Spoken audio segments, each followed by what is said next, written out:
Mikey? He says, let me starve. I want to die.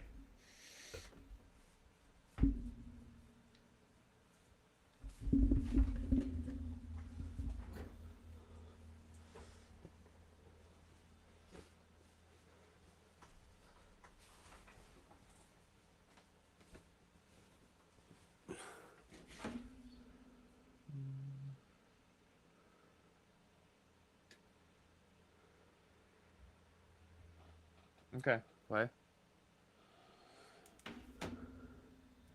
Surrounded by complete losers. And I know that's not the deepest word on the planet to use, but they are such losers. It's unbelievable. So first, I want to play for you the video of the director of the FBI who allegedly took a company jet for personal use to Milan to watch the Olympics. And here he is in the locker room with the gold medal winners. Of course, he has to step in there and politicize it. Here he is, like shooting beers, acting like he's a hockey player himself. Play this, Kylie.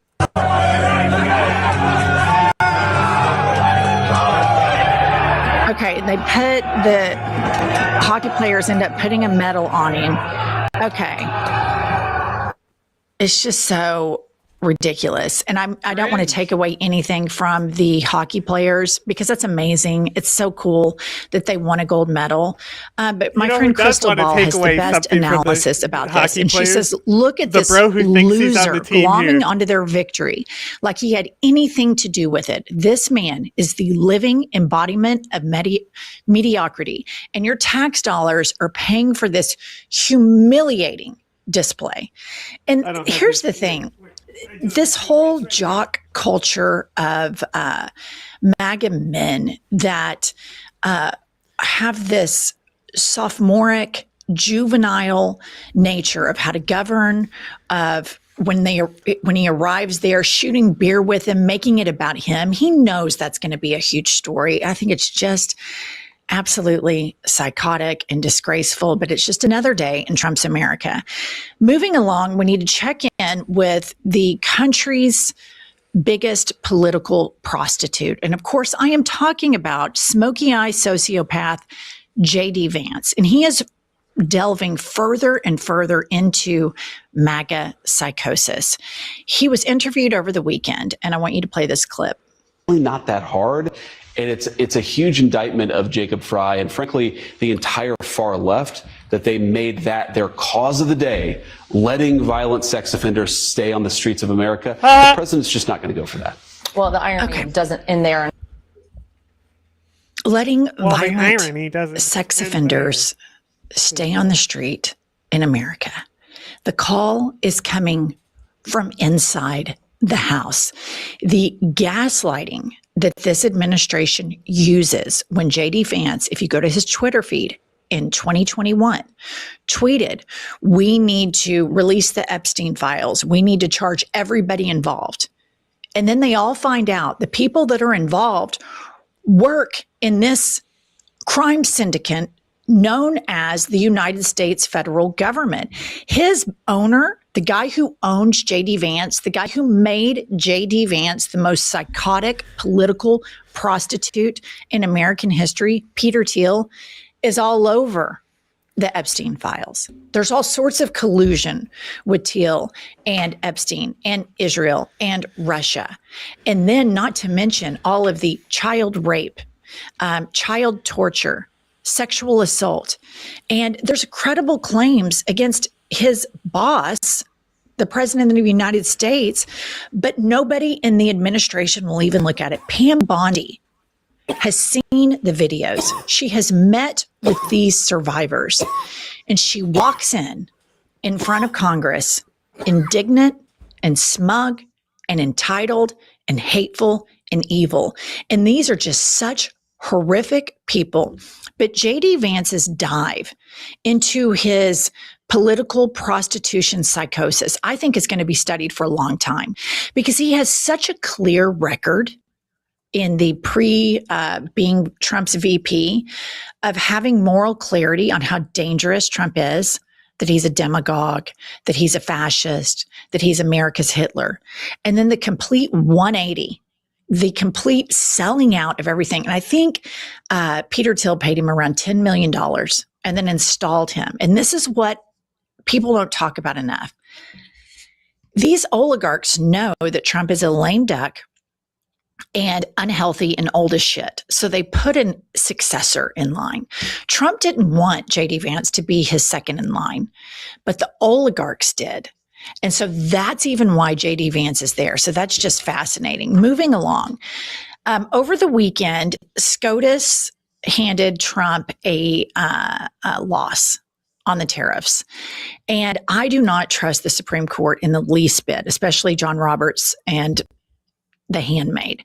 But they were able to put up a bit of a guardrail. And so we have to take whatever we can get to try to cling on to some semblance of separation of powers. Gorsuch, in his ruling, said that only Congress had this power. So that was a really good sign. But I think what's so interesting about Trump lately is he always has to remind everybody that he's heterosexual. And I just think this is really weird. And he does it constantly. I report on it all the time. And think about the people that you know. Like, I don't have to get on this channel and be like, oh, yeah, I'm heterosexual. I like men. Trump always has to do it. Play the clip. Of course, I don't think this plane's big enough to take the press in this room. But a lot of the press right here, we're in Georgia. And I said to the owner, I made a speech at a factory. They make steel products. And I said, how are you? Nice to meet you. How's business? President, I'd love to kiss you. This is a very powerful man. I don't want to be kissed by that man, but a very powerful, strong man. He's been in the steel business for many years. His father started it. And he said, sir, I want to kiss you. I said, why? He said, because we were down to working 1 hour a week, and then you came in and imposed tariffs, and all of that foreign junk that they were dropping into our country stopped. And we're now going to double shifts, 7 days a week. Okay. So you get the gist that it's always some big, strong, powerful man. And the man wanted to kiss him. But, Trump doesn't kiss boys. But I always think back to this Epstein letter, this email, where it was Trump blowing Bubba. And I know people think, oh, don't dive into that. But his constant talking about the size of Arnold Palmer's cock and always this good looking guy, that good looking guy. I just think it's rather interesting that the right's desired alpha male is constantly having to prove his masculinity and his heterosexuality.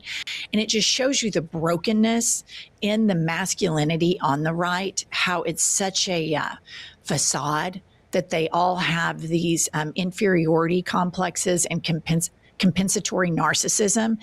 So they think, okay, if I'm president, I'm going to seem masculine. If I'm an ICE agent, I'm going to seem masculine. And moving along, Trump is basically going to spike the SCOTUS ruling.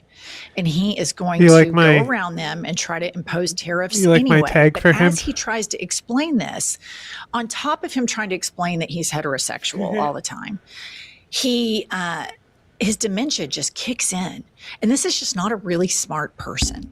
And I don't think we can stop and kind of glare at this enough that the president of the United States, the bar has been so lowered. He is so intellectually disqualified from this position. He's bankrupted every company he's ever had. He's doing it to the United States of America now.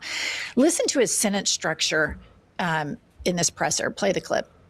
President Trump, you said that you were disappointed with that, but were you surprised with his decision? What you felt when you... I was surprised because I thought that what we did was, number one, according to, I read the paragraphs, I read very well, great comprehension.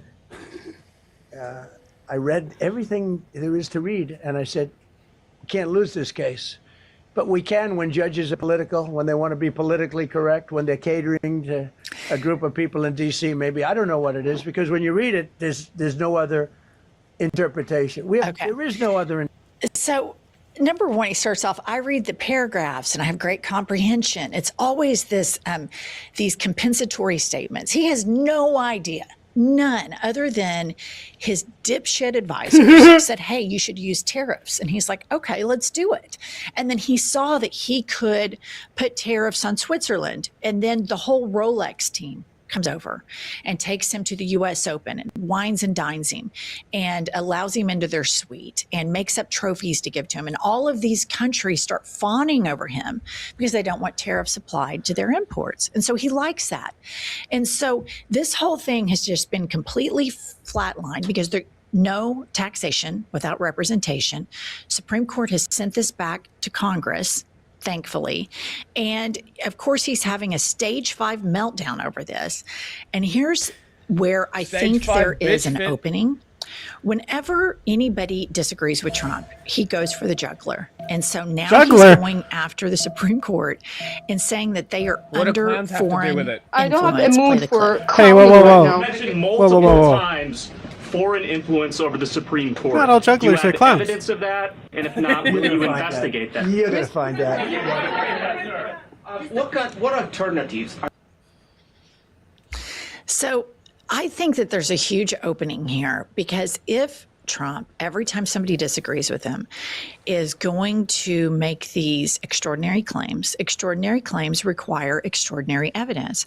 So obviously, this would mean that Congress would need to investigate him. Where is the information that SCOTUS is under foreign influence? I just felt his little legs in the bottom break out and start pushing into me. Democratic response response so he's to going a to lot of try and take this his has kind bottom of legs pissed me and off. push off of Amy me to try and Klobuchar on Threads, get out of the she flavor had town. a post, and she said that what the Soon you will stand under the towering pinnacles of castles But there's alongside no your escape gallant for you. knights.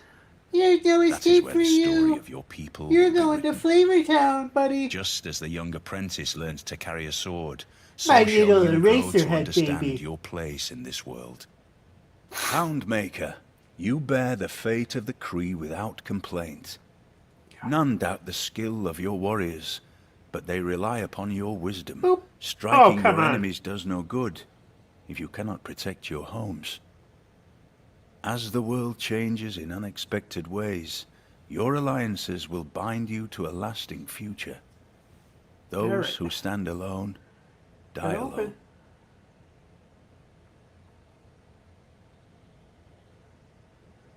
Dude, that's so funny.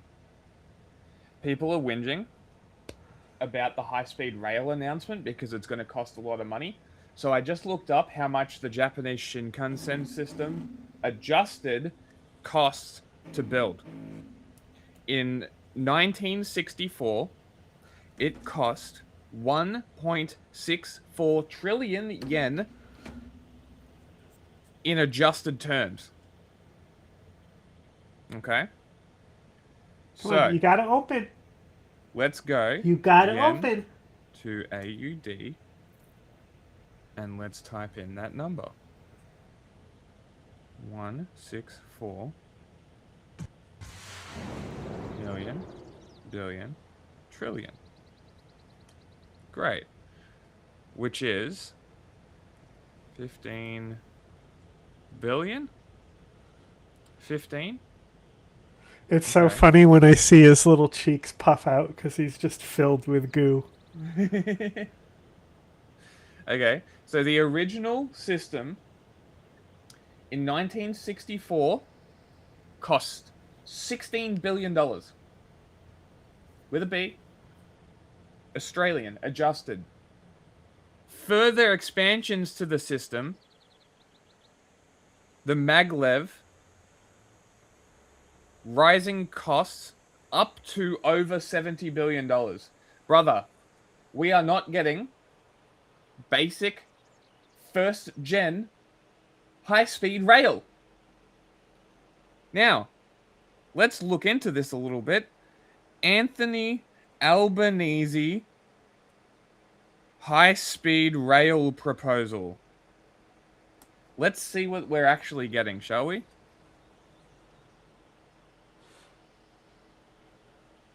It's funny because if he come out of a very specific way, as long as he's done chewing, he will open his mouth. Okay.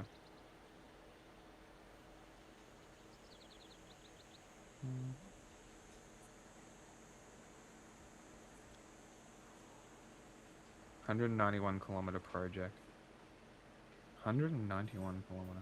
I see a pushy paw. To Pushy where? paw over here. Sydney to Newcastle.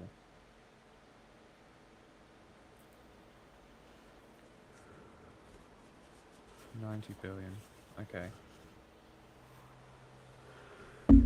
So Shinagawa to Nagoya section. Okay. So let's go maps. Shinagawa. Okay. So Shinagawa to Nagoya.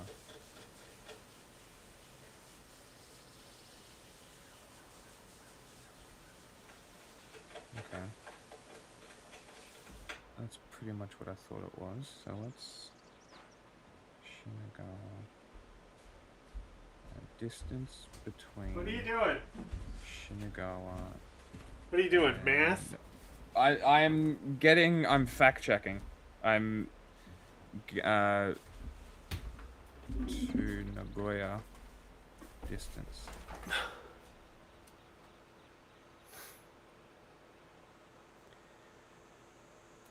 Why no give me distance? 4 hours by car, let's see. 350 kilometers. Okay. So President said about the Supreme Court. Keep in mind, right? Keep in mind that Right when I finally sit down. these people are crying over projected money, not how much it's actually going to cost. Projected money, right? So this is the classic conservative bullshit of being anti-infrastructure because it doesn't cost an insanely small amount that satisfies your simple little monkey brain, right? Infrastructure is an investment. Who gives a fuck how much it costs?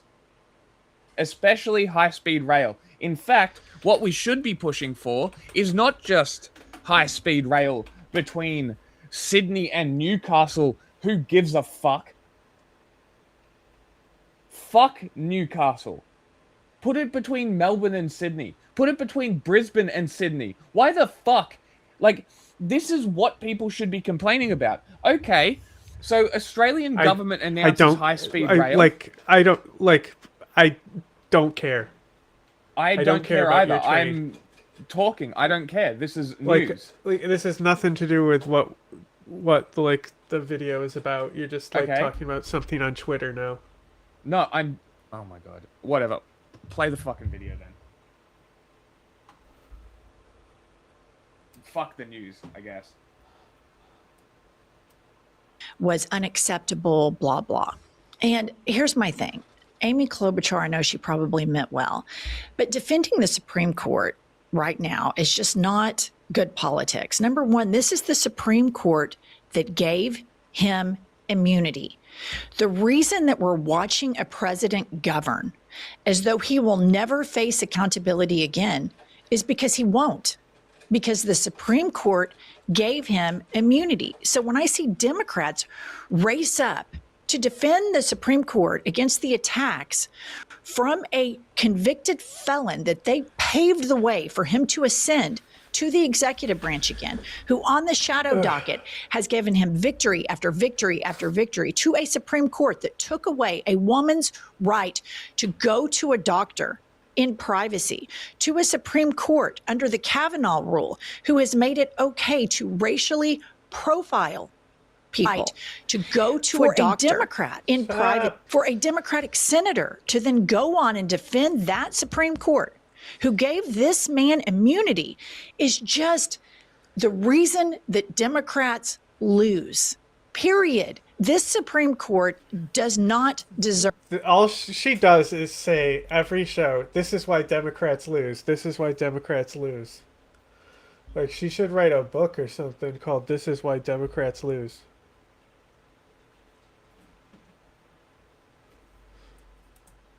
Defending. This Supreme Court under John Roberts unleashed Citizens United, which has accelerated the fascist takeover of this country. And so if Donald Trump and the Supreme Court are going to have a pissing match, let them have it. You don't need to weigh in and defend the justices, Amy Klobuchar, that took away women in red states their right to go to a doctor. And now in red states, women that have a miscarriage are being charged with a crime, thanks to that Supreme Court that you're defending. So I think that we all have to have moral clarity right now. And I think that Democrats defending this court, you can defend their decision, but the character of this court is about as low and two-faced and corrupt as you can get. The entire executive branch right now operates as a crime syndicate. It does. It is a criminal organization with a rubber stamp from SCOTUS, and he will never face accountability. And it's devastating to know that, but you have to know it. That's why. What president has faced accountability ever? None of them? Like, maybe you should have tried holding public officials to account sooner. Maybe that would have been a good idea.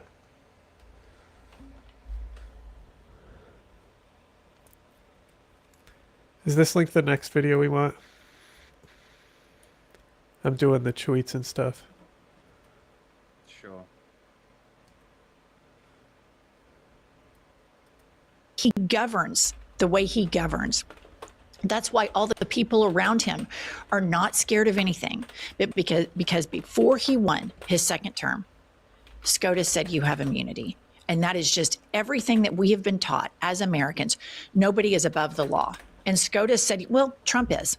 And so any defending of this court, even though they made the right decision on the tariffs, is just unacceptable and bad politics and intellectually and morally dishonest, which brings me to Elon Musk. Elon Musk, as we know, with an assist from the Supreme Court, John Roberts Supreme Court, with the ruling of Citizens United, he was able to spend $300 million to get this dipshit elected to set up a crime syndicate, a pay-for-play in the Oval Office. Donald Trump is $4 billion richer. Elon Musk is several $100 billion richer, which makes his $300 million investment seem like peanuts. And that's all thanks to the Supreme Court. But the backlash from this overt... I don't know. Maybe it's because she doesn't have the other lady there, but I don't, like, I think she might be losing it. She might be getting worn down. She's literally had it. She literally can't anymore.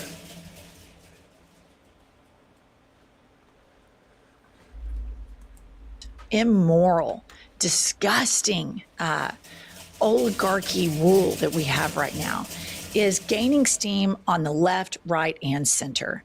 And everybody hates Elon Musk. So much so that Drew Harwell post, they're having trouble getting jurors in one of the cases against Elon Musk because so many people hate him so much. And this is from Law 360. Hate for Musk quickly narrows jury pool in Twitter deal trial. And so to the Democrats, this is an opportunity for you to have really clear moral clarity. And that moral clarity has to be that we oppose tax breaks for billionaires. We oppose it because we as a country cannot Don't pair with my headphones. afford it. You son of a bitch. Cannot afford. You son of a bitch.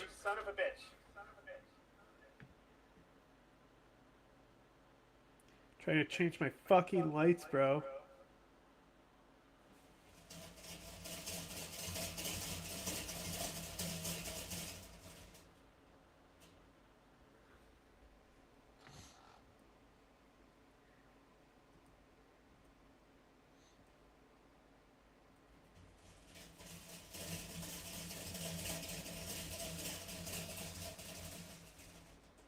Check. Okay.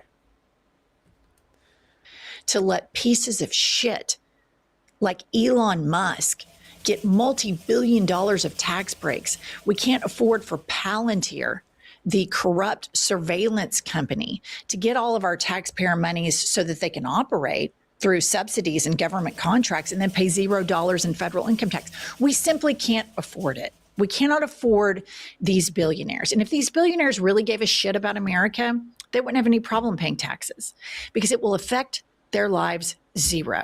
But we have contributed to a culture in this country where you have people that make $40,000, $50,000 a year, capitalists with no capital, that will bend themselves into a pretzel defending the rights of Elon Musk. And Elon Musk doesn't give a shit about poor Americans. He only cares about co-opting their vote. Man. I don't know. Kind of boring, lady. Yell more. I guess this is her news, so she tries to be more serious or something.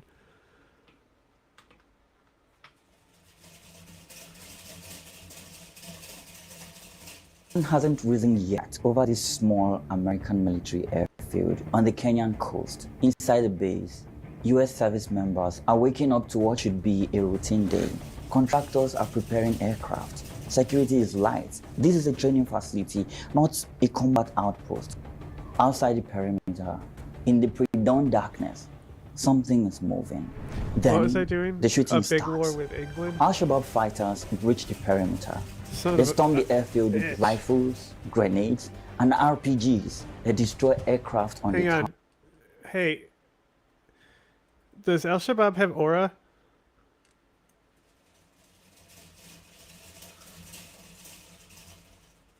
What? Not a combat Oh, outpost. that's too low. Outside the perimeter, in the pre-dawn Check. darkness, Oh my something is moving. Everything's Then going wrong for the me shooting today. starts. Al-Shabaab fighters breach the perimeter. Do they have They aura? storm the airfield with rifles, grenades, and RPGs. They destroy aircraft on the tarmac. Surveillance they planes certainly that like to had been flag each hunting other. them What? Come on. I think this is just B-roll. Like that this is like just footage that he bought from like a storyboards website. You know what I mean? It's possible. moving. Then the shooting starts. Al-Shabaab fighters Like that's a breach the white guy. perimeter. Like it's really funny when you actually look at it, you see? It certainly is a white guy. That's not Al-Shabaab.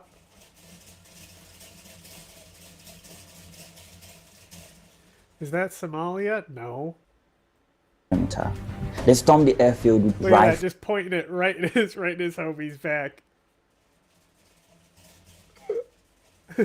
Yeah, that's what I'm saying, is they're just getting flagged. Yeah, but do they have aura? Not when you're flagging people. Grenades, and RPGs. Yeah, get They that guy destroy in the- aircraft again. on the tarmac. Surveillance planes that had been hunting them for years. They overrun defensive positions. Can you go and back to that plane? when the attack is finally repelled, they destroy aircraft on the Pause it. AI tarmac. generated? Like, bro, what the fuck are we looking at here? Is that a spruce goose with a tail plane on the front? Like, look What at is the happening? back. This is just like AI assets now. Like, what the fuck is this? Like, did anyone edit this? And say, yeah, that's a plane. Hold on. Is it the spruce goose that has those? Like, It is. brother. No. There's a different one. There's another one that's a seaplane that has these, like, small jet engine lines. Biggest seaplane.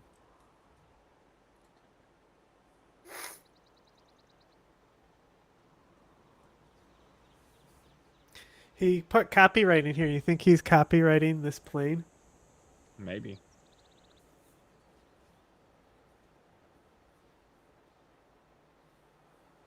Outstanding, really.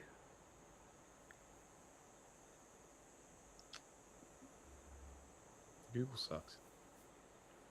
Jet engine. Seaplane.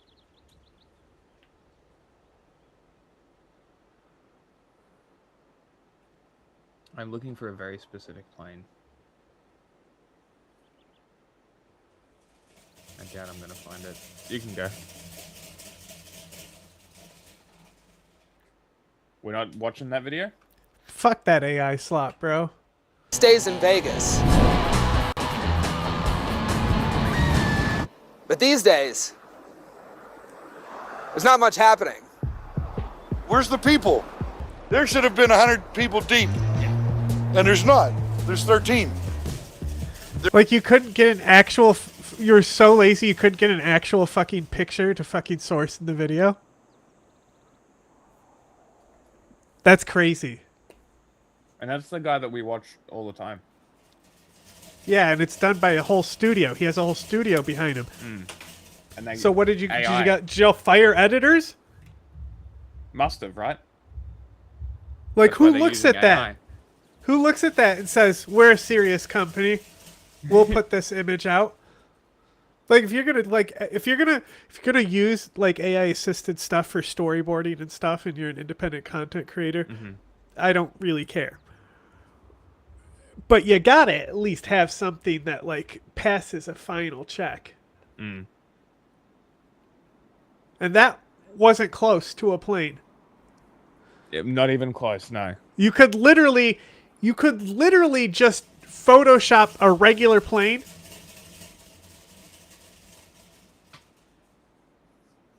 Like, you could have just put a plane there instead of that. That was an option.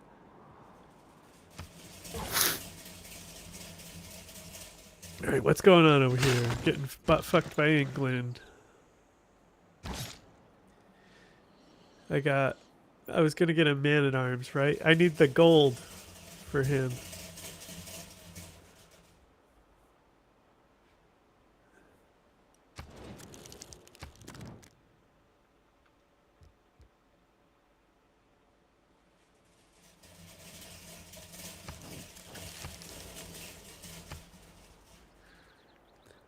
I'm in such bad shape.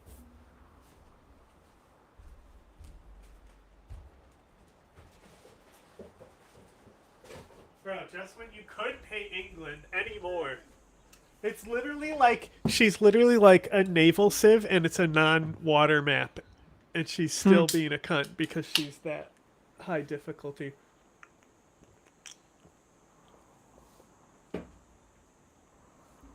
They're not here. They're not here. In 2025, Vegas saw its biggest drop in tourism in years, leading some to declare Vegas officially dead. There's a technical term for that. That is horse shit. That has been the media coverage. Vegas is dying, guys. That people are fleeing Las Vegas. It is absolutely dead. You look up Las Vegas and those negative videos are coming up now. Everything was flourishing. Everything was great. You can get a job anywhere. And then... So which is it? Is Vegas dead? Or is something else happening here? The perception is definitely that's not the cheap used to visit. Do you feel like Las Vegas is still for people like you? No, I don't think so. Vegas is changing. It's going to be another evolution of Las Vegas. Despite what they say, what happens in Vegas doesn't always stay here. Vegas is a good kind of bellwether of economic trends. So if Vegas is in bad shape, it could be a warning that the economy we're building is a lot more fragile than it looks. Nobody loves Las Vegas more than me, but you can't celebrate with people that aren't here. Everybody's mad. It's catering to the rich. Can I say shit show?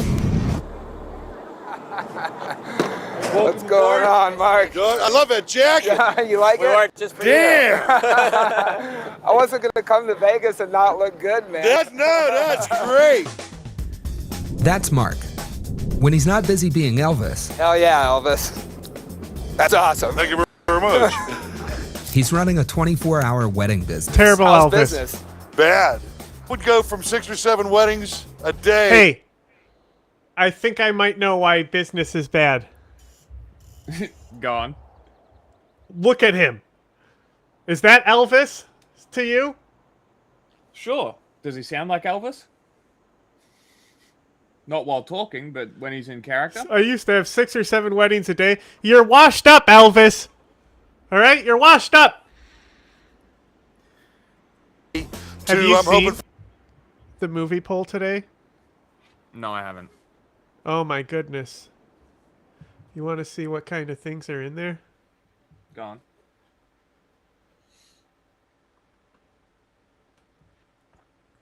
Oh wait, is that that's the one from last stream? I posted the wrong poll. I'm gonna shoot myself with a gun. Oh no. Okay, here's the real poll. Here's the real poll.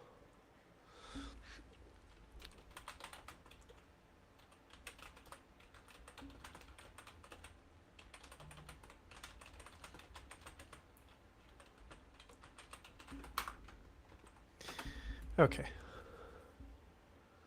And so we got a little new inclusions in here because we eliminated 2 last week because the one didn't work. Okay. Can you find the 2 new inclusions to the list?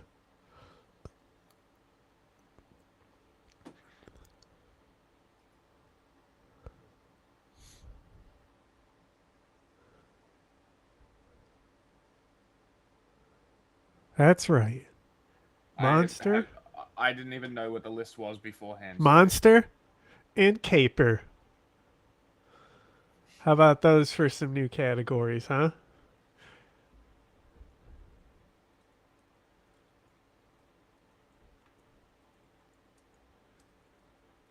See, like, because I normally will replace something with a similar something.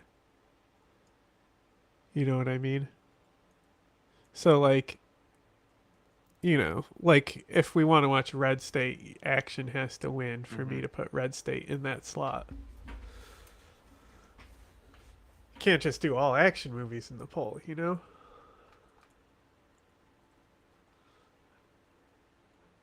Can't have that. Anyway, I think you're a terrible Elvis. That's why you don't have business. I mean, look It's at very you. possible. A bum. For 6 or 7 a week. Whoa, all right. So we're not feeding No, anybody I on have weddings nothing to do, anymore. so I'm talking to you here. And it's not just Elvis. In 2025, Vegas saw a 7.5% drop in visitors. The last time numbers fell that much, outside of the pandemic, was right after the Great Recession. On the ground, that's meant fewer rides for Uber drivers like Mike. It used to be you could go out anytime and work and there'd be people coming out of the airport. Now you go in the middle of the afternoon, nothing. You sit there all day waiting for a ride. And fewer hours for chefs like Chris.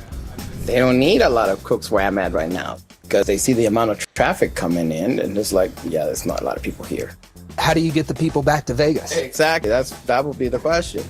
From the outside, a 7% reduction in visitors doesn't exactly look like a crisis. And depending on where you sit, it's not. It's hard to get too bent out of shape. I talk to these CEOs, these presidents, all the kind of business leaders in Vegas. They're not worried. Scott Robin is the founder of Vital Vegas, a blog about the people who run the casinos. No shit. The people at the head of Vegas aren't worried. Yeah, they don't have to be fucking worried. Their job isn't to fucking be wedding Elvis, okay? They have financial security. Wedding Elvis does not.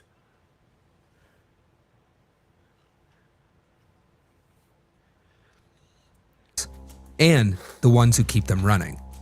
He's skeptical of claims that Vegas is dead. 2025 was probably peak hating on Vegas. Just saying that tourism numbers are really declining, bro. As you can see, it is dead. And that was associated with a small decline in visitation. What are you selling There's me, been bro? a lot of talk about You hear why. this PR talk he's already fucking selling? Small decline. Okay, fucking Bill Gates, keep downplaying the fucking emails.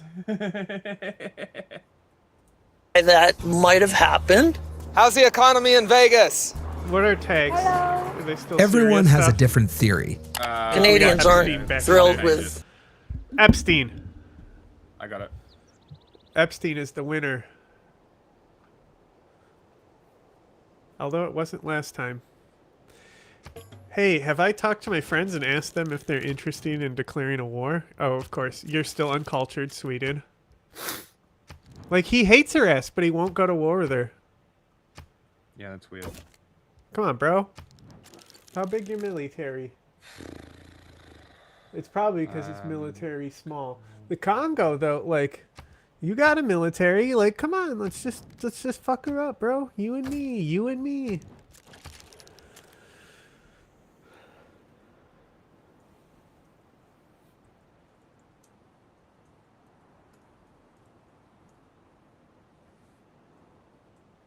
I gotta, like, pull off. I gotta pull off, like, a huge faith push, or it's over. Like, if we would, if I don't pull off a faith push here, it's over. Like, there's no point, because we're just gonna waste time, and then she's gonna be like, I win, goodbye.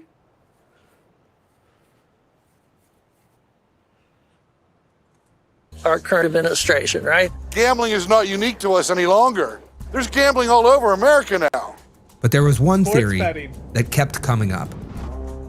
What do you think the answers are? People have less money now. Expensive. Expensive? Vegas is really, really expensive right now. Is that your experience? That is my experience. So this bottle of water was $14. So.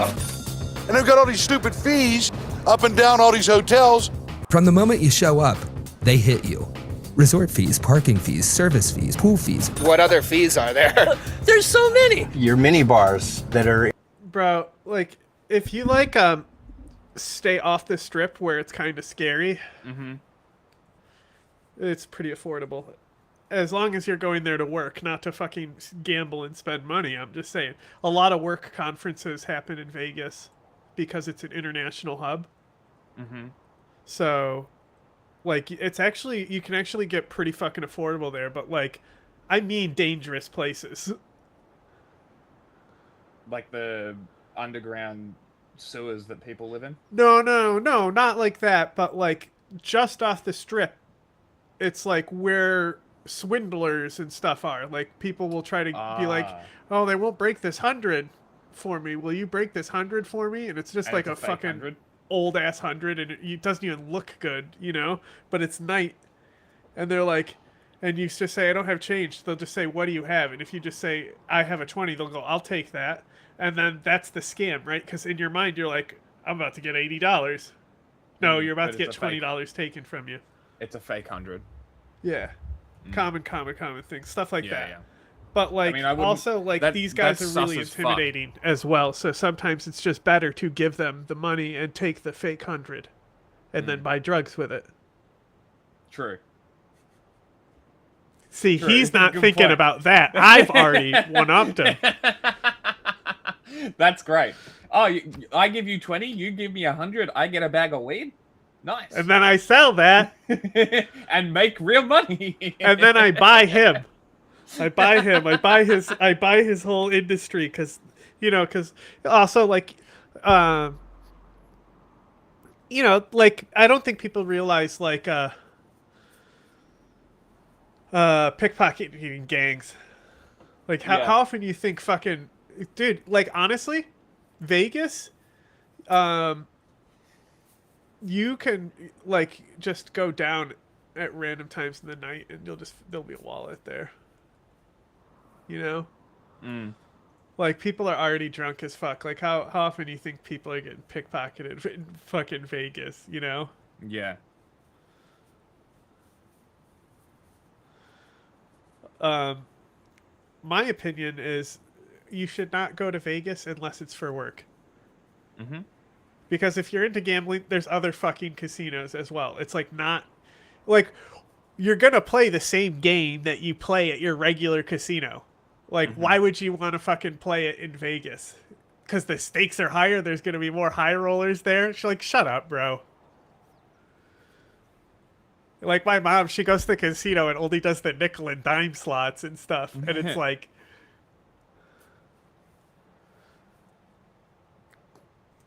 In your refrigerator, all you got to do is open the door and you'll get charged $75 for it. And then you're going to buy a bottle of water that's $10. Don't beat people to death over a bottle of water. Buy them a drink, for God's sakes. We're in the desert. Right.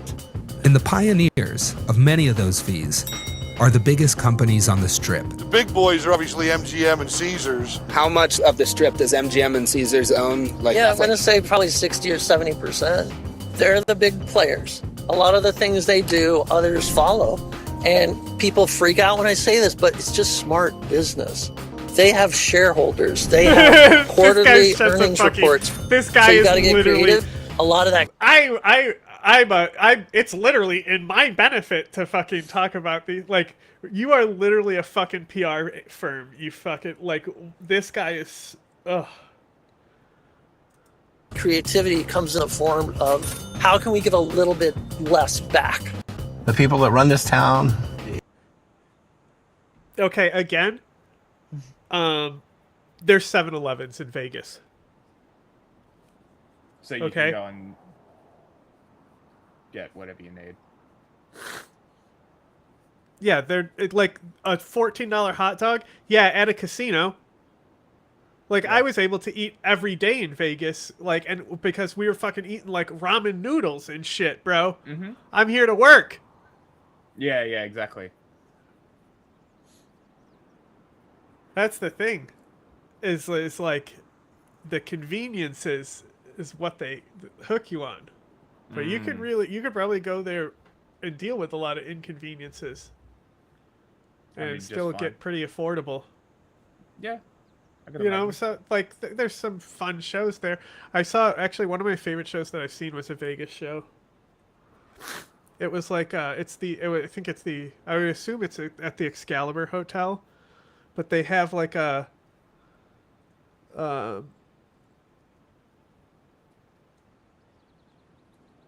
you know, like picture like the most high-end Ren fair that you could get, right?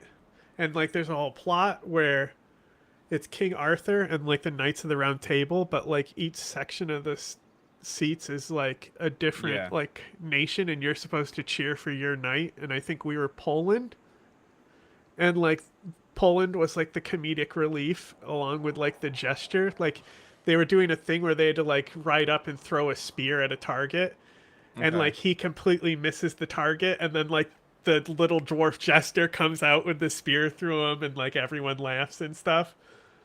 But he was also like the guy who was like cheating and stuff, and like it was a great show, and you know I it was totally entranced in it. I was young enough there when it happened, and then I was also I also saw Cirque du Soleil, and I was too young for that. I don't know why you would bring children to that, thinking they would get anything out of it. But hey, shift enter.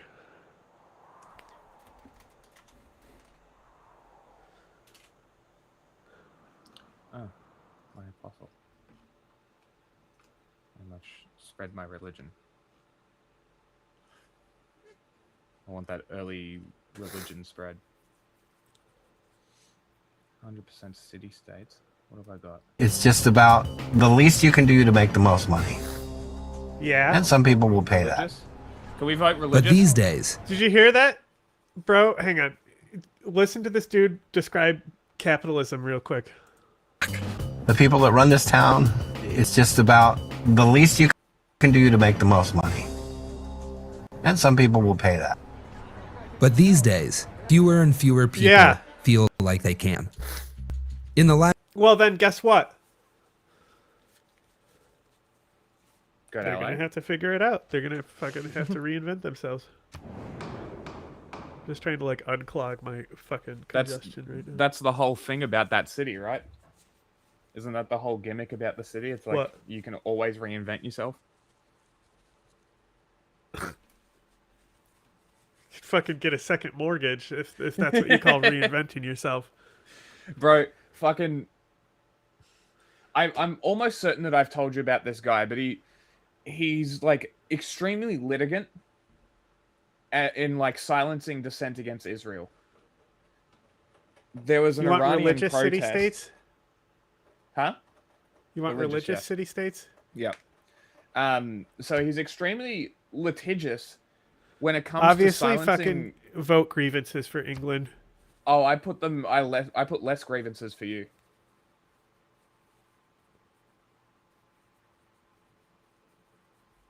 Because aren't you griefed by a lot of people? Not really. I mean, Montezuma and stuff are unfriendly, but they're unfriendly with me as well. But I voted for you, so... Like, less grievances for you, so... We'll see. I'm fine with either. But yeah, so this guy is, like, extremely litigious when it comes to people who criticize Israel, right?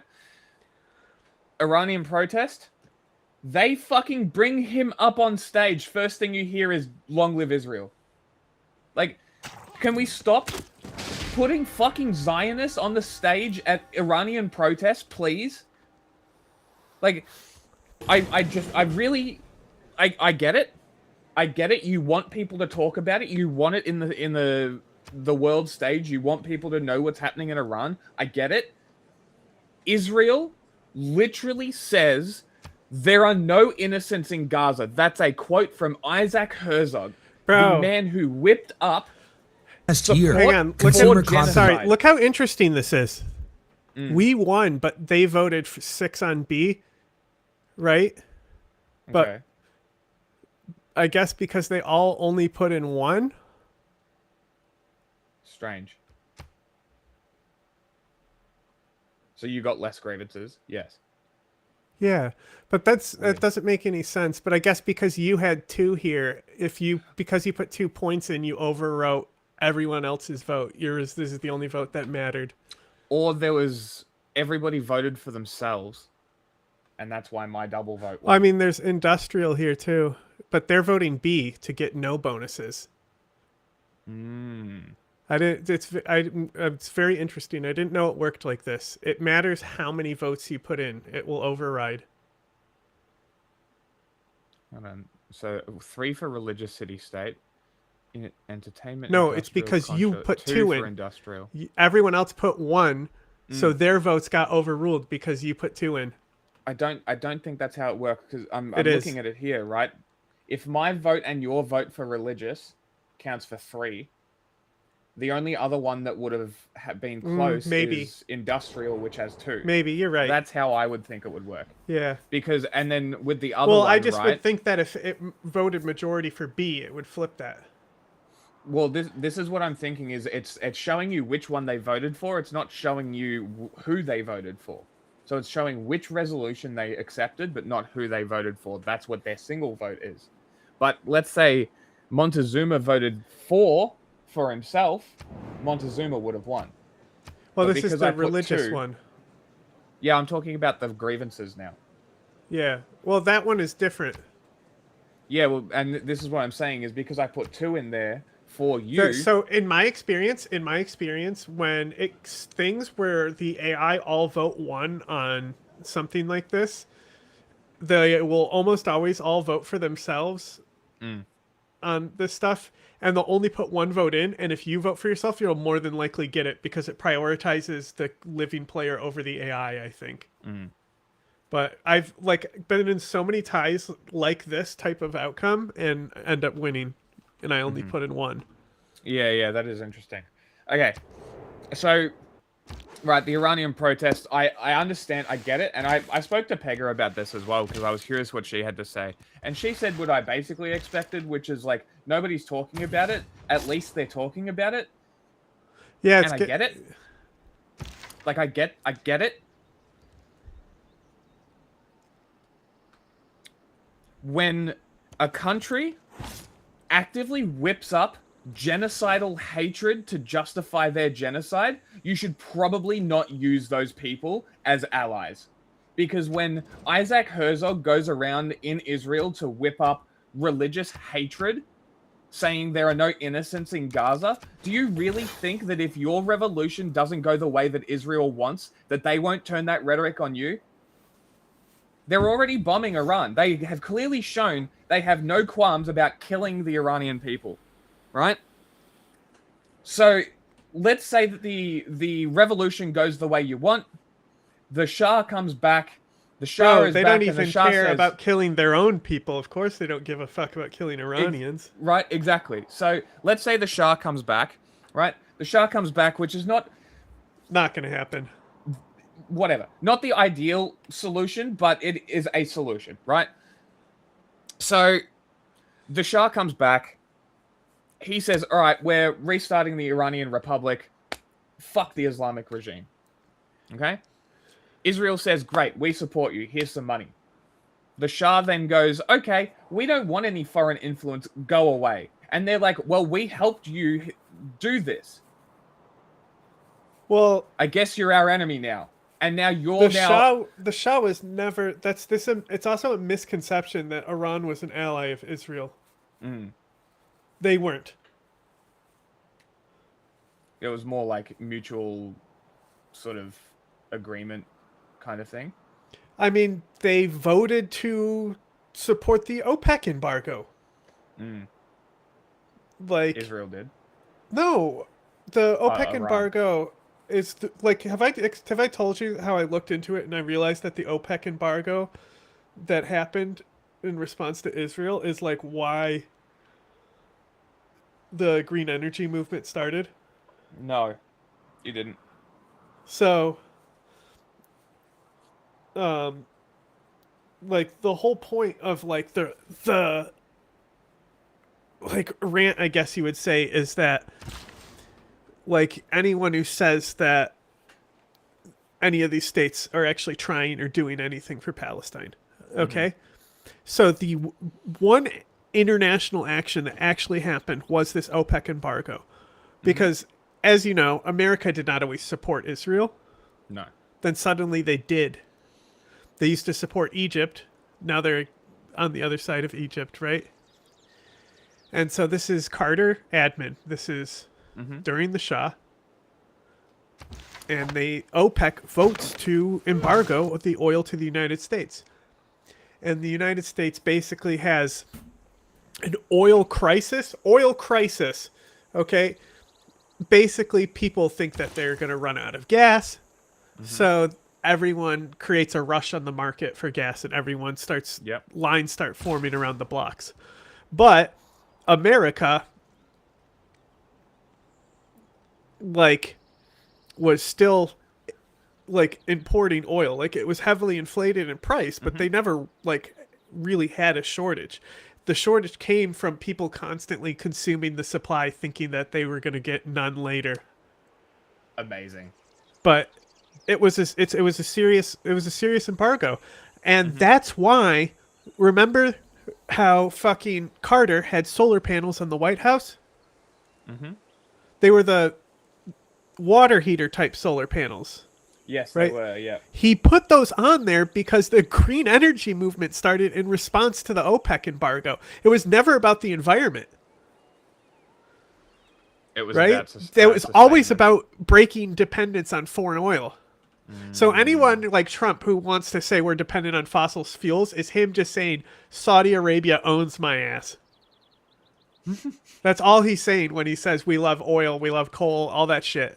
Amazing. That's all he's saying, right? But it created a wave throughout economies, and it started this green movement. It started so the oil embargo in the long run actually hurt these states because people became hesitant to do business and they started investing more in their own energy infrastructure. Okay? So very interesting. To tell me that these states care about Palestine, a brief oil embargo shook the American economy down, all because people had to stand in line. All you need to do is make Americans stand in line and global change happens. Okay? So if you really can't do enough to get Americans to stand in a line and be inconvenienced, you're not fucking doing shit. I mean, look at how much they care about having traffic blocked. You know, but the oil embargo,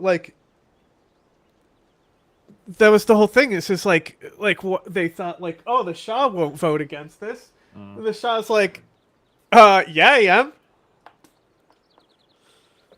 Because it was within his interest. You know why? You know why? No idea. Because he could sell it for more. Fair enough. Right? You force the market to, hold up. That oil still gets shipped out of Iran. It just gets sent a little bit of a different way. I mean, it's still the same thing they do today. That's why they're, that's why Obama had to give him pallets of cash, because we did shit like that and took their oil and stuff. Like America still had ways to get oil. But the point is, the Shah was not a friend of Israel. The Shah was looking out for the Shah, his own interest. Okay? That's it. Yeah. But it's like this is just like the reason why the regime fell is because he cared so little that he just left to go die of cancer in America. Yeah, like that's even more of a point, is like it's because like I'm assuming that it is this narrative that Israel and Iran have been allies that really is even back then they would say that, like, aren't you a friend of the Shah, friend of Israel? And it's like I worry so much because so much has happened to the Iranians, and now the Israelis are using Iranian women again for their own benefits, while they're actively slaughtering women and children in Gaza. As I said, whipping up support for it by saying there are no innocents in Gaza, using Hamas as the source of their justification, which was approved and shipped in to disrupt the secular nationalism of the PLO in favor of the Islamic nationalism of Hamas. Yeah, let's also not forget that Israel loves to install Islamic groups to use as justification for state violence. So I really want Iranians to be very fucking careful, because when I wish the analogy was different, but if you lay with dogs, you get fleas. It's that simple. If there are no dogs in heaven. Like, so really, I worry. So the reason why I didn't build mines until like that near last mine historic rush low. I did was because I actually get this unique tile improvement as the Cree. Okay? It's +1 food, +1 production, +1 housing. Interesting. That's kind of like Isn't that awesome? The church that I get, which gives me religious bonuses for. Do you get monasteries? No. Like, this is a builder thing that I can make. Who are you? Oh, Ethiopia. Yeah, the Rock Church. Yes. That's right. I've got one here in Addis Ababa, which gives me 6 faith, which is pretty fucking good. Then my holy site's giving me 11, I think. I wish I could get faith. You're not there yet? No. I mean, like, as currency. I wish people would give it to me as currency. Oh. Yeah, you can't do that, can you? No.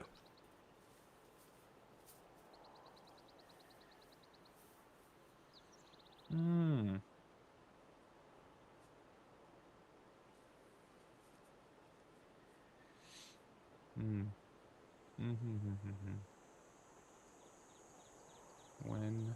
Bro, we are so I'm fucked. building to theocracy now. Like, how am I even going to catch up? Oh, she's not that far ahead in science, I guess.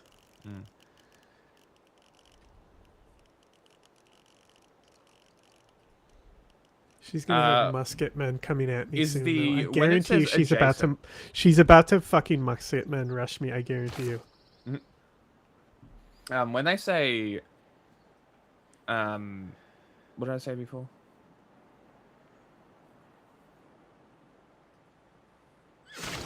I forgot. All right, Jack. Serious question. Okay. I can press this R at the top of the screen and we'll just restart the game with the same settings, but I don't know if you'll be able to join. Did we test that? Don't do that. Did we test if that works? I don't know. Why would you do that? Because we don't want to set up the game again. Yeah, but why would you restart the game? I'm saying if I die, which don't worry. If you lose your capital, I'll send my shit. I'll produce an army and send shit over there and take it I'm not back. wasting all that time when I can just start a new game. That's ridiculous. I'm not that far from you. Bro, she's about to send musketmen to rush. Like, it's gonna happen. She's not at musketmen yet. I know. She's teching into it now. That's my issue. She's at NITR. I know. She's about to get musketmen.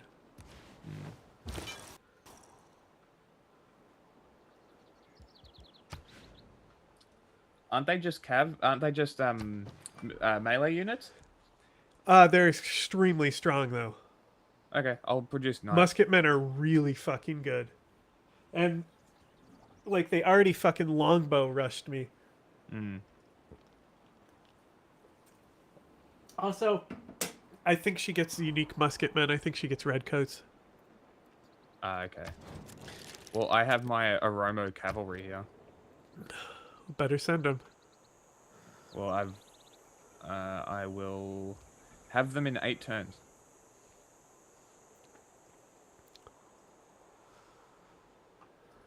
And I also want that Household debt hit record highs. Military slot. And when Americans aren't feeling great about the economy, Vegas is often the first to find out. I have friends that would come here 3-4 times a year.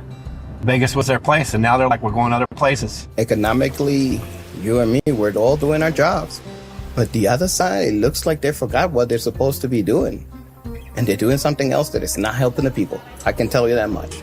You want to pay people living wages to be able to support themselves, but then the price of everything goes back up even further. But here's the thing. On paper, the economy, with a capital E, looks fine. The stock market's up, and even though Vegas is facing its biggest slump in years, it's not necessarily a crisis. At least, not for the biggest casinos, Bro, who've spent it must be like awesome, like watching this video as like the average Hassan viewer, and you're like, I know what's gonna happen. I know what's gonna happen. I know what's here. You know, like we like they're just dancing around it. You know, like come on. More perfect union. Decades reshaping their business clouding model your to commie chase bullshit. a different kind of customer. You'll hear people say things like, this place was much better when the mob was running it. It ain't ran by the mob no more. It's ran by the corporation. They be taxing like a motherfucker. Back in the mob days, the goal was simple. Get as many people through the door as possible, keep them happy, and keep them playing. That meant cheap rooms, low-limit tables, Gambling and big and free happiness attractions. are two You mutually could go see the exclusive pirate things. battle at Treasure Island. Habitual gamblers Fuck, are I not misclicked. happy people. That's why they're habitual gamblers.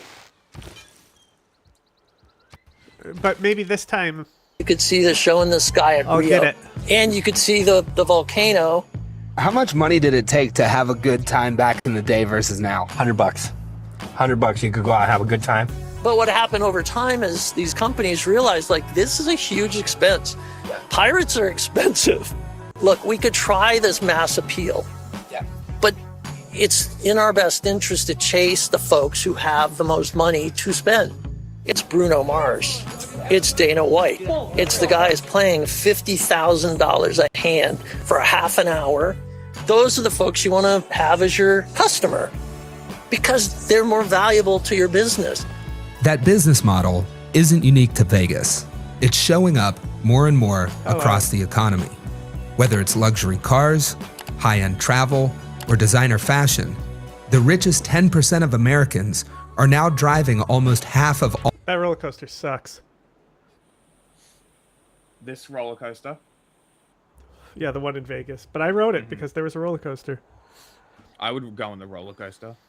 There's a roller we can't coaster on a afford it shopping now. center in Japan called I want to Thunder go. Dolphin. So I want to go. Like, I don't know if it's even there anymore, but there was a roller coaster where I was like, you know, I think it was a really good roller coaster, but it was like one of my first roller coasters. And so I really would like the opportunity to be able to see, like, you know, maybe in my life, if it's still around, to be able to ride it again and see if it's still great when What I'm was an it called? adult. Hulk in Universal, Universal where? Florida. Okay. They probably have a clone in the other one in I mean, a lot of roller coasters are formatted, and they just sort of customize it a little bit when they get it, just to make it a little bit different. So like that's Age of Nika in Japan is the same as K2 in Six Flags California. I don't except know if Age of Nika is bigger. Well, I don't know if there's might be things similar to the Hulk, but I don't know if it's definitely it was one of their flagship designs for like so this was yeah. So whole Six new Flags, park that they Six Flags. This isn't Six Flags though. It's not. This It's is Universal. Okay. Universal is So- a massive company. So a lot of the stuff that they invested in the Island of Adventure expansion parks, a lot of the stuff they invested in was a lot of stuff that was like 3D film. Like it was like, you know how there's like the vibrating seats and stuff now that you can get water splashed on you and stuff. So like they had those types of rides.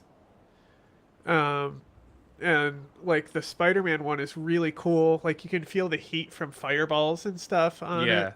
But you take the glasses off and it's literally like a pitch black room. I don't know how the fuck the technology works. Okay.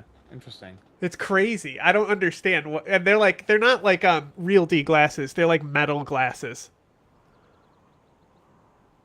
So who knows what's going on in there? Fascinating. So many theme park companies literally employ roller coaster engineers. I thought they would hire out to external companies, but nope. They have Not internal... a company like Universal. No, Six Flags No. is a copy paste roller coaster tycoon shit, but Universal no. Especially when they're expanding their flagship park. Fascinating. That if roller coasters weren't But moving it's like towards it's being Universal's soft so and gay, fucking cool because it's like That would it's be like cool. a movie theme park already. So the fact that they added on and made it like a specific like superhero zone stuff. But like Jurassic Park, you know how like there's the whole scene with the sick Triceratops in the movie? They have the sick Triceratops, like the animatronic is out there and I've there's a seen that, guy yes. there. And it looks really fucking good. Yes. And like the age targeting that they did is very interesting because like I'd say one of the like more kid friendly rides is like the log flume, which is like Dudley Do Right. Kids don't know what that is, but I guess it's something that a grandparent would be okay with riding. Yeah. With the little kids. I want to say there's a Popeyes thing. Or Popeye the Sailor Man. I want to say that was there too. I didn't really remember that part, but I definitely went on every single attraction in the park. And Hulk is the tits, bro. Okay.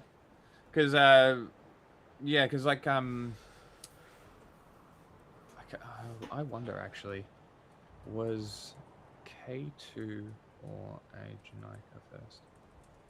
Because I wonder if it was designed in Japan and taken by America. Specifically, this one's called a hypercoaster. Age of Nika opened in 2006. X2, sorry, is 2002. So X2 was first, and then they made it bigger for Japan. Interesting. It is taller, faster, and longer than its predecessor, Six Flags Magic Mountain. You know what's also funny about the coaster is that it's technically called the Incredible Hulk coaster. Okay. Right? So it's like it's an incredible ride.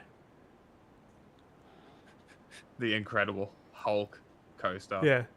Yeah. Amazing. Okay. Ah, no shit.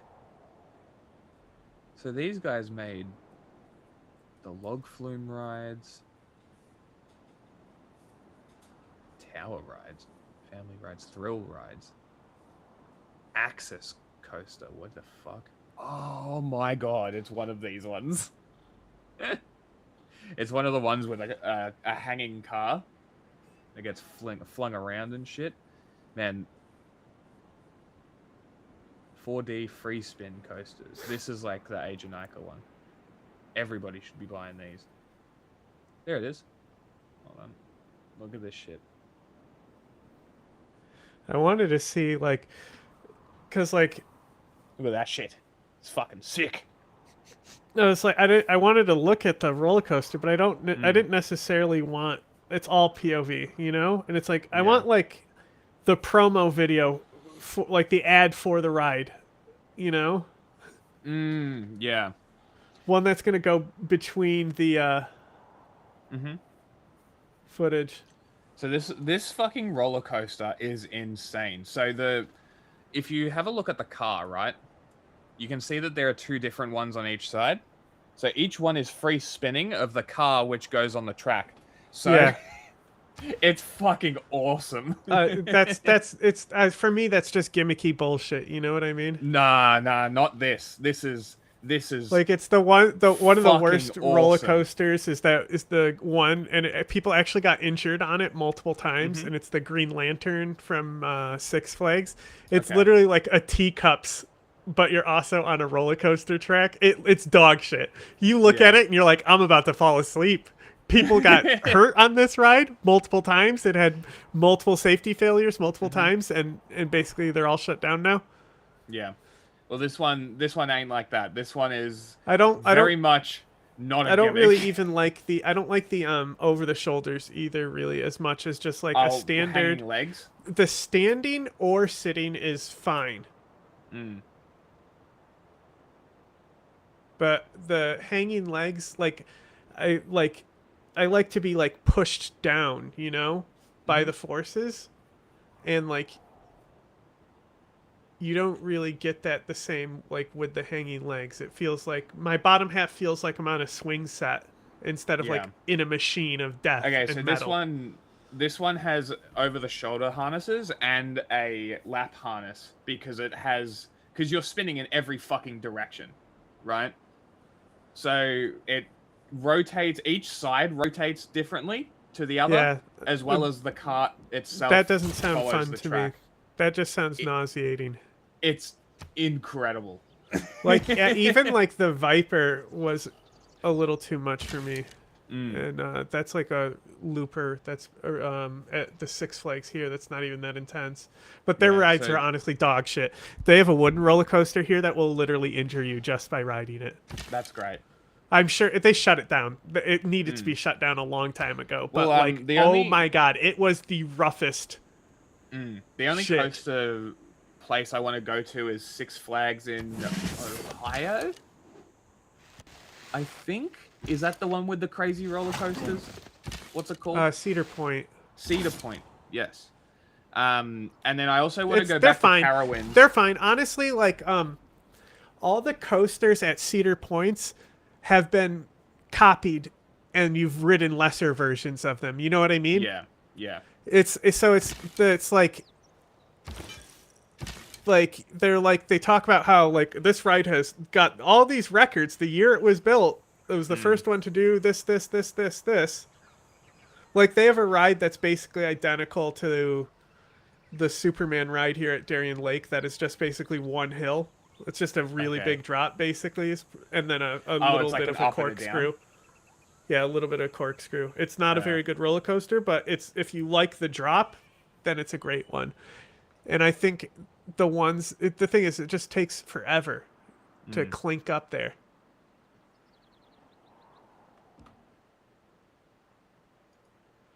Yeah, see, I don't like these types of seats. Yeah, so when there was no issues whatsoever. Granted, I was fat, very fat at the time. But the only other thing that I really want to do in the States roller coaster wise is Cedar Point and go back to Carowinds, because I want to go on their hyper coaster, because I was so fat I missed by one click. Fuck. So I want to go back. But yeah, if you go to Japan, go to Fuji-Q. It's great. Anyway, roller coasters. Also, if you are ever in Tokyo and you go to the baseball field, there is a shopping center to the right of it that has a roller coaster on the top. And it's awesome. It goes across a shopping center. Why? Japan. That's why. But you should go on it. It's fucking awesome. Highly, highly recommend. There's also a Bubba Shrimp or whatever the fuck that place is called there. So if you like that, you can eat some sea bugs.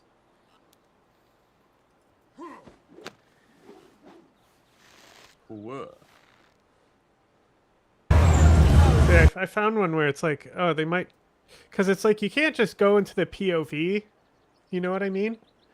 It doesn't look real. You can't really see from the POV. You need to go back and forth between showing the outside of the coaster and the POV. And I'm like, this guy looks like he might film before he goes in there, which nobody else does in any of their POVs. A few of them. God damn it! God damn it! Oh, he does. He does. He goes back and forth. Thank God.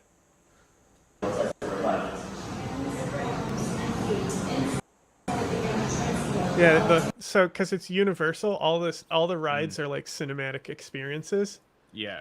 And so there's like plots to like all the rides. They used to have this fucking it wasn't even a ride, it was just a pitch black room, but it was Alien. And basically they like accidentally portal in a xenomorph into the room, and you like hear it like walking around the room, but it's just like it's a dark ride. You basically sit in a chair and it will like they'll splash you with water and stuff and make scary noises and stuff like that. But it was pretty cool at the time when I was a kid. But you're Bruce Banner here, and he's in this test basically he's trying to cure himself of the Hulk. And it keeps going wrong and malfunctioning. He's trying to do something where he's like launching himself into space to like slingshot around a star or something for gamma waves or whatever.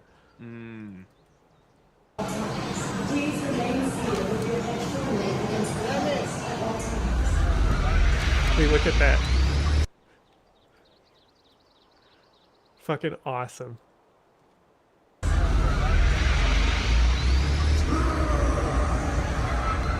See, that looks slow as fuck. It's fast as fuck. I think it's 45 on launch. And then straight into upside down corkscrew going down, so you immediately accelerate from the 45. Cool. Superman in Queensland has a launch like that as well. I think it comes out 100 kilometers an hour. Let's see, you can see how tight it is. It's just basically loops. Corkscrew loops mostly. But like, the launch is fucking everything on it, I swear. Yeah. But also, like I said, I was really young, so I want to see if that shit holds up. No, that's fair. Because like honestly, most roller coasters, I like, if somebody wanted to go ride the roller coasters that are here in New York, I'd be like, I'll pass. Not great. Because honestly, all consumer spending. I'm good. While the rest are cutting back. They're calling it the K-shaped economy. The K-shaped economy. K-shaped economy. This K-shaped economy where the wealthy keep spending. And in Vegas, they keep making up words. That business strategy seems to be paying off. They're not so worried about the neighborhood guy that wants to come out of it with his wife and gamble. It's fewer people. They're actually gambling more. How much are we betting here? $400,000. The $400,000 hand. Because these sissies won't give me $1 million a hand. So it's a very weird industry because the gaming revenue keeps going up even as visitation goes down. But to understand what that business strategy actually looks like, I present to you Formula One. The race to transform the streets into a high-speed track is well underway. The Las Vegas Grand Prix will once again turn the strip into a racetrack. F1 is not a sport for the. Okay, so this is the one in Queensland. Similar launch kind of. No, see, like it's not a similar launch. That's what I'm saying. Is all the other assisted launches, they start low. The Hulk, Yes, you have they to do. like That is literally true. walk upstairs, and it's an accelerated launch, and it just drops you. It doesn't like you're already at the front of that like gun tube when it accelerates. Okay. Like it Okay. instantly pushes you out at 45, and then see. you go instantly into the corkscrew and down, and it just the pull that it gives you from that assisted launch. Like it's not the fastest assisted launch, you know? Yeah. There's way So- faster ones. But like a lot of them are gimmicky. Well, this one is very gimmicky, right? Yeah, So- and like that's the thing. It's just like that's what I'm saying is not that they have theme because it's a theme park. Like obviously if I was saying gimmicky, then obviously Universal would be more gimmicky. But what I'm Yeah, specifically saying is like it's like tripping in a horror movie. You know? I've seen this already. You know what I mean? And I haven't seen anything quite like this one, and that's why I think it stands out more than the rest. Okay. But I'm sure there is a roller coaster similar to it in Japan. I'm sure, right? So you see the Superman at the back, he's like pushing the train, Yeah. and you go through this like tunnel thing where it's like shaking and gives See, you a that's bit that's of theme. voiceover. That's theme. But just like assisted launch into a hill, so you don't have the chain. It's like I've seen it. Right, up and then down. Yeah. Yeah, like I've seen But that. I've seen that dozens of times. So here's the little. Attention! The earthquake tremors are increasing. So this is like the little. Yeah, that's just gimmick theming. thing that they do. Theming is fine. That's not what I'm talking about. Yeah, I'm just. And then, right at the end is. So it does the same thing where it lines you up. You can see the end, except it doesn't sit you right at the edge. I don't think. It stops just outside the edge of this tunnel. Oh, at the tunnel. There you go. There's only one way out of this mess. Heads back. I'll push you out of here. Fast. And then, right. So it's interesting. But like that's all it is, right? It's just That's an all it is, accelerated yep. launch with hill. Yep. So Seen it. There's like the dragster. I think that they even got rid of it because it wasn't making money because nobody wants to fucking ride the assisted launch shit like that. Yeah. It's not Fujiyama. Takabishi. Yeah, this is it. So this one. Just while we're on a little side tangent here, but it's Tuesday. It's a fun day. Who gives a shit? Right. So this one. You have to is next turn shift enter if you want to talk Yep. about and show roller coasters. Next turn.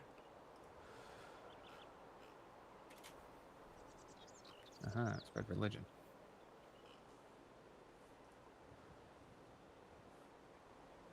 Okay. So this one, I'll preface this one.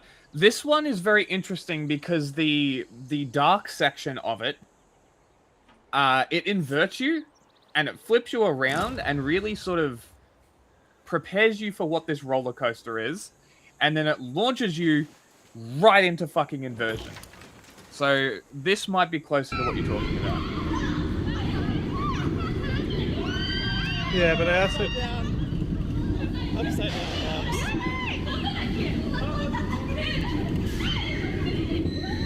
This one's also interesting because the car Nah, see, is this is four also wide, single car. no, this is nothing like it. This is a flat launch again. The launcher on the Hulk, you actually take a chain. It actually lifts you up to the top of the hill and then launches you at the top of a hill. Ah, It's a chain assisted lift, and and as the chain is assisting, it's doing the theming as it lines up, and it puts you at the edge of the fucking like gun tube and shoots you. Okay, yeah, that is a bit different. Yeah. Which is like, I'm surprised I haven't really. It's not like that's the thing. Is roller coasters are all gimmicks. That's kind of like the point of them. That's the whole That's thing, what makes them able to sell. Like roller coaster companies need to have stop and swap kits. You know, they need to have mechanics that they rely on. I mean physics mechanics. Like they know how to construct the hills. They know how to construct the loops. Like they know what the coaster can do, so they can actually give practical investment. Like this is how much it's going to cost. You know, but like. The actual like designers that are hired by theme parks themselves, who aren't the companies who want to sell to multiple parks, those guys are the ones who will be doing crazy shit. Yes. But yeah, so it's like this. Like is a very imagine the interesting as well. fucking imagination scientists. Imagine what they're cooking at Disney. Yeah, because this is the Oh, other so thing you know why about there's this no one. rats at Disney? No rats? Yeah. I don't know. They probably execute them.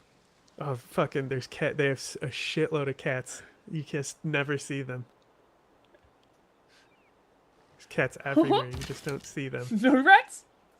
Also, it's also built on a swamp in Florida. How do they deal with the mosquitoes?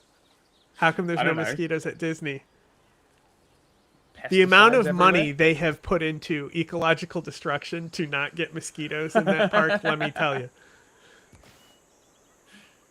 So this one is also interesting because it has a double launch in the roller coaster. It has 2 sections. So then it gets you here, and then there's a chain assisted one too. Oh. We got to relax for a moment. Oh.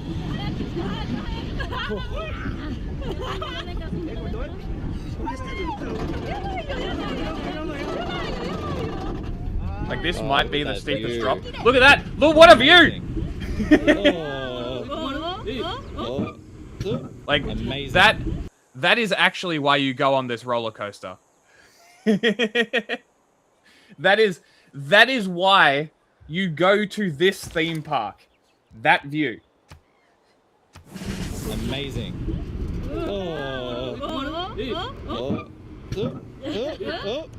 Right, that little fart.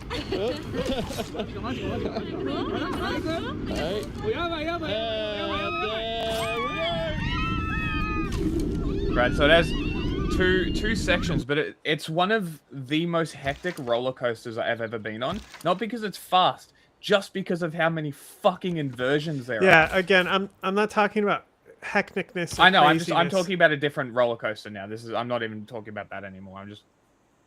This roller coaster is cool. All right, back to like I said, back to regularly scheduled programming. Most roller coasters. If somebody said, "Hey, do you want to ride a roller coaster?" I would say no. Like if somebody wanted to go to Cedar Point, I would say no. I've been there, and I like the only one that I really would be interested in is like that one, and like the amount of money you'd have to pay just for a park premium. You know what I mean? The Jurassic Park water ride is so fucking good though, bro. It's an entire atmospheric like log flume ride, which is like common. You know, they all do the like animatronics, sing a small world, and then at the end you go down a water hill. You know, we've seen it before. But the Jurassic Park one's so cool because you don't have glasses and they have fucking dinosaurs hopping across rocks and shit. And I want to go there now and see if I know how they did it, because when I was a kid, I could not figure that shit out. You know, that's what I'm saying. And what happens is like, it's like you have a guide, because they have actors on a lot of the rides, right? And the guide is like, oh, basically like, oh, we're just in the herbivores. It's going to be a nice time. And like one basically comes up in the water and bumps the boat, and you go off course into the carnivore section, and the gate pops open and like sirens start going off. And then you see like the dinosaurs jumping around. He's like, don't worry, everything's going to be fine. That's awesome. Like that's when theming goes hard. There's a Scooby-Doo That's what I'm saying. roller It's like that's why Disney and Universal. It's just like that's what I care more about is the magic stuff, where I get an experience more than, because like coasters are like 5 minutes and then you stood in line for like ever. Sure. You're reducing roller coasters down to very little. Yeah, they are. They matter very little to me. Is what I'm saying. It's literally a physics engine. What I'm saying is You're they matter so- very little you're to me. so wrong. I like the Jurassic Park ride where the dinosaurs jump around. That one's way better for me. I just don't bread and care. circuses. I've the I've physics ridden engine. them. I've ridden them. It's going to be the same time again, but like I actually have a mystery to solve riding that Jurassic Park ride, and I want to see if I can see if there's screens and how they do the little dinosaurs jumping around. I just want to feel like I'm gonna die. Common person. Tickets for F1 That's go all for I want. hundreds, even thousands of dollars. Add have on the drugs cost now. of food, hotels. It's pretty obvious who the event's built for. I It's choose catering drugs. to the rich. She said she chooses drugs. Right? I choose drugs. I don't know what you're talking about. What are you talking about?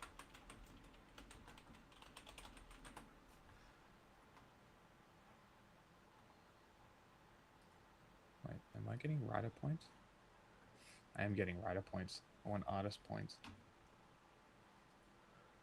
I choose drugs!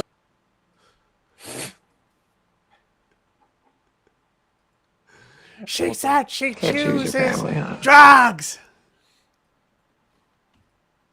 I need to stop expanding. Can I buy builders with faith? I can! What? You got monumentality. You golden age monumentality. Oh my god. I am going to make all my cities. That's Jesus why you Christ. go faith. You go faith early and get that monumentality age, and then you spend the faith on the settlers.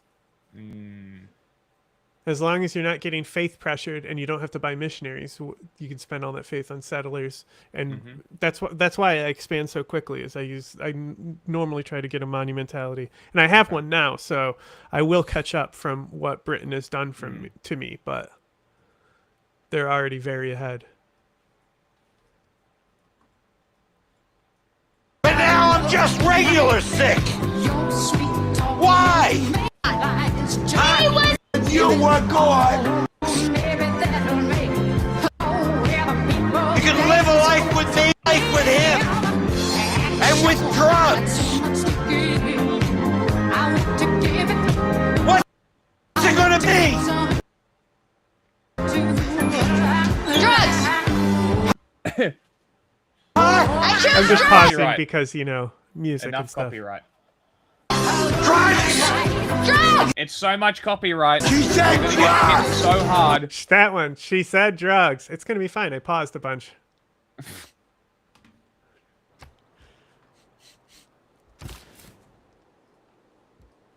Watch, it's not even a licensed song. It's just like a fucking gibberish song. She said drugs! There's an influx of air traffic. All the private jets come in. That parking lot is usually over capacity. You got Pepe from France coming over to watch the stupid cars driving, and you don't even get to watch them. They go like, what are you watching? But it's a split second. It's like sex with me. It's done. The main artery of our town is taken over by an event that lasts 3 days. That's a workshop joke he has there. We're gonna throw in a little sex with me joke, a self-disparaging but also raunchy joke to show that I'm not like the regular corporate guy. I'm not your regular corporate shill. I say bad words sometimes. Hold on a second. Like penises. City on Earth would let a 3-day event 4 months. It is such a hindrance on being able to get around this town. A huge percent of the people that live in this town work on this boulevard. A lot of traffic and slow going along the strip. You got grandstands going up here, you got lighting going up here. How do you feel about F1? Oh, I hate F1. F1 has done more damage to this town, and they kill more business. I hate F1. Can I say shit show? You can say fuck, you can say whatever I you will want. not. But I will fuck not. F1. No. I will not. That's a little too far. Everybody's mad. Can you just like kind of see it in town, or Oh, you're not allowed to look at it. what does that mean? They put film across the bridges so the locals couldn't walk up and watch the race. As a matter of fact, these bars, any bars that have windows facing the Formula One race, they come up and they put partitions over it so nobody can see it. It's a whole town that is being put on hold. Incredible. Why? 4 casinos make so much money for 3 days. That's literally the answer. Welcome to capitalism. They make bank.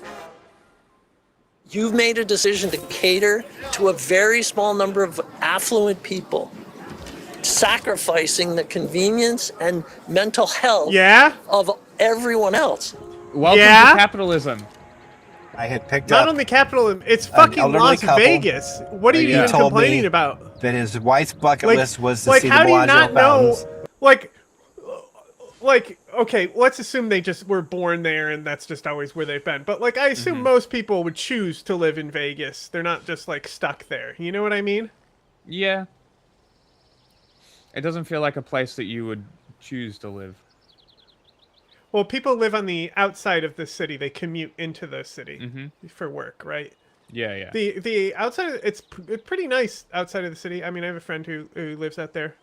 Are they the fake oases that they created?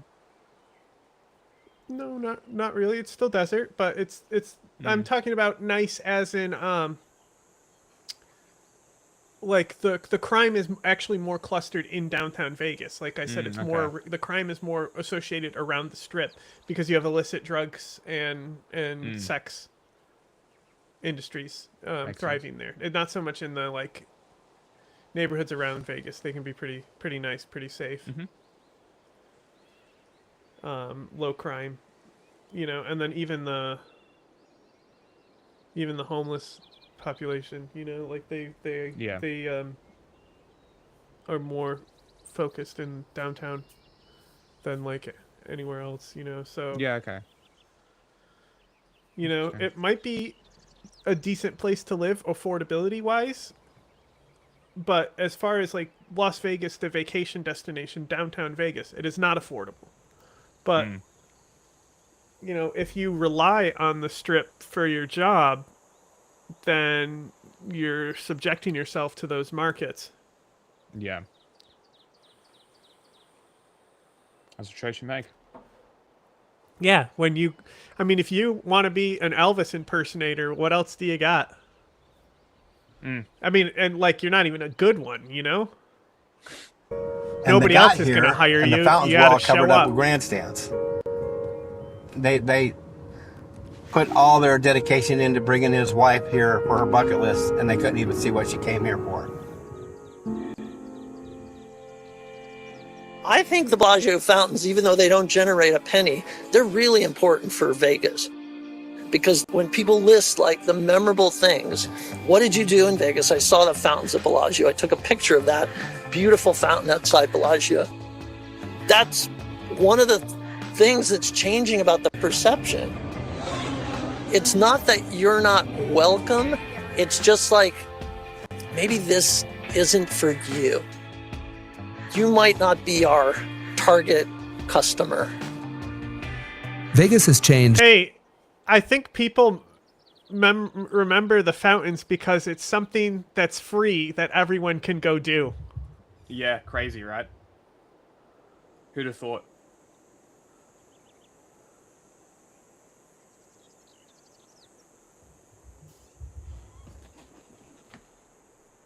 A lot over the years. And with it, so has the country. The people that used to be here on the street partying, carrying middle class people. Middle class guys. Honestly, the New York New York themed hotel, like, you should kill yourself. You and your friends. They're It's just not actually used to kind being. of that's the one that had the roller coaster that's shitty. It's kind of interesting because they instead of like making it nice and welcoming inside, the set decoration they have inside is like fake storm drains that have steam coming out of them. That's fucking hysterical. That's very funny. It's like they have actual like dumpsters, you know, and shit Do inside. they have a paid actor? that goes around saying, I know. I don't remember. Here. I don't remember. Vegas fucking sucks. It's like the worst place I've ever been as a vacation, you know? And like, I remember we're saving quarters for the longest time just to be able to like, and like turns out those quarters were because they wanted to go to Vegas and they needed us to have something to do. So they thought that saving a lot of quarters would last a long time at an arcade in Vegas. Yeah. And they're like, you already spent $50. It's only been an hour. And it's like, and they're like over here doing nickel and dime machines that cost nothing.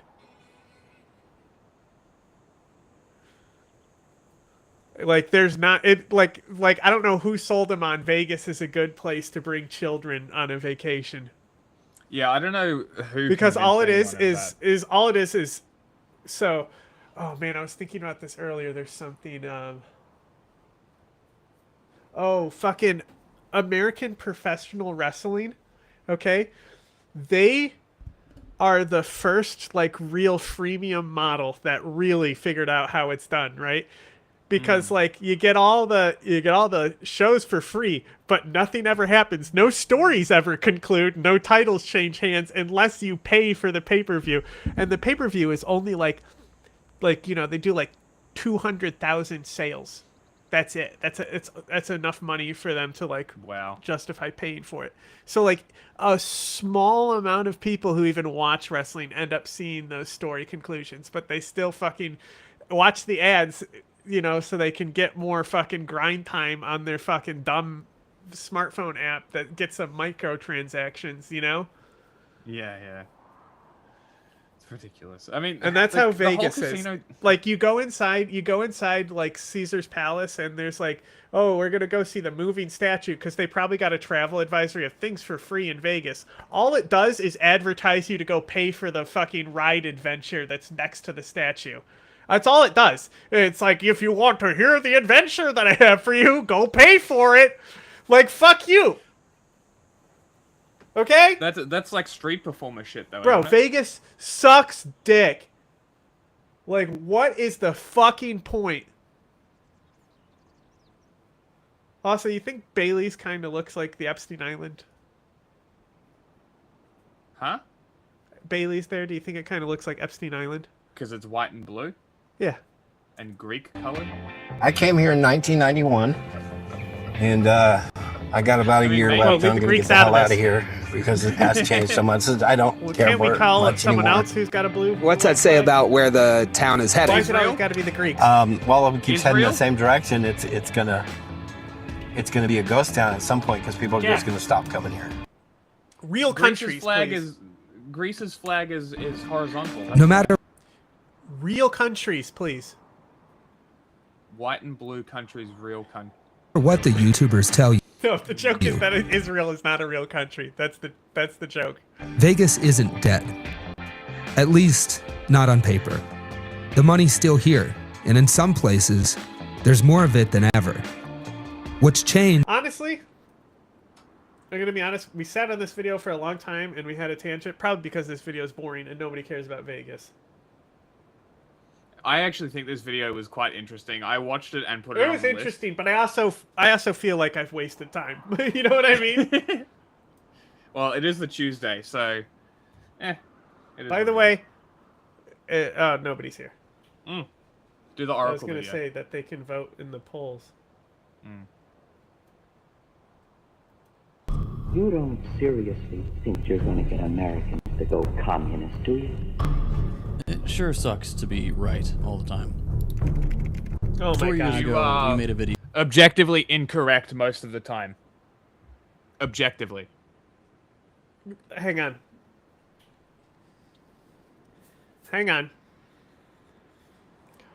Okay.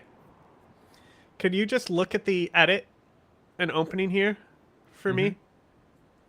Seriously think you're going to get Americans to go communist, do you? It sure sucks to be right all the time. 4 years ago, we... A Salon.com article with a fucking clickbait headline talking about Red Scare. Bro, these people have always done the fucking Red Scare commie garbage. It's not a fucking comeback of... That's journalism doing clickbait for money. Like, the censorship that's happening is so much beyond fucking McCarthyism. Ooh, Not yeah. everything is Salvador Allende and fucking McCarthyism, bro. What do you mean? It's all Chile. It's always about Allende. He always has to be included. It's pronounced child? He made a video about the Red Scare coming back, and, well...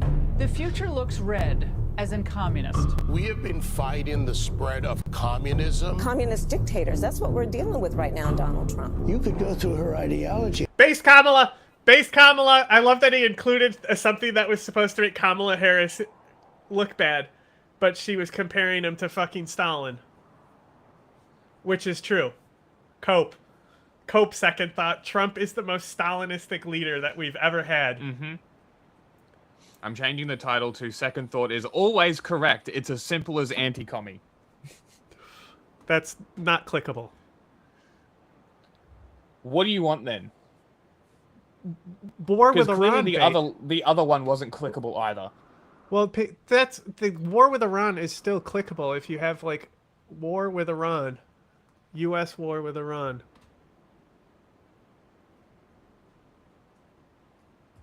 And then Epstein. More Epstein. The ideology of a communist. Nobody We will get knows more who and more second thought information is. about the network and how we can root them out and eliminate them from the existence of American society. You put Ethan Klein in there, so we might have people show up to start talking shit about Ethan.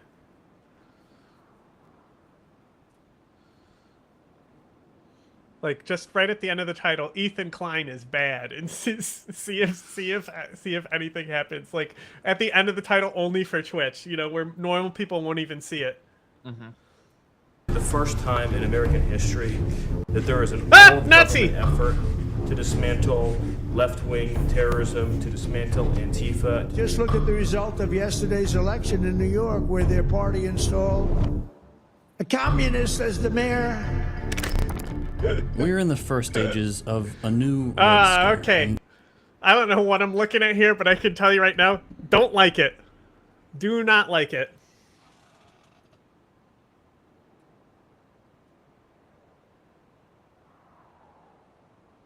Is this 1995? Hello? NSYNC wants their haircut back. Wait, they were the frosted tip guys, weren't they? I mean, this is what. Who cares? He's like, I'm getting early on the trend. Mullets came back. This is the next one that's gonna come back, and I'm gonna be out ahead. And then everyone will be copying me. JT, is that his name? I have no idea. Who gives a shit? Random idiot communist number 5. Hey! I noticed something suspicious. What is this? Channel logo. A lightning bolt?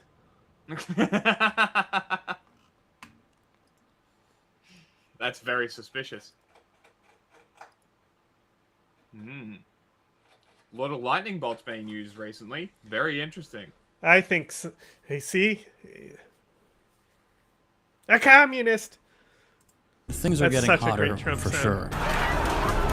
Frog in a hot tub kind of vibes. Not exactly stewing yet, but the heat is definitely there, and the jets are hitting just right. Are you now? Have you ever been a Wait, I thought it was McCarthyism again, and you were correct.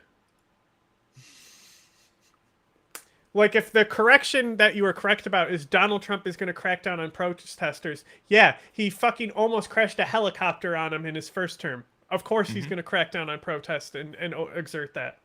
That's not the surprising part. The surprising part is ICE. Like,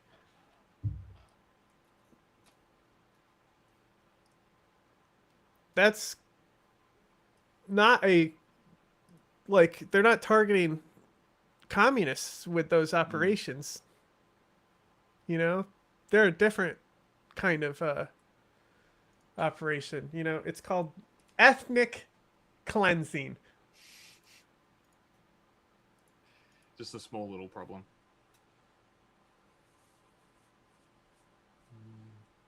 The Communist Party. No peoples in the world can feel secure against this aggression. It is a matter of national survival. Bro, she's so far ahead in culture.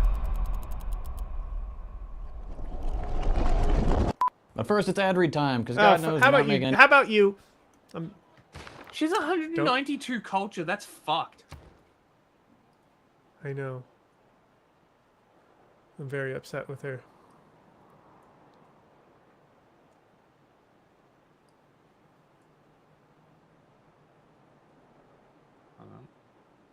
Mercenaries is really good, right? I've read Mercenaries.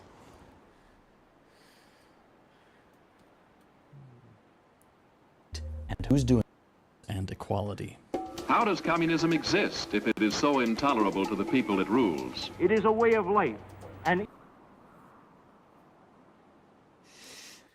Was that supposed to? So like, I'm confused. Okay, so we're getting into the meta editing that one other crackpot uses that was getting too meta, where I was just getting confused. What was his name? Yeah. I don't know. Another Northside Productions. What is it? North Star Radio. North Star Radio. Let's check if he's got anything out. But he had some really psycho stuff in there. But like this edit, is this you? I won't lie to you, these things are usually pretty easy to spot. Red Scares are periods, historically speaking, during which civil liberties are attacked in the name of defending America from domestic movements for justice and equality.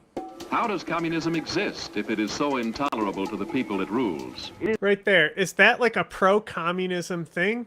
Or is that like is he like putting that in there to be like, haha, look, how does communism exist if it's intolerant? They're contradicting themselves. It's clearly showing that it's tolerant, and that's why it exists. They contradict themselves in their own propaganda. Like, how meta is this message in here? Because like it doesn't seem to make sense with the overall narrative. No.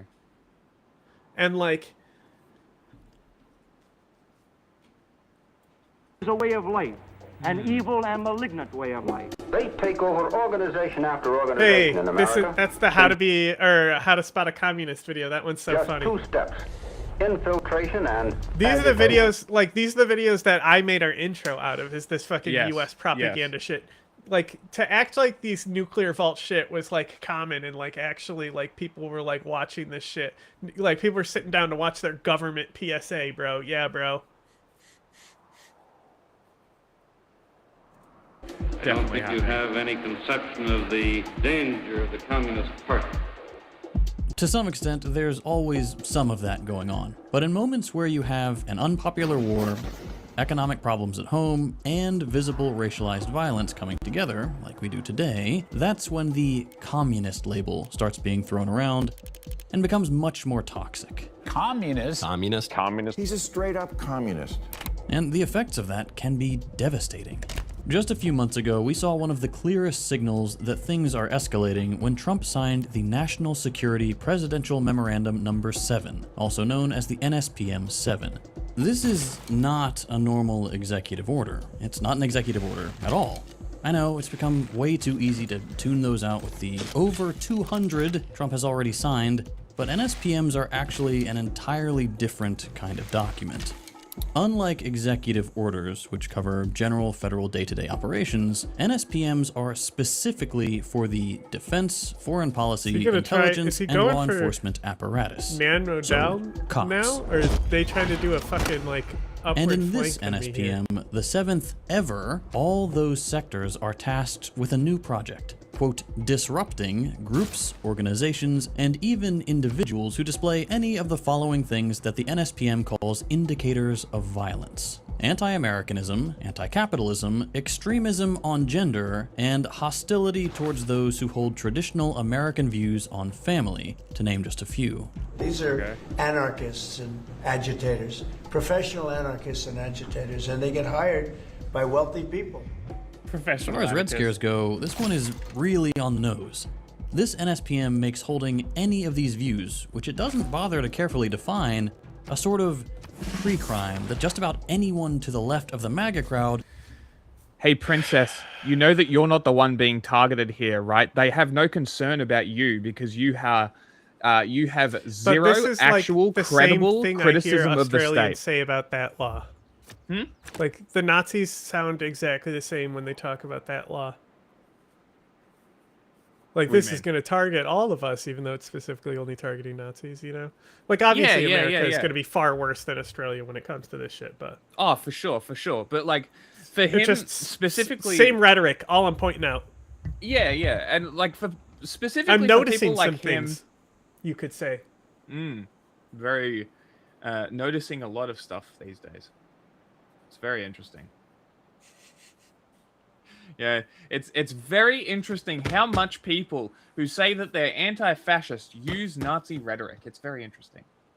Especially ones who claim that they're not nationalists, yet do nothing but repeat nationalism.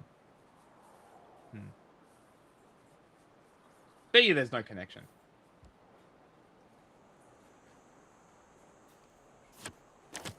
Because you are correct. I have could also reasonably been be noticing... accused of. And it gives the DOJ the authority to investigate people who hold these views without any of this having to be approved by Congress. Which is useful, because some in Congress have already caught on to what's going on here. It certainly appears like it's a strategy to take folks you disagree with and label them a terrorist threat when there may be absolutely no such threat at all. The NSPM-7 is a concerning development, but in all honesty, we've already seen what this sort of crackdown looks like before it was even signed. Remember the anti-ICE protests in LA last summer? No. Our continuing coverage of the fast-moving developments in Los Angeles. They said no. Today, protesters were back out on the streets for the third consecutive day. President Trump deployed some 2,000 National Guard members in response to violence and chaos in the city. In June, the SSCC put 3 organizations, quote, on notice for what it calls supporting coordinated protests and riots, lawless mob actions, and aiding and abetting criminal conduct. Now, that kind of warning is concerning enough on its own. But in this same letter, these 3 groups were also told they now have to keep all communications and contractual, financial, travel, and strategy information related to their role in, quote, planning, coordinating, or funding the protests, or face possible criminal investigation. And while on paper this means that if there's nothing to hide, there's nothing to fear, the reality is that this is a pretty common intimidation tactic that's been used in the last 2 Red Scares of the 20s and 50s to shut down progressive orgs. Not a fucking Red Scare. Without needing to take anyone to trial, warnings like these simplistic. create fear. And that fear drives down membership. I'm the one Abiding being by targeted. these demands and surrendering all this data also takes work, and therefore resources, away from organizing and recruiting, which also hurts membership. This kind of scrutiny also opens the door to facing all sorts of penalties for non-compliance, which are bad enough already, but they can also implicate people outside the immediate organization who become guilty by association. Effectively, this is a low-effort way for the state to hurt progressive organizations and their communities without anybody needing to be formally tried for any crime. The accusation is destructive enough. To give you an idea, this very kind of thing shut down groups like the CAA back in the 50s, when 18 years of pressure just became too much. And let's actually stay on the 50s for a second, because there's a lot to learn about how Red Scares work back then. Chairman J. Parnell Thomas of New Jersey opens an inquiry into possible communist penetration of the Hollywood film industry. I don't believe it's a political party. I believe it's an un-American thing. And I feel that they really ought to be smoked out. When you hear about the second Red Scare, if that's something that happens to you, it's usually through the prism of what happened in Hollywood. These are the Hollywood 10. In the fall of 1947, they were subpoenaed to appear before the House Committee on Un-American Activities. They were tried and declared guilty. They appealed their cases to the higher courts, and their appeal was denied. All 10 are now in federal prison, serving 1-year sentences. The big thing people know about the 50s Red Scare is blacklists. Naming names. Lists of over 900 people suspected of being communists and thereby ostracized from having any place in Hollywood. The 6 or 7 major studios early in December of 1947 made this announcement that 10... I was about to say, I'm so over this, but it's actually halfway over already, so... Yeah. who had refused to was divulge maybe before the committee 25 their political minutes, affiliation I would no longer be have employed in the been out Hollywood right there. motion picture industry. Writers had to go underground. Oscar-winning actors weren't hired for decades. Oscar Mayer Studios wieners? abandoned their directors. During the height of McCarthyism, suspicion of communist ties was enough to ruin lives and careers. I think it was probably a very necessary thing at the time, because the radical liberals were going to take over our business. And had it only been that, the Red Scare would have already been a massive attack on free... Do you know about the, I shouldn't say it's a conspiracy. It technically is. It's more of like something kind of like a... What is the, urban legend? That's different than a conspiracy, right? Yeah. So, basically the urban legend is that, the movie where John Wayne did Yellowface killed him. Mm-hmm. Killed him. Yeah. So basically it was, because they had a bunch of horses. It was like a radioactive bomb testing site or something. So there was radioactive like material and dust that was kicked up, and he died of cancer. It's like, but like they all were smoking and stuff, you know. Like there was no, like it was just this rumor that they got irradiated and killed from that movie, and it was like a disaster. Funny. It's like one of like destroyed lives of people involved. It was so bad, and it did so bad. Is that crazy? I'm the conqueror, Pilgrim. I don't think he says that, but he definitely says, I'm the conqueror.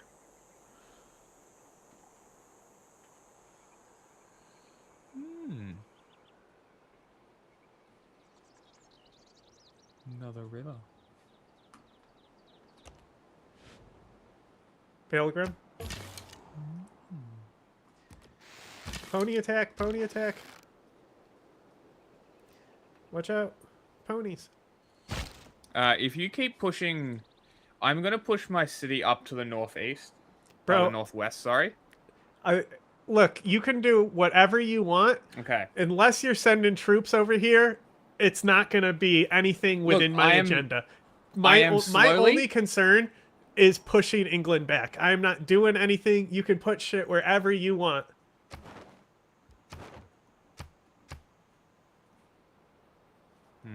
I was thinking about body blocking her, but she's at war with me as well. Oh, you're about to get the city back.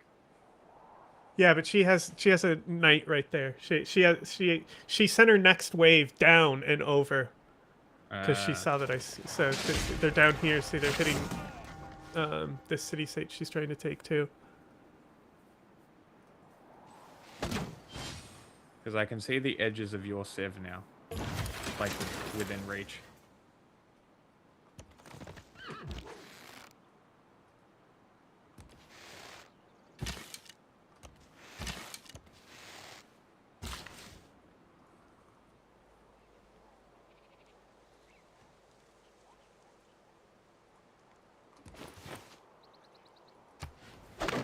That's right. That's a wall. Chopped out that wall. Freedom and free speech. But the second Red Scare was much more than blacklists. Quote, by official counting, 2 people were executed by the state, several hundred academics were fired, several thousand went to prison or were deported, and several tens of thousands lost their jobs as state or federal workers.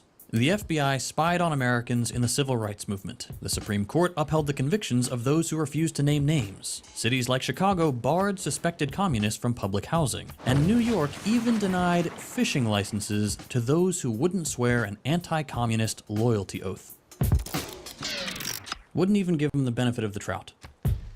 What? Now, on the organization side of things, groups like CPUSA, CAA, and the CRC were banned and or lost tens of thousands of members. We're talking about a huge chill across all of civil society.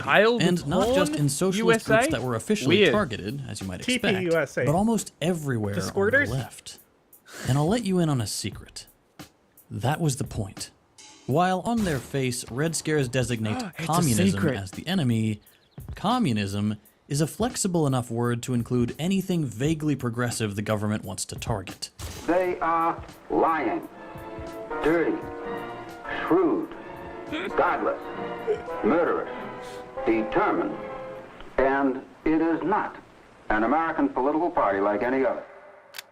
During the 50s, that meant things like targeting black activists pushing for equal human rights especially aggressively, and seriously undermining progressive programs like the New Deal. Now, the New Deal was not a communist project, just to be clear.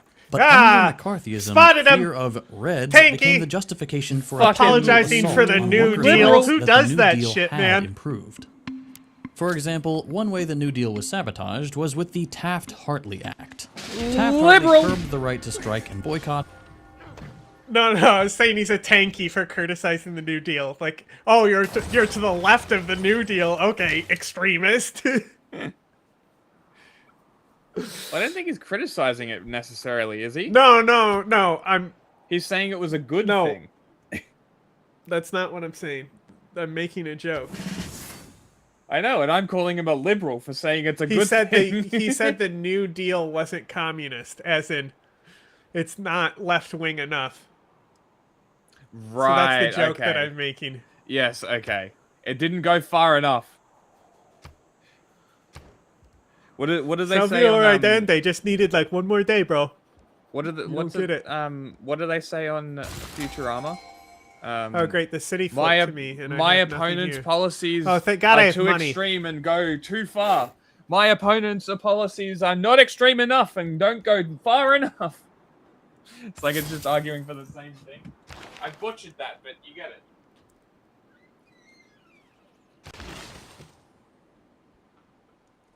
What is this? Oh, I do a chop. Chop. You gotta chop it all down.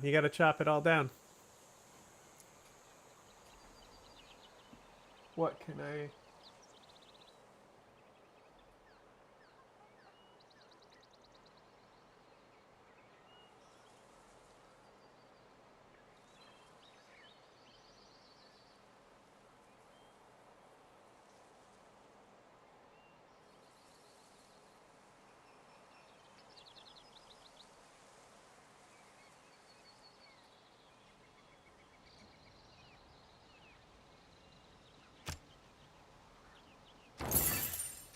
That's where we're putting it. You? And made unions much, much weaker as a result. And Taft-Hartley was far from the only strategy used to achieve that. A big part of the Red Scare was also the thousands of state and federal workers being purged from the government. Black, Jewish, and queer workers were disproportionately targeted and accused of innate communist sympathies, and fired en masse, thereby gutting the government of its more social and regulatory powers in the process. And to that end, this scare looks a lot like the last one. We are now in day 31 of the government shutdown, and many SNAP recipients will not receive benefits tomorrow on the 1st of the month. As of writing this, 40 million people just went without SNAP benefits for weeks as Trump blamed the shutdown on Democrats and labeled them part of the, quote, radical left. Last year, Doge tore through hundreds of thousands of federal jobs led by a billionaire whose life mission is being anti-woke. And you probably missed this, but last January, the chair of the NLRB, the part of the government in charge of enforcing labor law and protecting workers from unfair labor practices, was fired. Bro's got a catapult and a man-at-arms right there.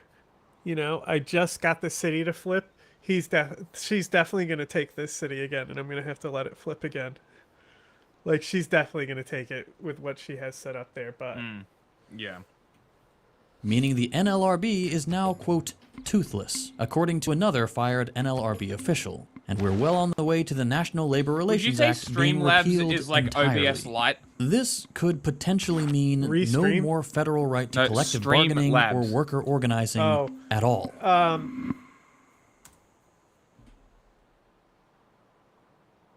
Like, it's essentially just a clone of OBS. No, Mac, it's... right? So, the thing is, Streamlabs is more similar to Restream, I would say, actually, because like Streamlabs, that's just Streamlabs like software, but they also like, I want to say Streamlabs is the one, our chatbot is Streamlabs, like I'm using Streamlabs for them. So like it's just a accessory feature that like lets you do a lot of stuff, like make overlays and stuff. But you can stream through it, right? Yeah, but like it also has the ability to do like overlays and stuff. But the software version is basically OBS, like the actual like capture version. Yeah. But it might, that's the thing, OBS, if you lose the stream connection, you drop for a second, you know, like look how often we drop and have to reconnect with Restream, but Restream stays open at least. It doesn't end the stream. Yeah, OBS would drop the whole stream. Yeah, it's very annoying. That's why I don't use it, even though I can get a little more latency and quality out of it.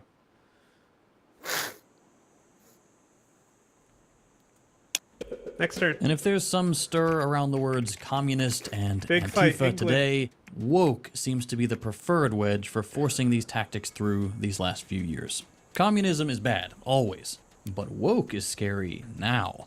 So now everything is woke, from universal healthcare to drag, and under this label, anything drag and everything becomes a very real threat to...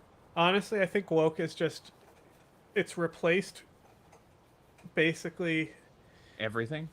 No, so specifically the people who would use gay in a very specific way. Like that type of that's all it is. It's like that's for sissies type of thing. Right? So yes. Like, woke you know what? Just, you make a really good point. A new way of saying that's gay. That's really all they're doing. You make a really good point. It means literally the same thing that they meant when they were saying that's gay back then too. Yeah. Because they'll say that's gay, but then they'll be like, yeah, look at my buddy at the gym. He's so ripped. Not gay at all. Yeah, exactly. Americanism. See, actually very real masculine. Americans don't watch drag shows or afford life-saving procedures or protest. That's lib woke commie shit. Real Americans shut up and take it. And I don't need massive some people floods are. right now. Just like in previous Red Scares, we're seeing private institutions willingly running away from woke like their predecessors ran away from red. If the last Red Scare relied on Hollywood to self-police, today law firms, universities, major brands, and hospitals have all already shown themselves to be ready to bend the knee. They've rejected any association with wokeness, and in the process have happily helped this Red Scare along without even being forced. And the effects of that can be dramatic. For past Red Scares, all the infiltration, intimidation, and general destruction of civil society poisoned the well on progressive politics for years. At the end of World War II, the progressive movement was rich and interconnected. Membership in groups like CPUSA peaked. Anti-fascism was anti-capitalism, was anti-racism, was anti-imperialism, was anti-war. There was a clear and popular sense that to fight for one cause was to fight for them all. In the same way that today's No Kings protest opposed gross abuses of government power and horrifying kidnappings by immigration officials and wealth accumulation by billionaires, even if they do so vaguely, so too did the pre-Red Scare progressive movement unite all those who couldn't accept injustice in all its forms. But the Red Scare wiped out that solidarity. Being associated with anyone on the left was just too risky. So the fight for democratic socialism and human rights was quickly watered down into a more palatable protest for holding on to liberalism as the government was gutted and incrementally extending civil rights to more groups. It took years, until the late 60s, for the spirit of intersectional struggle to come back. Even though he's now associated almost exclusively with the fight for civil rights, MLK is a good example of this. He said things like, quote, "We must see now that the evils of racism, economic exploitation, and militarism are all tied together. You can't really get rid of one without getting rid of the others." He believed that capitalism had, quote, outlived its usefulness, and most famously of all said, quote, "Call it democracy or call it democratic socialism, but there must be a better distribution of wealth within this country for all God's children." But between the 50s and the 60s, too much organizational power was lost, and these beliefs and their associated demands just became too ambitious. Within months of launching the Poor People's Campaign, a new movement that brought all these struggles together again, King was assassinated, and the rest of the Cold War years successfully buried his mission. The problem of racism, the problem of economic exploitation, and the problem of war are all tied together. These are the triple evils that are interrelated. What I'm saying today is that we must go from this convention and say, America, you must be born again.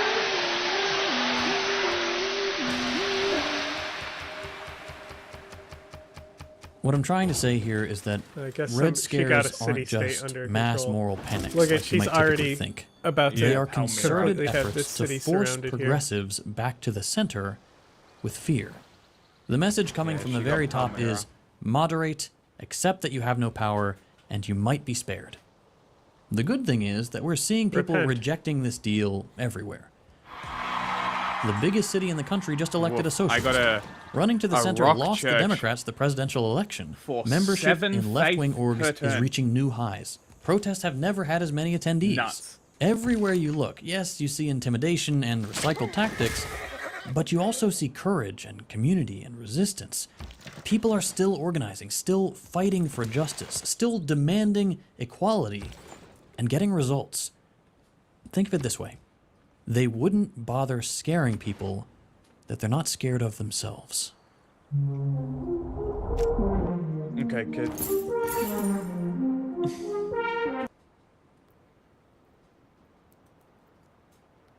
Oracle? Yeah, please. I want to know. Enterprise database cloud company. 4 words that make me want to put my eyes. Shape-shifting tech leviathan.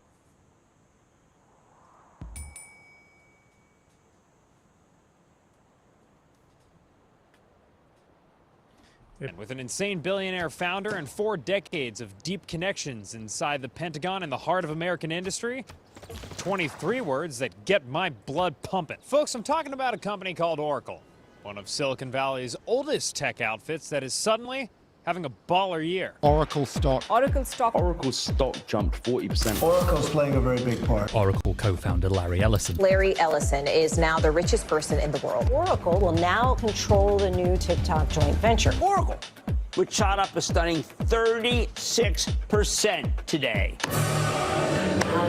But despite all of these headlines, I have noticed that very few people seem to know what the fuck Oracle actually does. So I decided to figure it out. All by myself.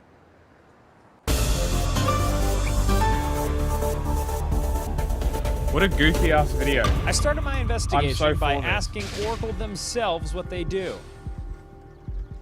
I did not get a response. So I took the next logical step and visited their website, where I figured they could clearly explain how they made $57 billion in revenue last year. Almost immediately, I knew I was wrong. Their website was simply the words cloud AI, applications, and infrastructure all arranged into dozens of different combinations and interspersed among acronyms like OCI, SCM, and ERP, all in the name of helping people see data in new ways, discovering insights, and unlocking new possibilities, with the help of a little papier-mâché hummingbird. Clearly going through official channels was getting me nowhere. It was time to activate the Good Work Anonymous reporting portal. It was there I was able to speak with a real-life group of current and former Oracle employees. What does Oracle actually do? Dude, I don't know. I sell it. Why do you think that so many people do not know what Oracle does? Because they do too much. It's not a simple value proposition where they do one thing really well and you can describe it in 10 seconds. There isn't an industry in the country, in the world, that Oracle does not touch to some extent. It's still a little bit of a mystery to me. They truly do have some sort of financial income from every major company and most smaller companies. A lot of us didn't really understand like that we were kind of the backbone of companies' computers. At this point, I realized that even Oracle was going to need some help explaining Oracle. So it was time to swallow my pride and do the sensible thing. Ask a better journalist to do my job for me. What does... Okay, time to start over. What are you talking about? Oh, I lost. 3 turns and my capital will be gone. Yeah, don't worry. I'm not gonna play a game where I don't have a fucking capital. And like have to like rely on 2 cities and like do a continued defense for 1,000 turns against England. Like I lost. We lost. You lost. Yeah, which means we lost. I have to protect you too. Okay, I'm gonna try the reset button. I did save, just in case. I'm pressing it. We'll see what happens. See if it even lets you join. It might be like, nope.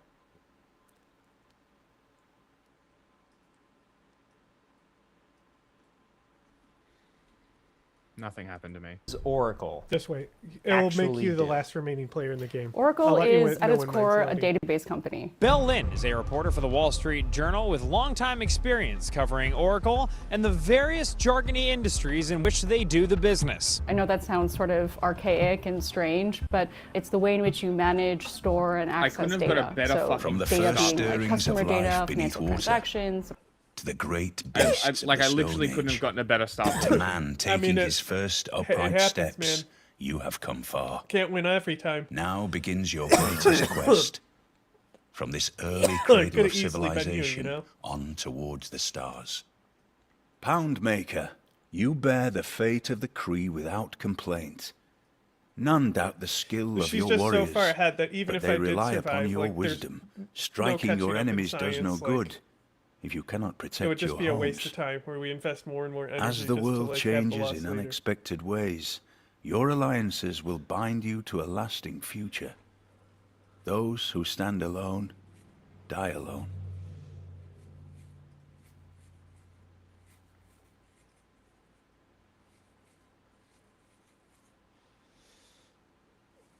Oh, okay. I also want camps and pastures. I like camps and pastures.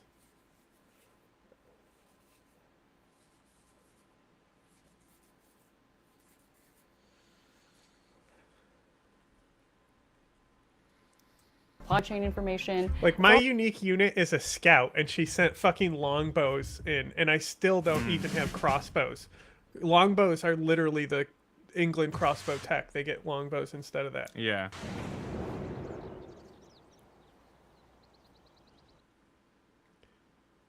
This kind of like back end, maybe kind of boring stuff that keeps a business running. Then how come when I read about Restart Oracle button did today, not work. They're in TikTok, they're in AI, they're in cloud, yes, and they're in software sales. How could a database company be doing all of that? That is a great Bro, question, he's turning and into there is people. actually a connection between databases and all of those sort of separate, seemingly disparate businesses. Because databases are really sticky, and by sticky I mean once your corporate data is inside a place, it's really hard to take out. Oracle figured out that it could sell software like HR software and supply chain software to those same businesses. And then it figured out it could also sell cloud computing to those businesses as well because it already had their data. Okay, now we're cooking.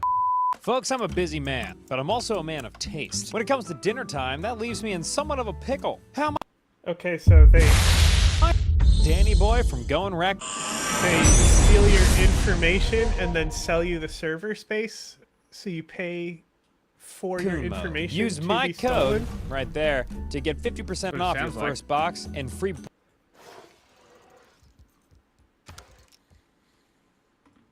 Boo! You stink, Oracle.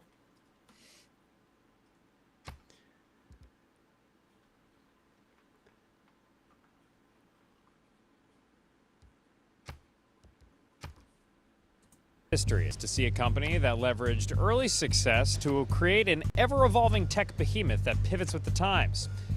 A sentence I crafted with language derived from the Mr. Wonderful guide on scaring the hoes. Much like this YouTube channel, Oracle got their start as a government program. Codenamed Oracle, the project had Larry and his employer Ampex building databases for the CIA. Eventually, Larry and two of his colleagues would split off to form their own company, which would eventually be named Oracle. They went public in the 1980s with a core focus on that sweet database tech. So while I wasn't able to, you can join. Well, I wasn't able to use the restart function. I basically have it. I just need to set the leaders again, and because I saved the setting anyway. Mm-hmm.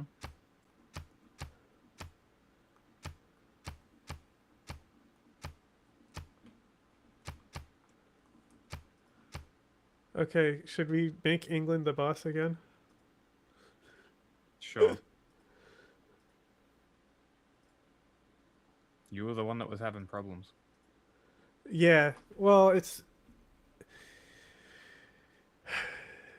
She was a deity AI that settled next to me, you know? Yeah, And, last time that happened to me, I destroyed his fucking shit. Yeah, but didn't you have a choke point? No, it was, the Maori. And I was aggressive towards him. Didn't let him do shit.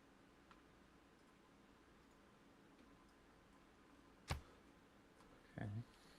Technology. By the 90s, it created enterprise software, which goes beyond storing data to assist businesses in other areas like HR, accounting, and so on. After a string of buzzy acquisitions in the 2000s, Oracle shifted its focus to the cloud, announcing Oracle Cloud Infrastructure that could compete with big guys like Amazon Web Services and those bastards over at Google Cloud. So if you're a restaurant and you need your customer data filtered, Oracle has a product for that. If you're a city and your HR needs to manage employee benefits, Oracle has a product for that. If you're a United States Air Force and you need your supply chain managed, Oracle has a product for that. In fact, if you have existed in the last 40 years, there's a good chance that you have bought something from Oracle.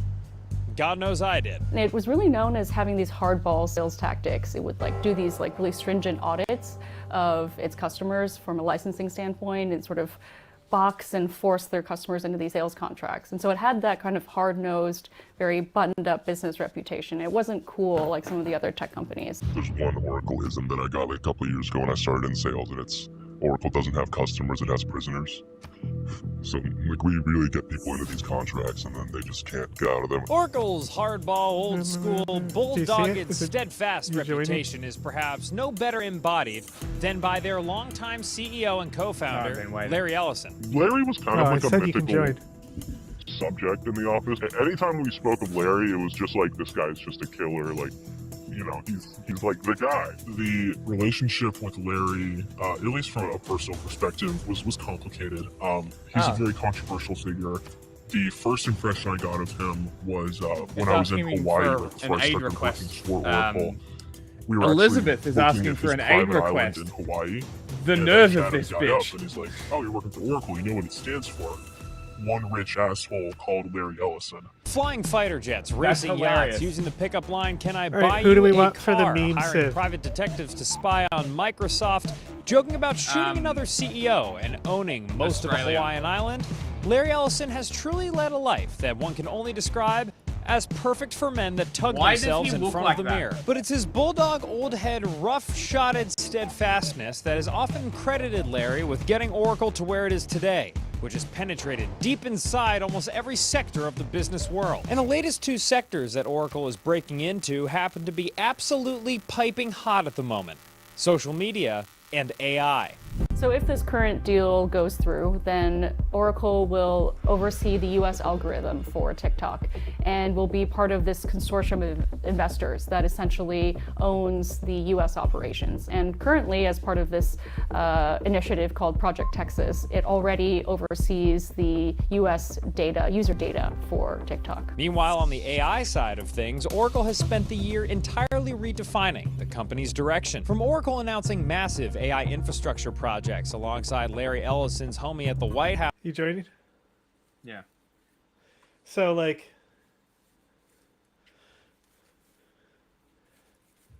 I'm gonna get so upset if once again I have to raw dog astrology, because like the whole point of choosing Poundmaker was because I wanted those early unique scouts that start with a promotion, so I could give them movement on hills as the first promotion, and like basically get the scouts out to get my settlers pushing out quickly. And from the beginning, it was struggle after struggle. The fact that I explored so much of the map, never got a natural wonder, it's just frankly rude. You have to pick your guy.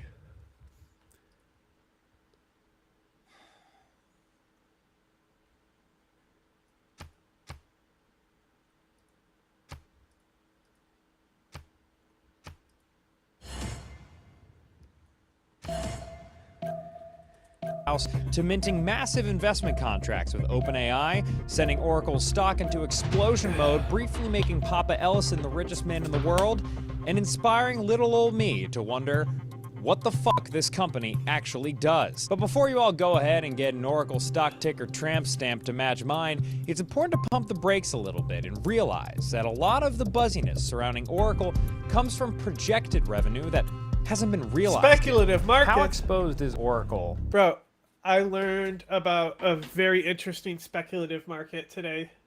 What was this fucking video on? Oh my god. Like, I know it was just a side tangent in the video, but I learned something, and it's Civ related too. From the first stirrings of life beneath Wilhelmina, water, she has the tile improvement, plant a bunch of flowers. To man taking his first upright steps, you have come far. Sean? Now begins your greatest quest.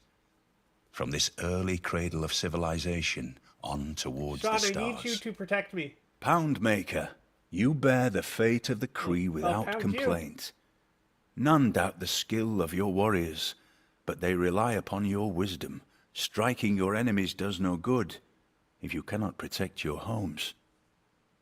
As the world changes in unexpected ways, your alliances will bind you to a lasting future. My other account, see if it's on this. Those who stand alone, die alone.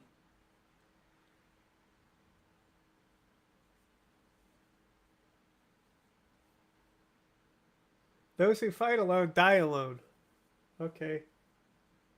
It didn't change my history when I flipped to the other account. That's very annoying.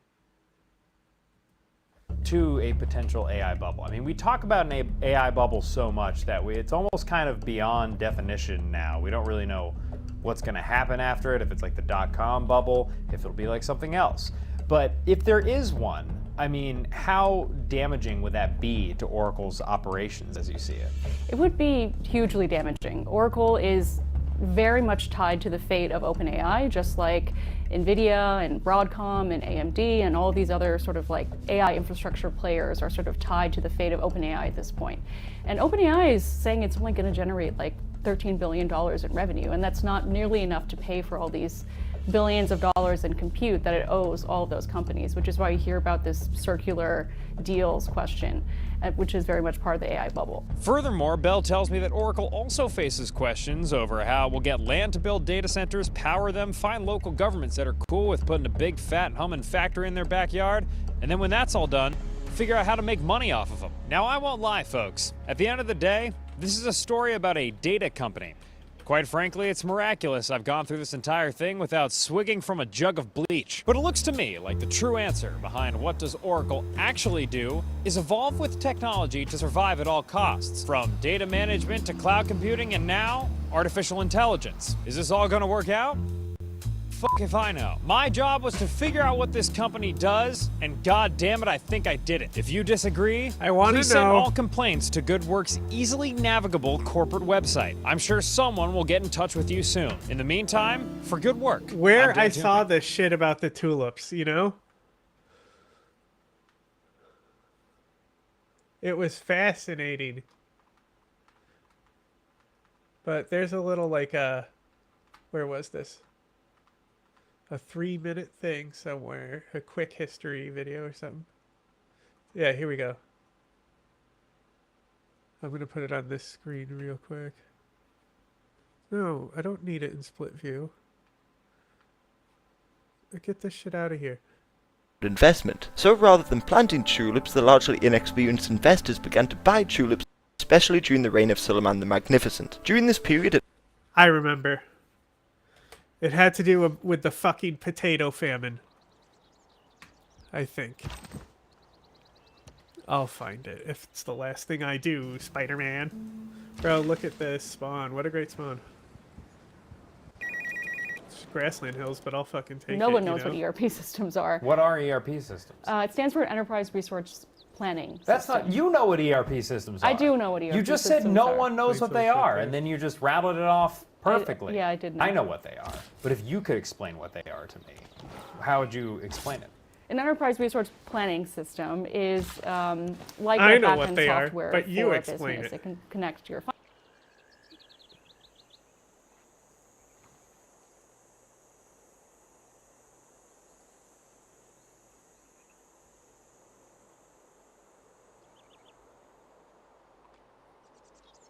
These nuts.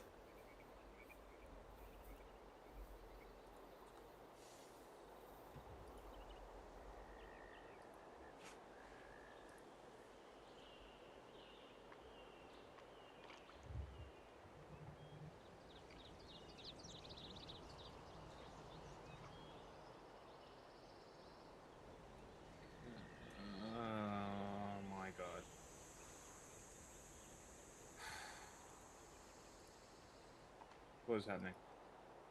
I'm looking at the list that I generated.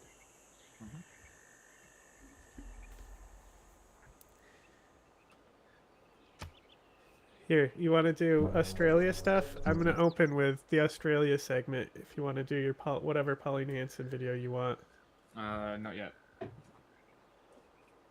No Australia segment? Not yet. I'll do it in a Oh, second. okay. Just put another thing on. For Okay. now.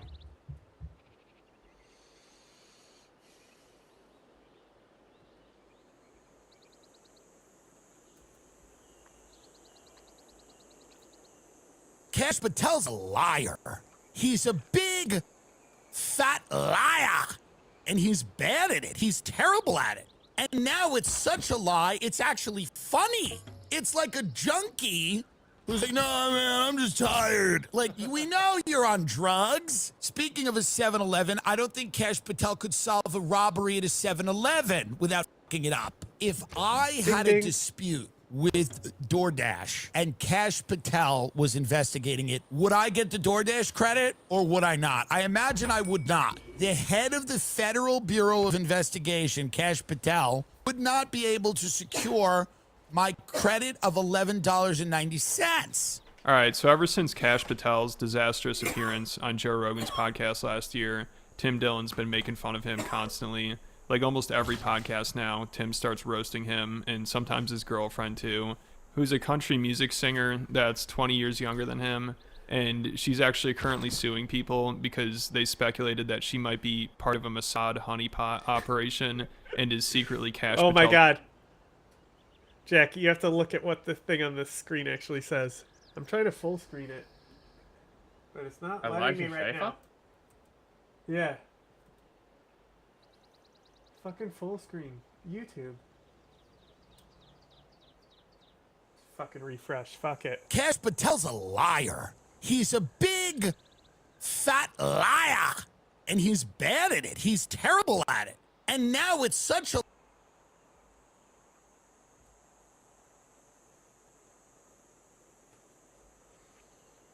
lie, it's actually funny.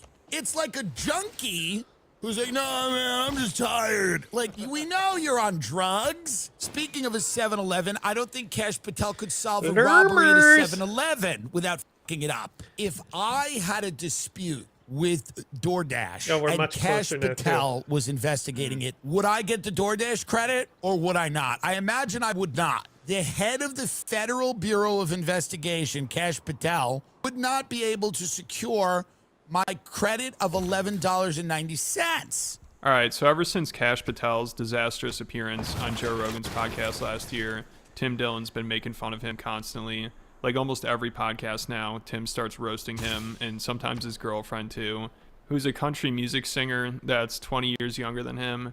And she's actually currently suing people because they speculated that she might be part of a Mossad honeypot operation and is secretly Kash Patel's handler. Also, Kash gets a lot of criticism because he uses the FBI's private jet to fly around to her concerts. So to address all this controversy, at the end of last year, him and his girlfriend went on a podcast to talk about it and their relationship and how they wish the media would stay out of it. It's hilarious. Like, they just keep complaining about how they want to keep their relationship private while they're doing a media appearance as a couple to talk about their relationship. And this podcast aired during a giant manhunt the FBI was conducting. Why do I care? To find the Brown University man. It's funny. It's just funny at this point. You know what I mean? No, like, I'm not asking you or like a general question about like why do I care about this podcast. My question is why the fuck do I care about the FBI director's fucking relationship? Fascism is taking over the United States. Fuck this guy and his relationship. Who gives a shit? Well, it's actually, it's a huge fucking, it's a big Corruption deal because thing? no, he's literally using taxpayer dollars to use FBI assets. Yeah, that's corruption. Yeah, that's the fascism part. That's part of the fascism. And that's like, and I'm sure that this video actually gets into it, but I'm sure that there are only a few videos who are talking about it like this. Next turn. And they're just like, oh, Kash Patel's on a podcast about his fucking relationship. There's a specific clip of Kash Patel being like, I've only used FBI assets to go to like 15% of her shows. Fucking That's Ethan. hilarious. Did we put Ethan in there? Ethan was making fun of him earlier and like going deep diving the girlfriend, showing what a loser she is. Like she's not even relevant either. No, we didn't put Ethan in there. We could. His name is in the title. Yeah, I said that's what I meant. Did you put Ethan's name in the title? It's for in the rage title. bait. Mass shooter, which wasn't going very well, and Kash was already getting mocked for it because they're having trouble finding the guy. And this video went viral where Kash Patel had his FBI agents just kicking around snow looking for evidence, and it took the FBI a week to find him. And they only found him because of a tip they got from a homeless guy who made a post about it on Reddit. Just look like you're doing something. So it wasn't a great look for the they put FBI, all the assets especially out. because in the middle of the manhunt, this podcast with the director of the FBI and his girlfriend. It's really was like it's really getting to the whole like China just look like we're fighting COVID by fucking disinfecting the streets, you know? Yeah. I mean, pretty much. Yeah, go in with your white suits and your clouds of smoke, and it looks like you're doing something. Where they're complaining about how the media doesn't understand their relationship, and Kash defends his use of the private jet. So Kash Patel and the FBI are now relying on the homeless to solve the crimes. No. Folks, they're relying on the homeless. The reason the Epstein list isn't out is because the homeless haven't gotten involved. Kash Patel didn't realize that there was a human trafficking ring that Epstein was running because a homeless guy hadn't posted about it on Reddit. The Federal Bureau of Investigation is now depending on the homeless. So basically the homeless are doing a better job than Kash Patel's FBI. And Kash Patel, by the way, while this is all happening, is on a podcast with his girlfriend. He's on a podcast with his girlfriend. The media is not going to dictate the speed at which this relationship moves. We've been together for 3 years now, and he's so weird. This is so weird. The way he talks, his cadences, like, what is like? They're all fucking scary. They're all fucking eldritch whores, bro. Yeah, did you see the fucking? Did I send you the fucking? I think I only sent it to Ace. You fucking, I'll show you the fucking energy of this fucking cabinet. Okay.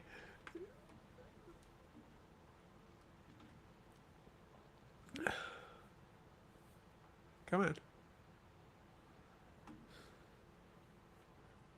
He wrote a fucking fan fiction and now he's in charge of the FBI.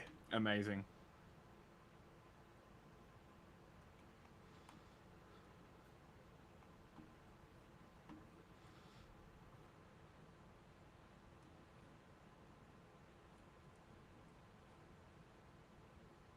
Video? Hang on. I said I'm pulling something up. You know, Instagram and shit. Fair enough. Instagram be Instagramming. How do I copy just the link?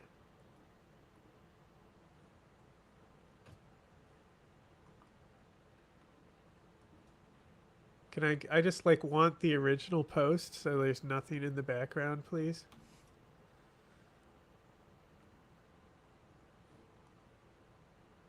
Okay.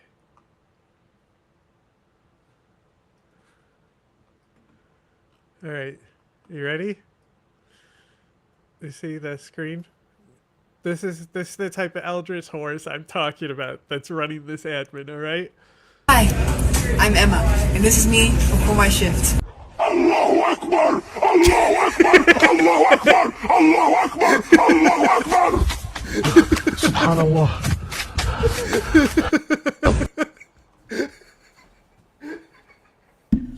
What in the fuck was that?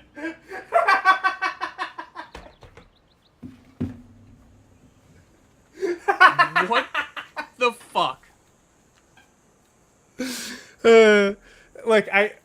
Okay, so there's context behind it, okay, that explains why that video exists, okay? There is like a whole like type of ghost hunting community in the Muslim world, but it's much different. They don't see the same spirits that other ghost hunters do. Oh no.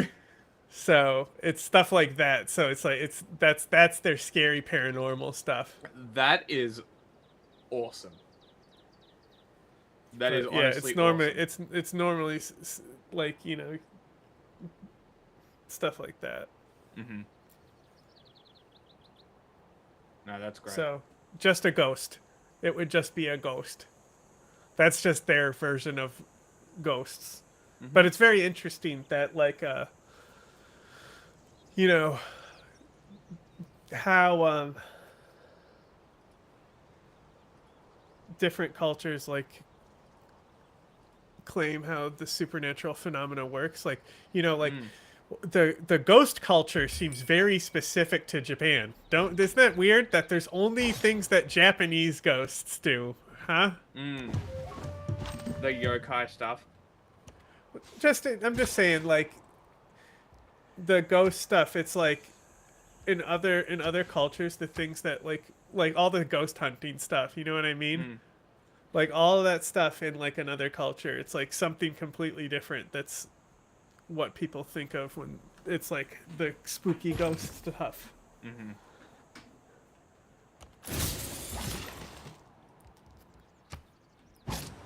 So we're gonna do it on our timeline. I think that the media is going to pretend to find anything that they think will create a headline or bother us or create a story. And no one told them not to go on vacation. And it's ironic that they're saying, "Oh, you're going on vacation, or you're going to see your girlfriend perform." And if I was actually using it, I would go see every one of her shows. I think I get to like 15%. So pay for the fucking flight, dickhead! Isn't that great? Go on fucking commercial flying, you fuck! Bernie Sanders does. He'll take a bus, bro. Bro's like, oh, I can do this now? Private jet. Fuck this guy. What a piece of shit. And then he flew to the Olympics to, like, be part of... Oh, that's... Yes. It's the bro thinks he's on the team meme. Yeah. Unfucking real. It's so fucking bizarre. It's really... I think the FBI director should ever use... Kim Jong-un wishes he could be Kash Patel partying with the Olympic gold winners. The private jet for leisure activity. He said it's a waste of taxpayer dollars, but now he's going all over the place with it. Like just yesterday, he was getting a ton of criticism because he used it to go to Italy to celebrate with the U.S. hockey team after they won gold. And there's a video of him in the locker room with the team afterwards, and he's jumping around celebrating, and he's like the center of attention for some reason. You would think he just won the game for him. And a player even comes up and puts a gold medal around him. You know, it's like he's a Make-A-Wish kid. So I'm sure Tim Dillon will have a lot to say about that. You know what? And I also saw just recently. He is like a Make-A-Wish kid.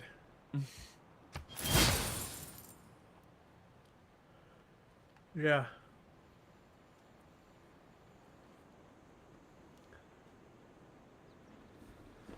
Kash Patel's girlfriend did What an do you interview think with his Vanity Make-A-Wish Fair was to get talk this about position? life as Kash Patel's girlfriend. So she doesn't want people talking about their What relationship, illness did he but have? she keeps doing What interviews terminal about it, illness does and he have? uses it to promote her career. Like in this article, it says she was unknown until she started dating Kash Patel. So she loves the attention. You know, it's like Meghan Markle syndrome. Like she complains about how she just wants privacy, but she keeps making media appearances. So she can complain True. about all the people on the internet being too mean to her, but she puts herself in this position. Okay, Jack, you really don't know? You're that ignorant you don't know about his illness? Because he was born with a very, just awful illness. And it's because he was born as Kash Patel. Okay? Is this concentrated donkey brains? Well, does he have a certificate that says he does not have donkey I don't know. brains? Maybe he does. He seems to have certificates for a lot of stuff. He probably, you know what? If one guy definitely has a certificate to not have donkey brains, it might be him for real in real life. Also, they're getting criticism because the FBI SWAT team provides security for her. And there are reports that Kash demanded the SWAT team be designated drivers for her drunk friends. So there's always some controversy with them, and Kash always has to make media appearances and do PR for them. I mean, it's so pathetic. You know, the FBI is having trouble solving investigations because the director's busy trying to defend his girlfriend's music career and convince people she's not his handler. They're all unprepared. You're involved now in this cover-up. This is you. Kash Patel's in it because he's like probably being, you know, he's another one's being handled. He's another one's being either controlled to some degree. And I'm not saying Kash Patel's girlfriend's doing it, but others have. Take a look at Kash Patel's girlfriend. Some people have said that. I've never said it, and I never would. Obnoxious. Because he's been litigious about that. They've sued you. If you've said this very talented Tim country Dillon's gay, right? is some type of tool to control Kash Patel, you get sued. So I Do you don't want to think get it- sued. do you and I think don't believe the that. I believe over-the-topness- it's a relationship based on love. And by the way, Kash Patel defending his Do you girlfriend think she's it actually comes a great from singer. him I'm being a gonna little go to that, gay too. and making a little over the top? Oh, and a no, bit- that's a like bit- his whole comedy is that he's a fucking uppity bitch. He's literally an uppity bitch. Like he literally acts like people's mother. You know what I mean? Okay. Just constantly just that Mm. one lady, you know? The uppity bitch. I gotcha. Because his comedy, I was never really a massive fan of his comedy per se. The show is fine. It's just like, I get the idea of what he's doing. I don't know. He's a hard one to read. It's interesting. He's an interesting guy. Add tag.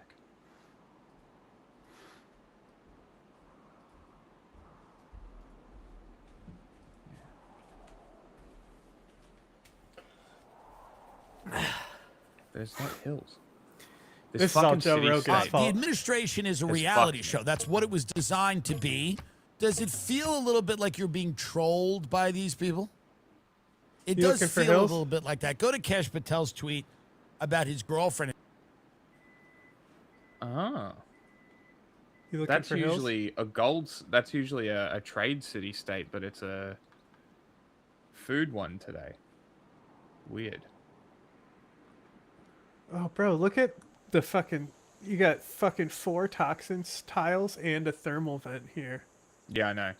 Another I noticed that. toxics. You got a ton of toxics.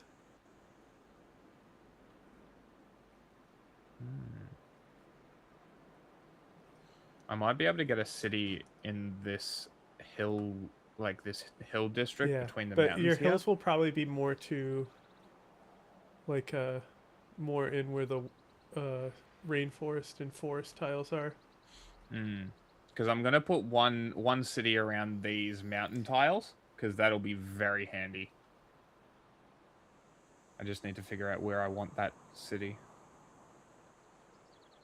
Maybe I'll put it on this grassland hills here.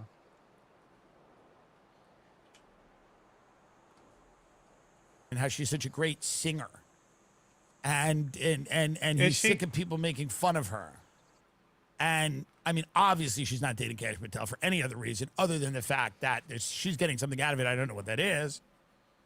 I'm all for transactional Supreme relationships. dick, I'd prefer, obviously, to not date people that are, potential spies, but who knows? We don't know. Maybe she's not. Maybe she's not.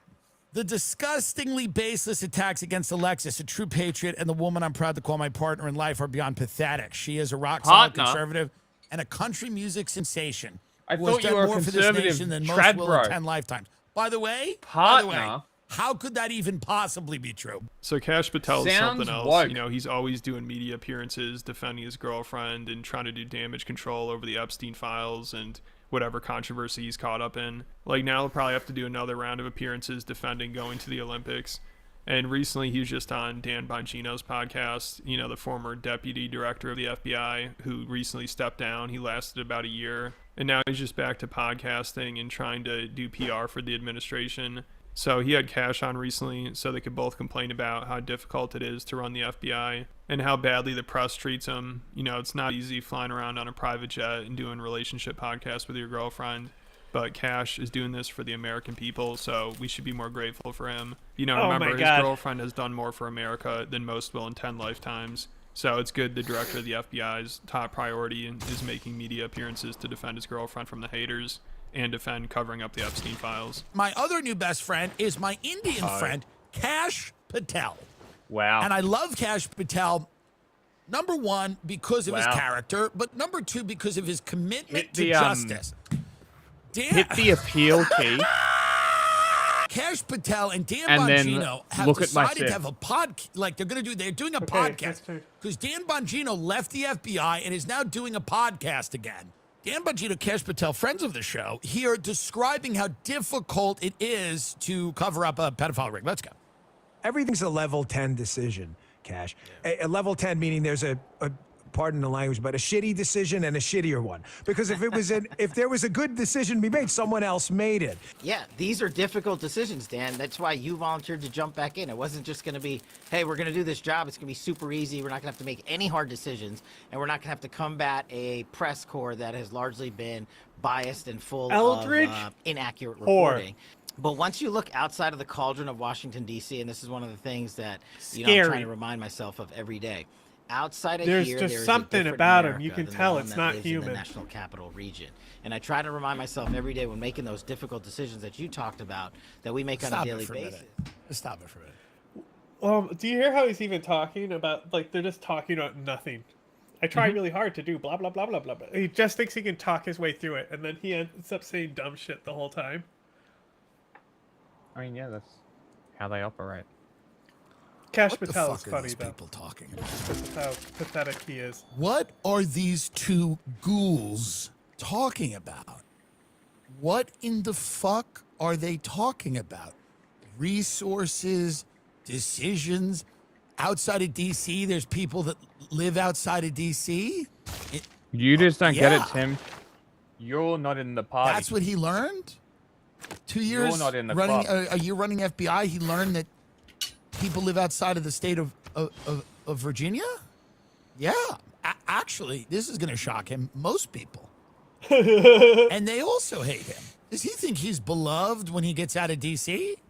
I mean, this guy's out of his mind. Does he think when he leaves D.C., people think this has gone well? And I bet Cash originally thought he'd have all these Rogan Sphere podcasters on his side and he'd be buddies with them and he'd be going on their podcasts. Like, he did do Rogan's, but Joe brought up the Epstein files and Cash had to lie about it.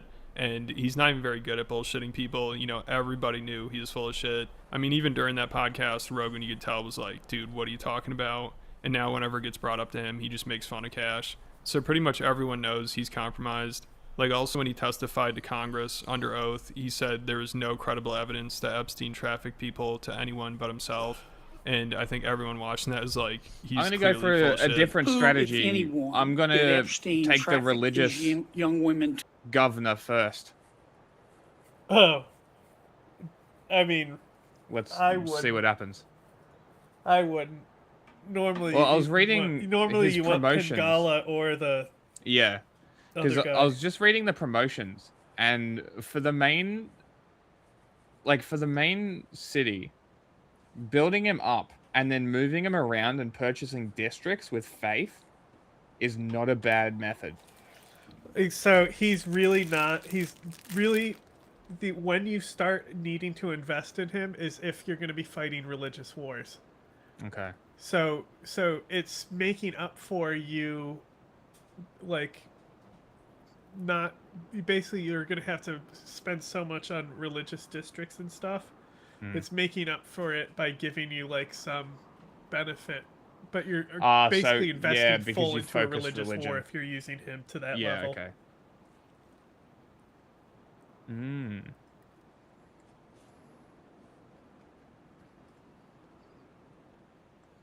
do besides himself. Himself. There is no credible information. None. If there were, I would bring the case yesterday that he trafficked to other individuals. And the information we have, again, is limited. So the answer is no one? He's a liar, and he should resign and step down because he's lying. Why is he lying? Why would he tell such a fib? It is a lie, and he's bad at it. He's terrible at it. And we knew it was a lie when he said it. And now it's such a lie, it's actually funny. It's like a junkie who's like, no, man, I'm just tired. Like, we know you're on drugs, and he knows he's lying, and he does that thing. When you're a liar, you kind of have an out-of-body experience where you go, is this working? So it's not going too well for Cash, but I think just a few more media appearances and maybe you could turn things around. You know, maybe you can go on Tim's podcast to try to repair his image. Imagine that. If he's going to make appearances, he should go on Tim's show. I mean, that'd be hilarious, but I don't know if Cash Patel is that delusional. But let me know what you guys think about everything, and then check out the Patreon. There's over 107.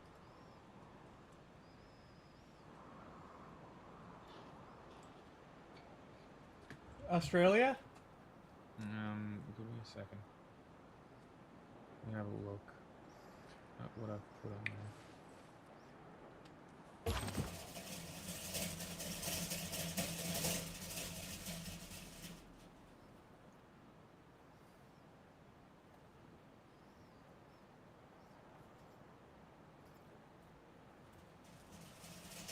We were actually out to dinner here in Nashville last night. We met a couple from California. They moved out of California because they couldn't afford the rent or even to buy a home and also start a family. It's endless with this guy. Everything he touches, crap, except his bank account.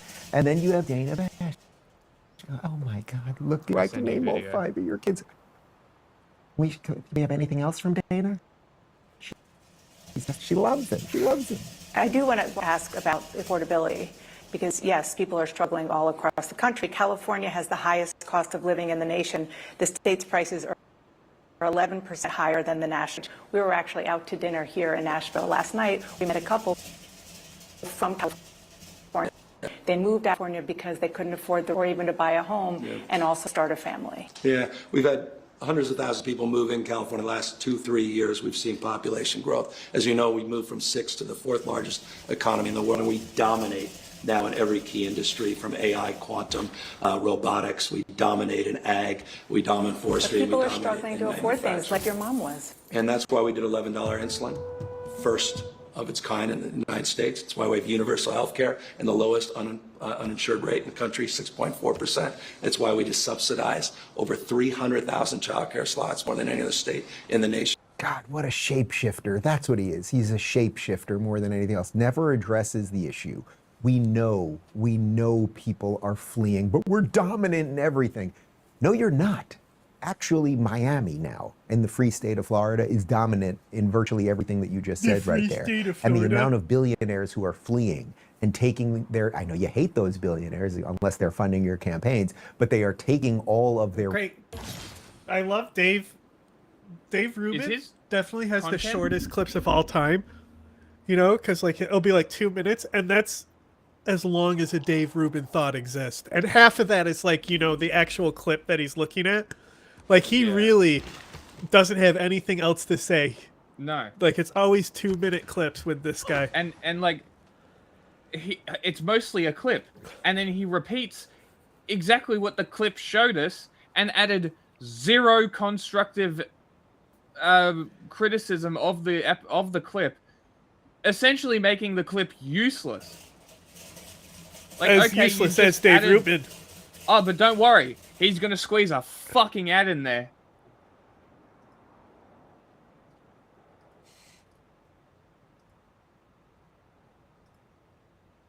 Unbelievable. Okay. Australia time? Yeah, I sent you a video. Oh, no. I told you I have the opener, though. Okay? To get us in the mood for Australia. I'm pretty sure we've already watched this, but it's okay.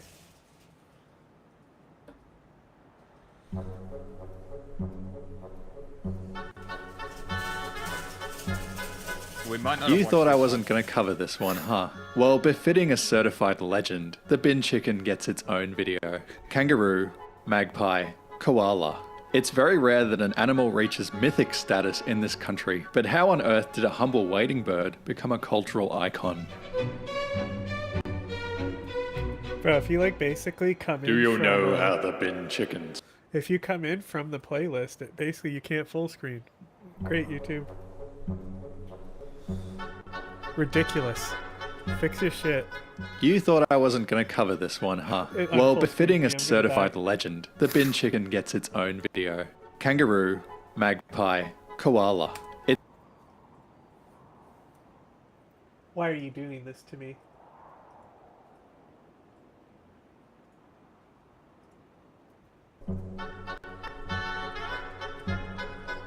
You thought I wasn't going to cover this one, huh? Well, befitting a certified legend, the bin chicken gets its own video. We got a full screen. Kangaroo, magpie, we did koala.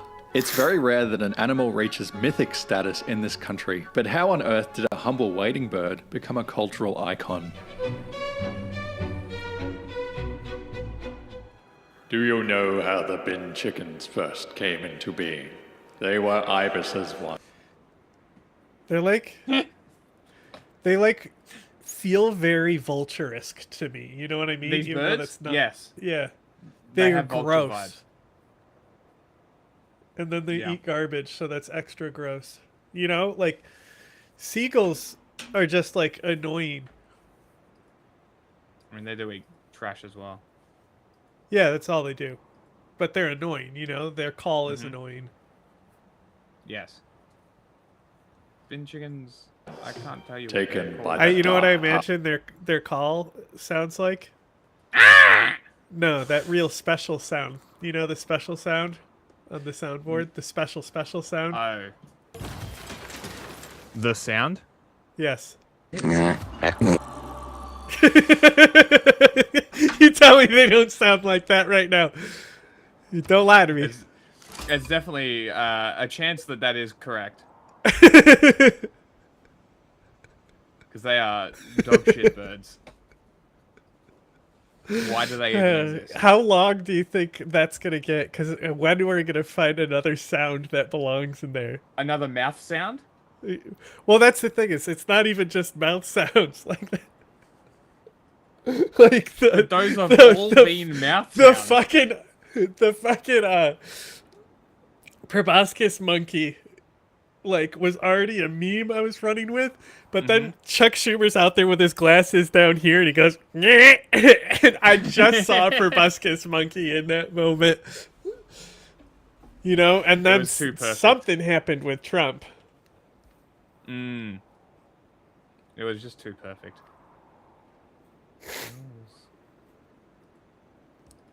What do I want? What do I got? I got stone.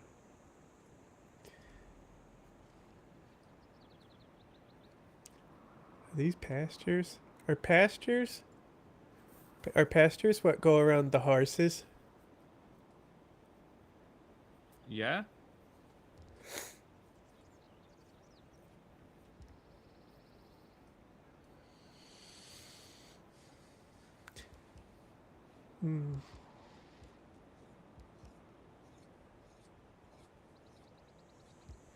What does my thing do? It does, where is it? Where is it? Where is my thing? What it do? Where is it? Trade route capacity? What am I even looking for? My ADD kicked in.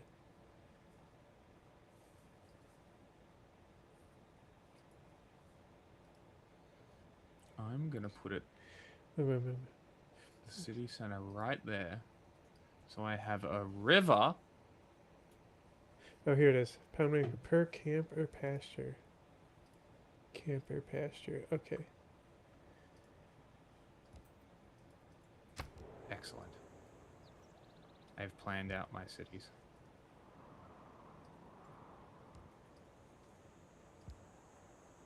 I will show you.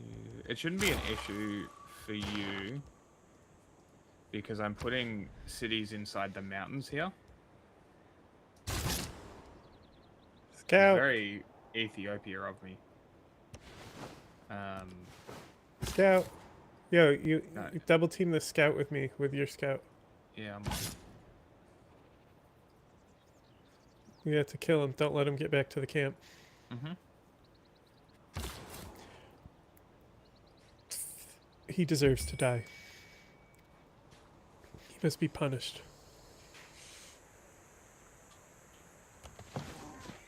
Play the video. What he did was very wrong. Tortured and mutilated. A ruined and terrible form of life. Look at him go. There's the sound. Australian white There's the bin chicken sound.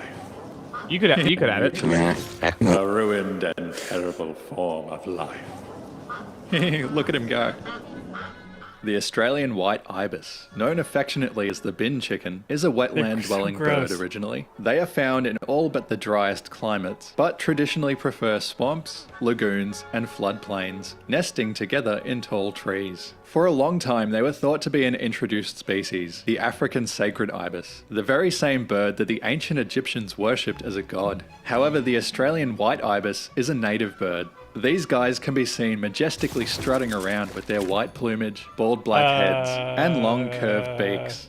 Underneath their wings is less Planet Earth 2 and more Texas Chainsaw Massacre. This patch of skin under the wings goes from a light pink color to a vibrant scarlet during the breeding season to advertise their fertility. Males and females can be distinguished by size, females being smaller with shorter bills. Juveniles have feather-covered necks and heads, but like those of us with male pattern baldness, they'll lose it all when they enter adulthood. There are many majestic calls in the avian world, but the white ibis is enter adulthood. Look at camps on rainforest? Yeah, disgusting. I shouldn't put camps on rainforest, should I? I should get rid of the rainforest first. You can keep, so look, if the rainforest stays there, you still get the production on the natural tiles of the rainforest, right? But, so like, if you chop the tree, so this toxin here, right? If you chop this tree, it will just be 2 food, 2 science, 1 gold. The tile will just not have that production there. Okay. So you can keep that production, and it's still just a production tile, you know? Okay, I'll do that. So it depends, rather than but waiting and cutting like, it, just building. You know, you can save those chops for when you want to build a wonder, you know? Yeah, true. Because you can chop it after the camp is there. You can take that production away at any time. Yeah. And you generally want to chop rainforest because they have bad appeal. Yeah, well, that's why I usually chop them. Which is fucked. Suck. Yeah, rainforest should have good appeal, right? Well, I imagine nobody wants to live in a rainforest. Just because it's so dense and shit. Yeah, it's a fucking jungle, you know? But they should do something. Science. There are many majestic calls in the avian world, but the white ibis is not one of them. Its call sounds like a mucus-filled kazoo. Here we go. A mucus-filled And kazoo. they're not the only ibis in Australia. There is also the straw-necked ibis, who have earned the nickname Farmer's Friend for eating the locusts that plague many rural areas. Amazing. Then there's the glossy ibis. Okay, he's These cool. migratory adventurers have a beautiful multicolored coat and are a rarer sight. He's cool. Like middle-class boomers, the white ibis's absolute favorite foods are disgusting marine invertebrates. Fun fact, their bill tip is honeycombed with sensory pits that allow it to tell when there are tasty morsels nearby. They may look dumb, but they're smart enough to smash open mussels and retrieve the sweaty mollusks within. Remarkably, ibises have been observed eating cane toads by poking the out of them until they release their toxin, then washing them off in a nearby river before eating them. Why aren't we funding supremacy. this? Courtship among ibises is very unique. Fuck a cane toad. Males will compete with each other to honk the loudest. When a lady ibis arrives, an interested male will bow in her presence. But he can't court her empty-handed. What will he gift her? Male bowerbirds offer a meticulously ordered bounty of blue plastics, red berries, and silver shells. But the male ibis gives his potential mate a stick. A f***ing stick! And she's impressed. Now that the pair bond is cemented, they'll fly off to raise a clutch of 2 to 3 babies. Baby white ibis. So how did they end up in our cities anyway? Well, I mentioned those wetland habitats before. These have been drying up, and you'll never guess why. Humans, cheeky little buggers. One of the white ibis's natural hotspots is the Macquarie Marshes in northern New South Wales. Bird. One of the white ibis. That looks like it's related to the Kookaburra, but it's a completely like different type of one. Like it has the same beak and head structure.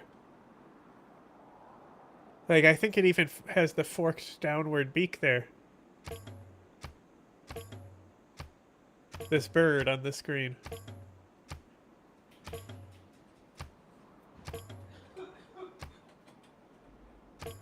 Bird. It's pronounced Kookaburra. Kookaburra. That's the guy. Kookaburra is the guy from. No, listen. Kookaburra is the guy from Yu Yu Hakusho. Yeah, you're wrong.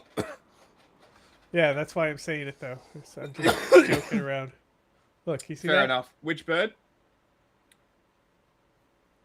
The one on the right. Yeah, the one that's not the bin chicken. Okay. Hold on. White kingfisher looking bird. Australia.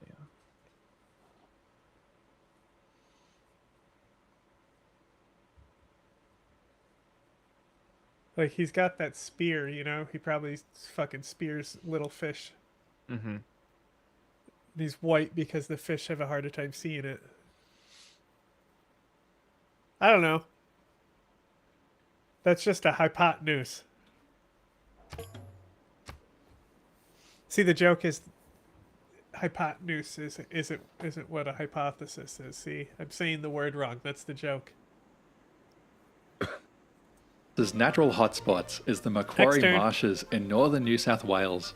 The water needed to sustain this habitat is increasingly being borrowed by farmers upstream for crop irrigation, in the same way that an organ harvester borrows your liver, meaning their natural habitats are shrinking. So they've decided to come and stay at our place. Refuse raptors now nest in the many palm trees. Look at how this desert actually perfectly divides us. You're settling into desert. That's... I know. I'm only putting those 2 cities there because I want the mountain bonuses. I'm gonna cover them. Well, I'm not gonna settle there. I am going to only put rock churches inside the mountains. I'm going to have so much faith production.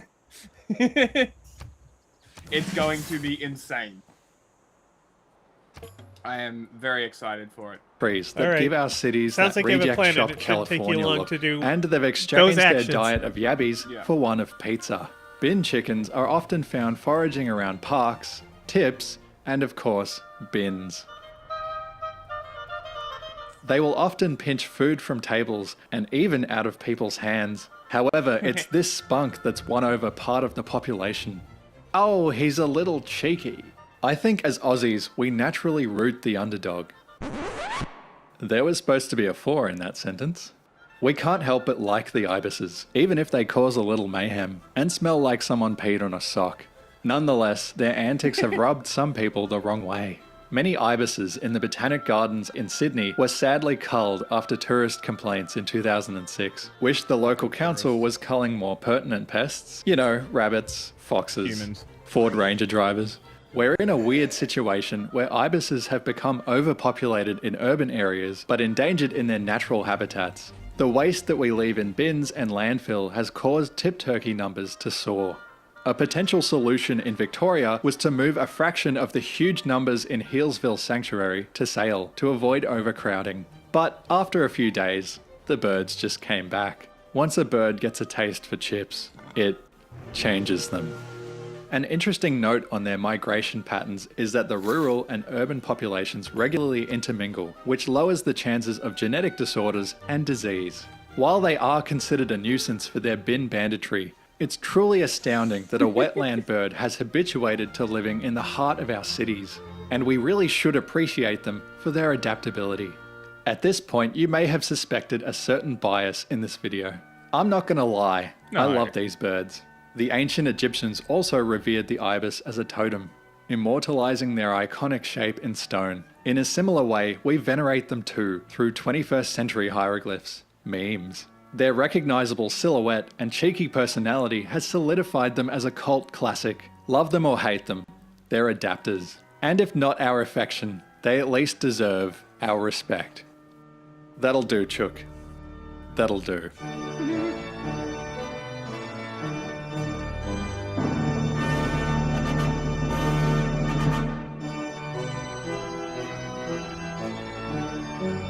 Jesus died for our bins.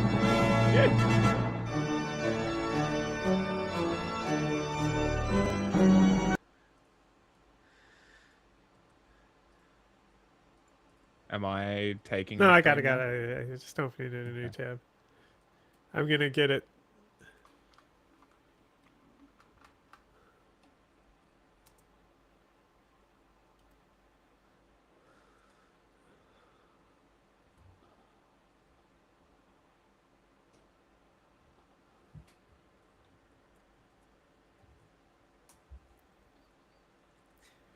It's capitalism.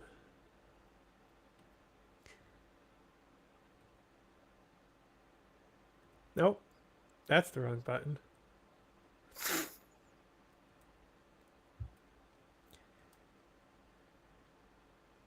But this isn't necessarily the case, waving away the rise of these. There's this tendency for some to explain away the rise in right-wing populism to simply just racism. Racism as an idea institutionally enforced in Western culture. But this isn't necessarily the case. Waving away the rise of these political movements as simply just people being racist is incomplete and sloppy. It undermines the role of the real material conditions, the developments of the capitalist mode of production that are at the root of these movements. The historic rise of Pauline Hanson's One Nation has likewise been covered extensively across social and traditional media. She and the party are portrayed as foul actors, deviations of an otherwise fine system. This video will discuss the concrete realities which facilitated the growth of nationalist politics in Australia, the nexus that has garnered around it that's worth billions, and how the vision of this movement intrinsically fails to address the many crises we face. Despite being known for its more social rhetoric around race, immigration, and culture, One Nation has its roots clearly set in material and economic concerns. There are two very specific kinds of social cleavages that One Nation manifested: alienated blue-collar workers and small business Peter owners. Griffin's neighbor? In the 1980s and 1990s, the Hawke and Keating Labour governments deregulated and globalised the Australian economy. Furthermore, they introduced legislation which effectively debilitated the trade union movement. By the late 90s, much of the traditional working class base of the Labour Party lost their secure and unionised blue-collar jobs, as now manufacturers could move overseas where they could pay workers for less. The party itself has acknowledged that this cost them electorally, as What is according to their own 1996 You've met election another review, it civilization. turned Oh, it's sour Christina. when many unionists felt their living standards were eroding, and they were Say hi not to consoled by the Christina. social Oh, you safety don't wanna net fucking and tax have my reductions. embassy, bitch? Hence the moniker Howard's Battlers was born, in reference to the trend So of blue-collar fucking workers abandoning the asshole. Labour Party and its left-wing allies in favour of the Conservative opposition. It has been a win that has not just reclaimed those who voted Liberal in the past and those who are by habit swing voters. But it is a victory the other that has side of the also desert, embraced many basically. traditional Labor Party areas of Australia. But while many went to Howard's Liberals and many stayed with Can you Labour, kill something with some a of the slinger, please? disenfranchised found a new home with Pauline Hanson's One Nation. My game fucking lagged, the input lagged, and I used my slinger first instead of my scout, and my scout killed the horseman instead of my fucking slinger. So I didn't get the boost for archery, which is great, which has now pissed me off because it fucking lagged. And why does I the don't turn-based game fucking lag? I don't have, just wait. So, like, there's so many things with Why'd like you Baldur's leave? Gate where you will, like, click and you'll attack the ground instead of I the think guy your you're trying game to crashed. attack. Mine?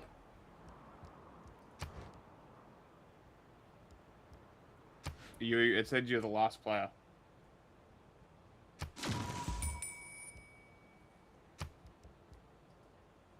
Oh, I guess we both desynced. Yeah, did you just... It should just... It said you desynced. Anyway, you'll, like, fuck up and attack the ground, but, like, we'll see how it works with... Am I still in the game? No, just rejoined. We'll see how it works when we have, like, multiple inputs and stuff. Mm. But, like, the save system is, like, brutal, because it doesn't actually... Like, I have mods to, like, make it more playable for a stream, you know? So I've been, like, testing, like, builds on how to, like, get a stable build that, like, makes everything just more efficient. Mm. But also then, like, also more entertaining. And, like,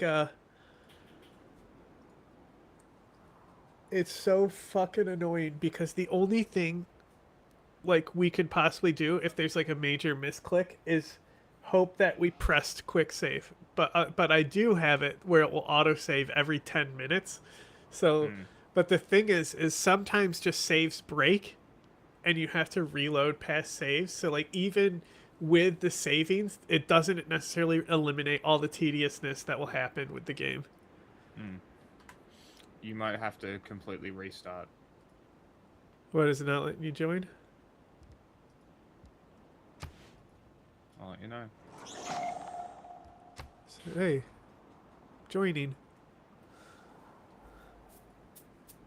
I did get a crash report when I did press the restart button, but it's one of those crash reports that happen in the background, and as long as you don't acknowledge it, the game didn't crash. Right.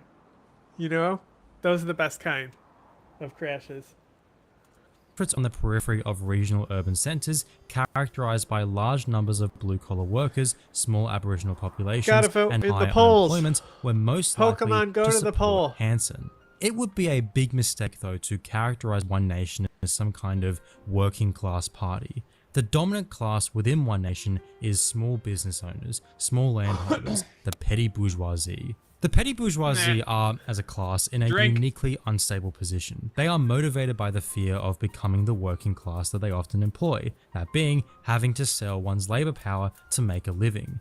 This fear is driven by the potential of big multinational corporations outcompeting them and thus driving them out of business. They are thus both antagonistic towards working people and towards the biggest capitalists. If you want to learn more and more about the petty bourgeoisie's political inclinations, I highly recommend this video here.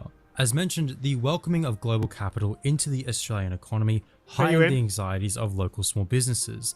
Hanson campaigned on socio-economic populism directed towards rural workers, primary producers and small business people who were being disproportionately affected by increased economic competition from third world competitors. If this government wants to be fair dinkum, then it must stop kowtowing to financial markets, international organisations, up there eating world food, or are you just bankers, standing up there? investment companies and big business people.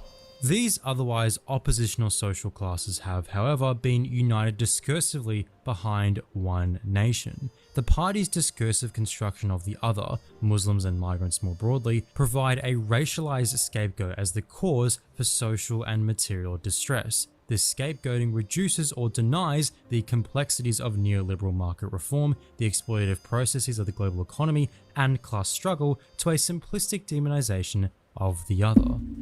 I believe we are in danger of being swamped by Asians.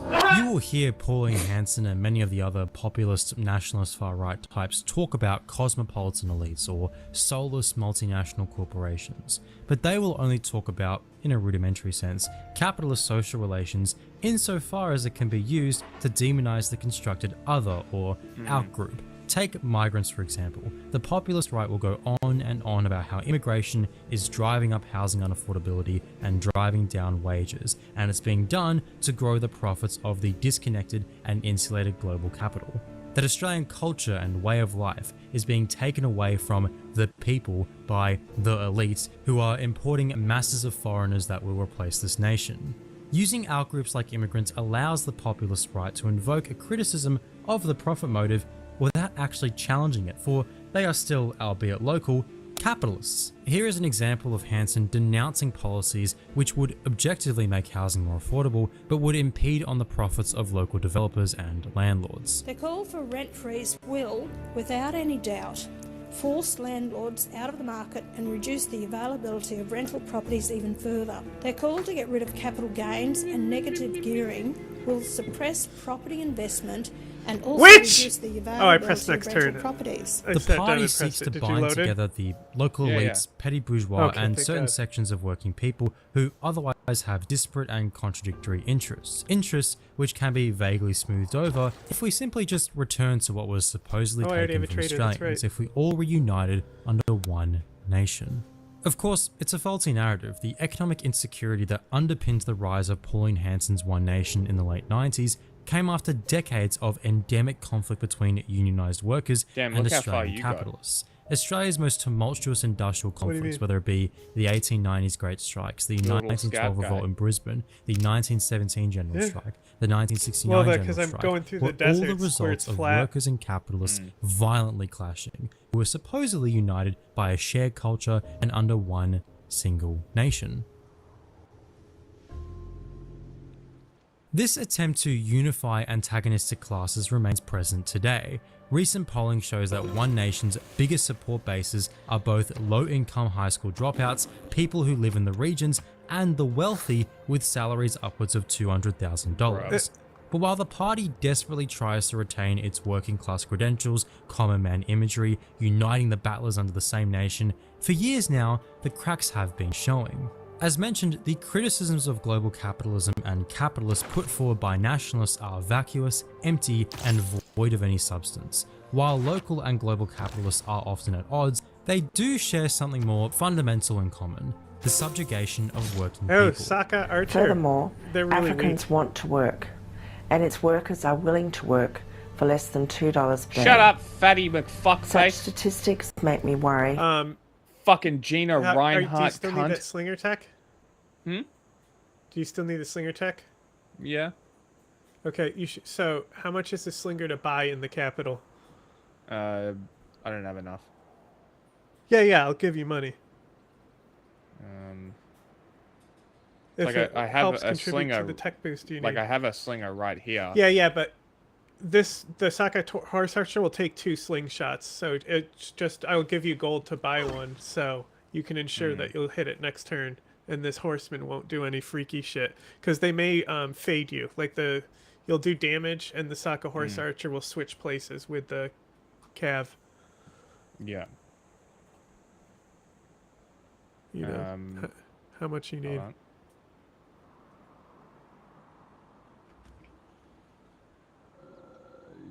90. So 20. Oh, here's a 20. Here, I sent you a delegation. That's 15 right there. Sure. Hold on. Well, Christina gave me one as well. Oh, so you have I might enough not now. even need you. Cool. If you could give me enough for a warrior as well, that would be great. I mean, I only have... warriors are more expensive. That's funny. Yeah, but I'm just trying to help. I'm giving you a little help towards a tech that you needed to get that you already missed. I'm just trying to help you make up for lost time. Not get ahead. For this country's future. I gotta get ahead. Indeed, few now could have missed the reports of companies running a ruler again Who's this over bitch? investments that were in This is the Gina pipeline, Reinhardt, spooked Australia's by richest cost fuckwit. overruns and poor productivity. So, we must. Why did she hobble that guy in the cabin? Why did she hobble that guy in her cabin? Oh my god.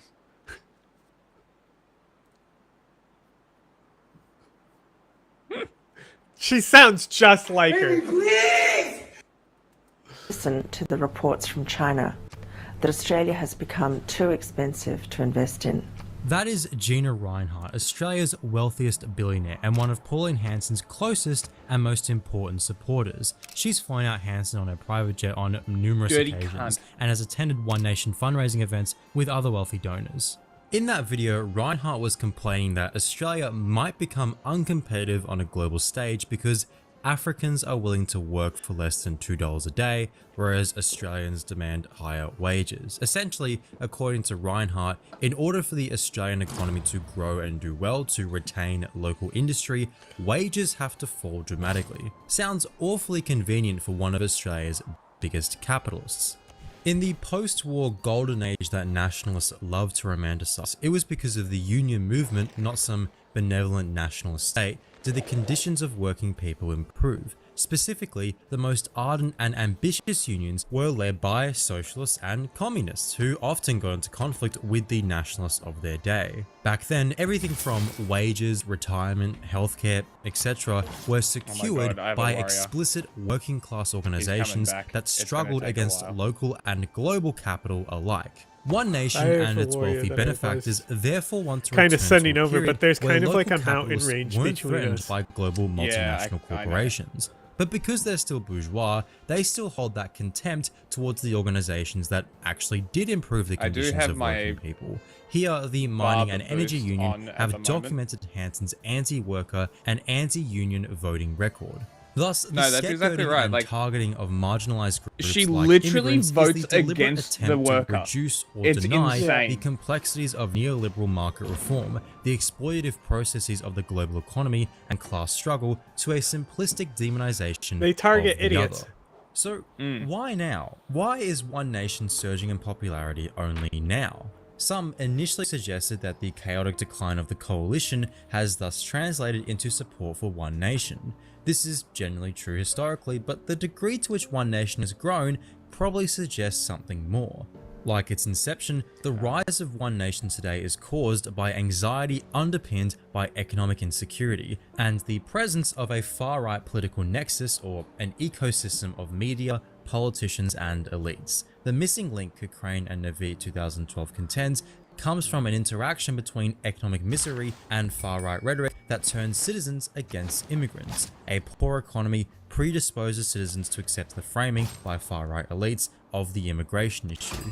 Today, this misery is primarily found in Australia's housing unaffordability crisis, this far-right nexus laying the blame on immigration policy supposedly designed by a consortium of leftist, liberal, cosmopolitan capitalists, universities and their friends in government. Of course, this narrative is also faulty, and you can find many of our housing problems are actually the result of problems with Australian culture, which One Nation champions. If you want to learn more about that, check them out these attacking videos me here. to build in the fact, Oracle as net overseas because building migration other has been things is a waste declining of for the time. past few years in Australia, One Nation support has And only he's standing grown. on the fucking This is Oracle because, site. again, One Nation support is generated through anxiety, through boogeymen, through scapegoating, which may be loosely connected or underpinned by the actual facts of the matter. This isn't to say that there aren't any problems with our immigration system consequential to housing. After all, the capitalist mode of production orientates everything around itself. For example, the residential construction sector has been in a deep crisis of profitability for many years now.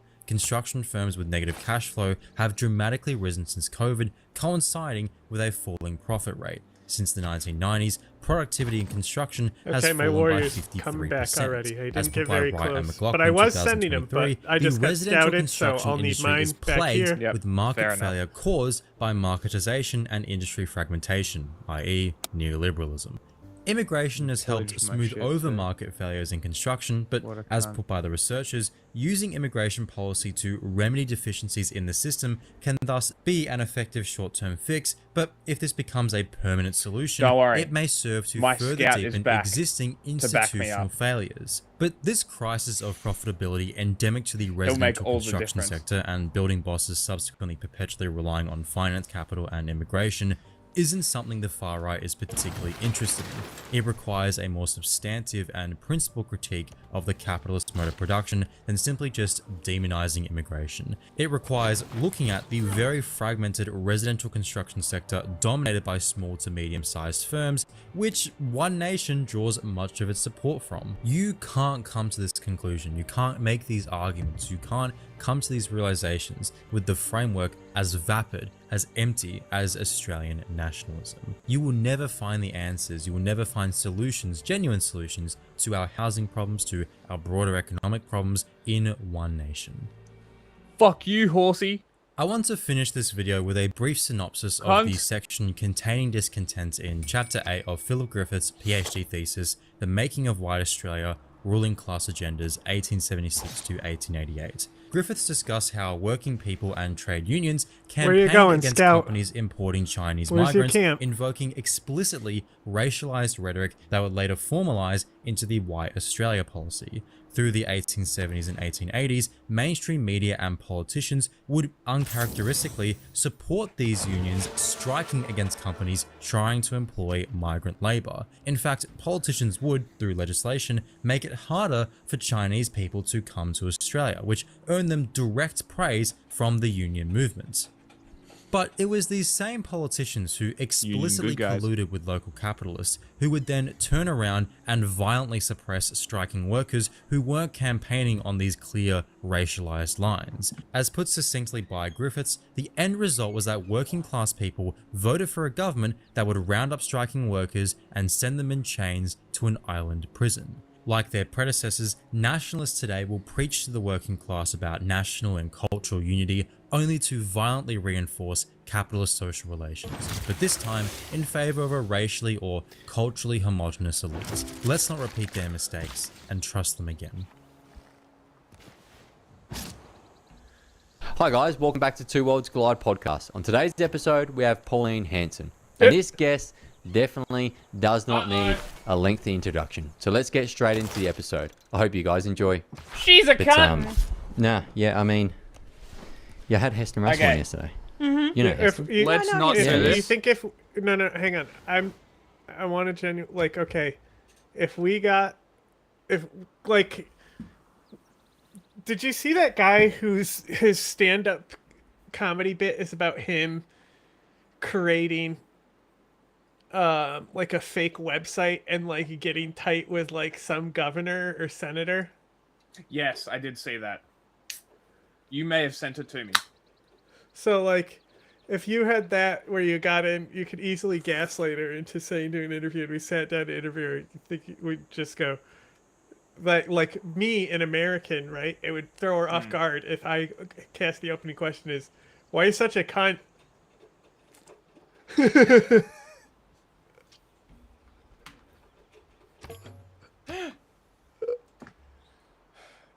I think that would be funnier as something like out of pocket right in the middle of the interview. I know, because I wouldn't It's want just to like- fucking No, but like interviewer, you know do what a I mean? serious interview, but like sort of escalatingly antagonistic no, questions. because that's already like an Adam Friedland thing. I wouldn't fucking dignify her with my time. I would do all that gaslighting and setup just to ask her why she's such a cunt. And then probably just hit end right there, not even let her respond. Because that might be funnier, you know? But I can always clip it there like I did end it there. That's true. That is very true. You could always do that. I don't know. It's It would be very funny. I feel like she would be very easy to get her to. Where's talk in Australian circles. Borat? Yeah. Well, you know the guy that I put on every now and again that does the show about America Is he with the the guy other who guy? clicks the button? Can you stop? The skinny guy in the show in like The Bunker, where it's that ABC show. The skinny guy used to do a show called Chasers War on Everything, which was basically that. Right, so that's a good religion name.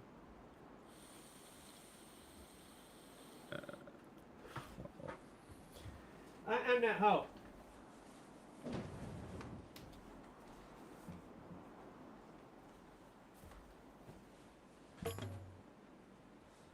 We will pump him full of goo shortly. Cool guy.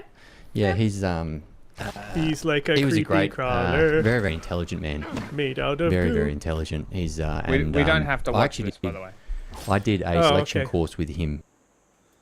Because this is I would need to control it because I wanted to jump through it and see if I could find specific things, but I can do that by myself. Or honestly, it might even be better just to do a separate video where we go through it, pick out certain clips, and just dismantle what she says. Could be an idea, but F it. Oh my god.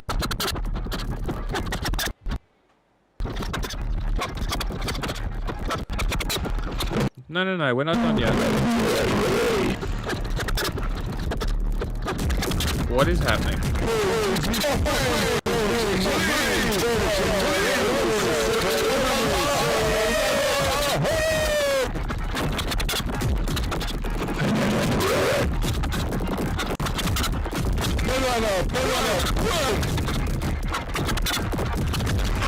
Stop spring force and wake up already, son of a hell.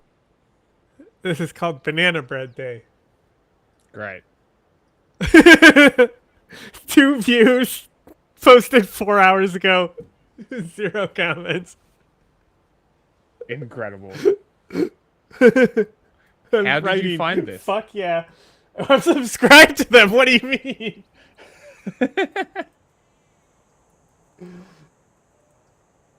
Fuck yeah, banana bread.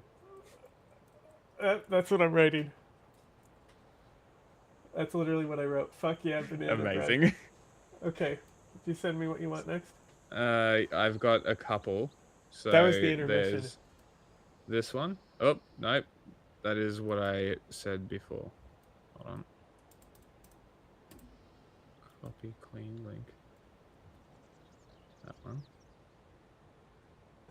White kingfisher. Did you ever solve that bird mystery? Did not. So. Ooh, she. An ordinary week. Oh, she kind of bad. Yeah, she's kind of a cunt as well. Oh no. Started with a news poll saying that you were crushing it, and it's ended with a coalition in tatters. How does it feel to be Pauline Hanson? Can we not ask Pauline Hanson? Are you crashing out, Pauline Hanson? I'm pretty sure she's like 40 years old as well. Yeah. I mean... So it's funny that she's using like howdy kids language. Jack, I know that you're not familiar with Fey creatures, which is going to be great because you're going to get really familiar with Fey creatures when we play Baldur's Gate, okay? But there's a specific type of Fey that she is, okay? And it's often said to be a witch, but it's much deeper than a witch, okay? A hag is different than a witch, okay? You know? Mm-hmm. Like, hags... So, the whole point of a hag, okay, they promise you something, okay, and basically they give you, like, one of those, like, monkey paw style bargains, okay? So like hags will do things like basically poison you so you think you're sick, and then you find out they're a hag and she tells you that you have a disease, and so you say you make a trade. Basically you like kill your own daughter or something Okay. to make a trade, some type of major sacrifice, and to basically stop the disease, right? So her interpretation of stopping the disease is turning you to stone. But you're conscious forever inside the stone. Great.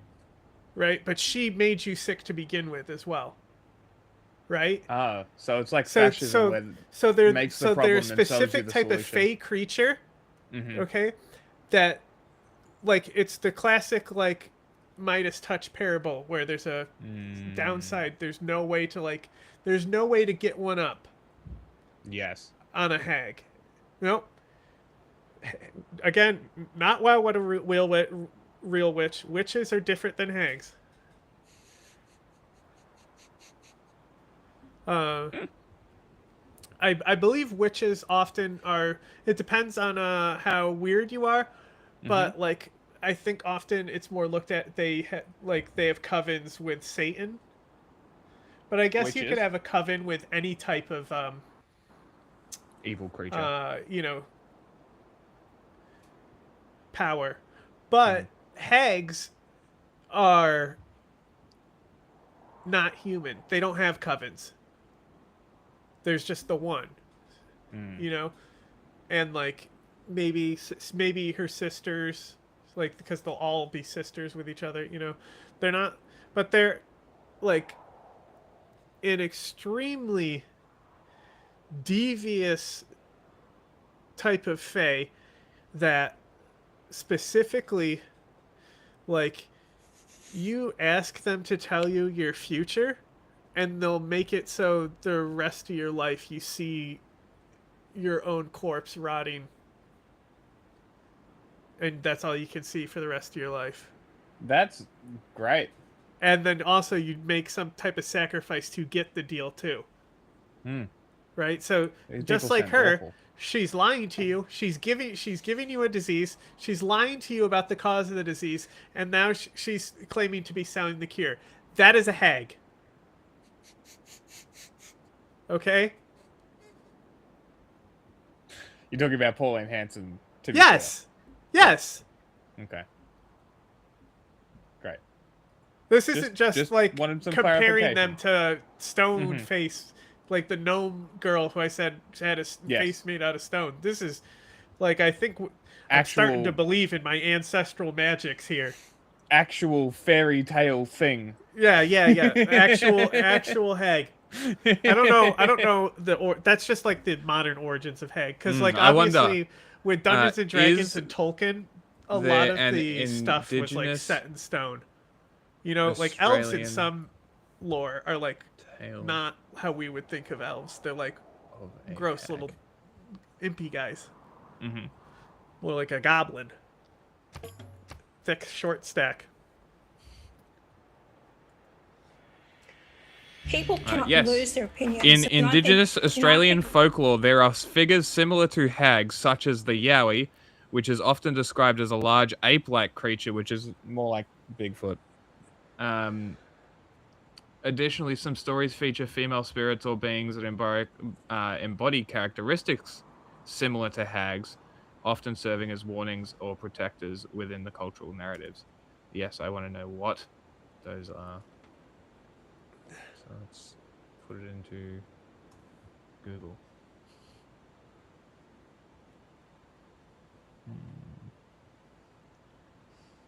So hag, malevolent, often child-stealing old woman or clone. When Dreamtime narratives are diverse across the continent, the female figures often serve as cautionary tales regarding safety, obedience, and respecting. Hang on. Okay. Stop reading for a second. I need to ask you something. Okay.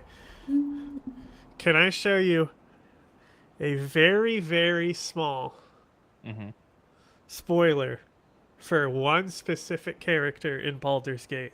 Sure. You will basically find out this.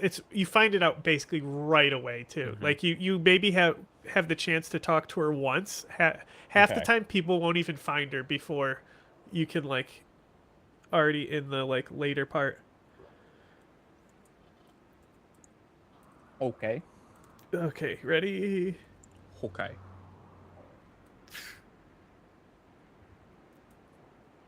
You tell me she doesn't sound exactly like this. Glorious.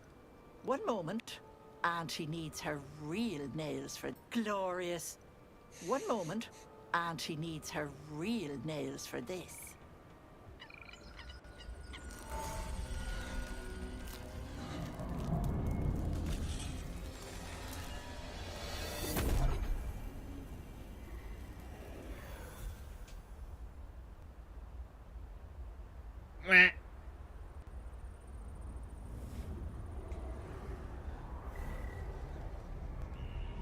See?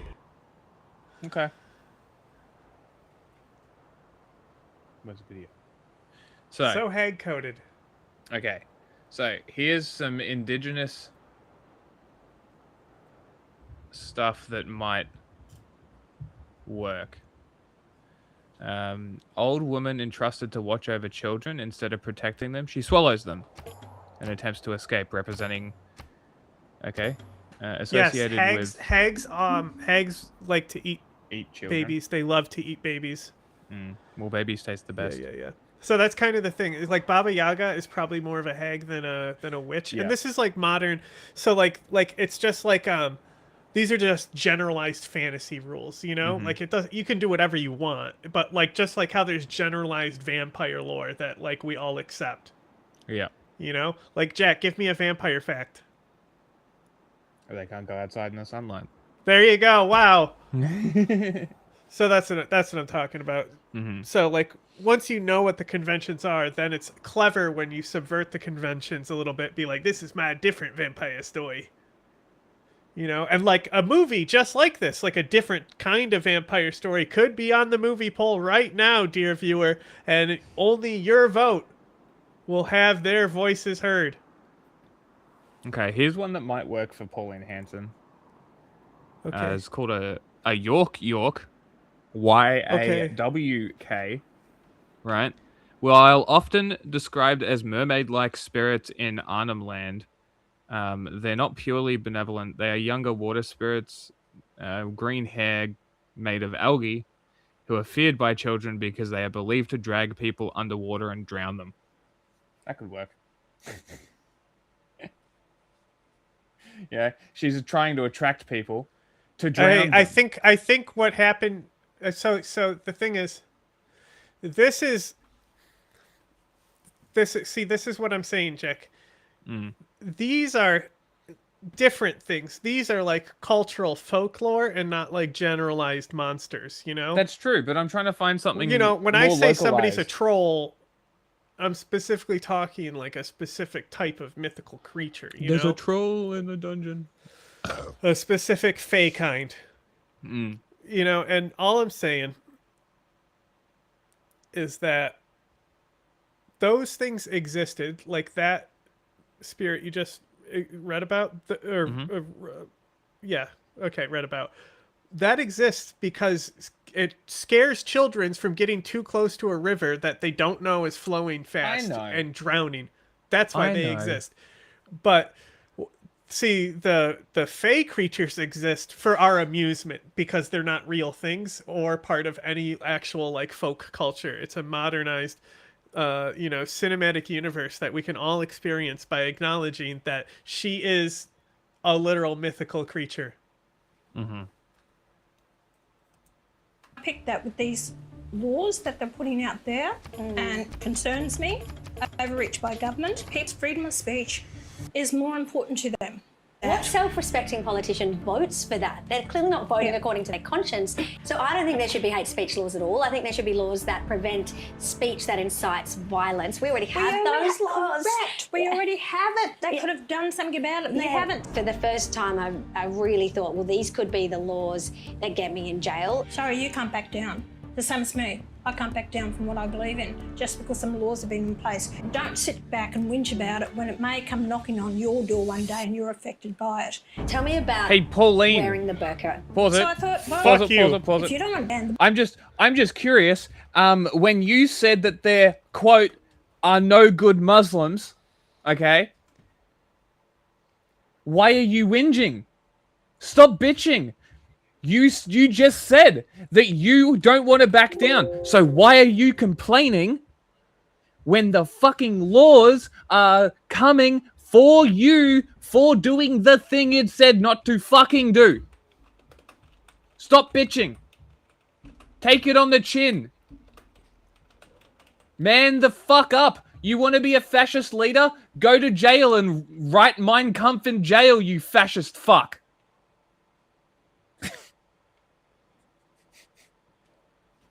I'm a political prisoner. My speech is getting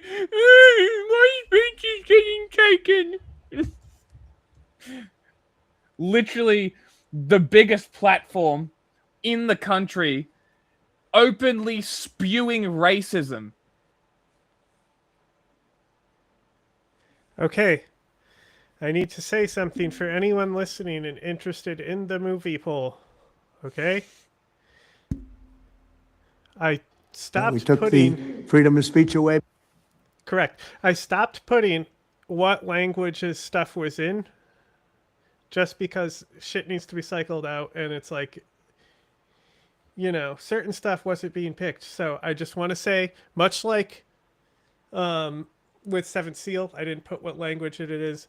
So the movie that's currently winning, I want to be clear for everyone, there is no like way to watch this type of movie dubbed. It is one of the movies where you are going to have to read subtitles because of the performances. They're just that good, you know. And it's not a confusing story like Seven Seals. So if you don't want to watch a subtitle movie, you can. It should be keyed, so any browser session, so you can just vote 2 more times on whatever your second choice is. If you don't want a movie with subtitles and you ended up voting for the one that's currently in the lead, thank you. This is a final warning that the movie will not be in English.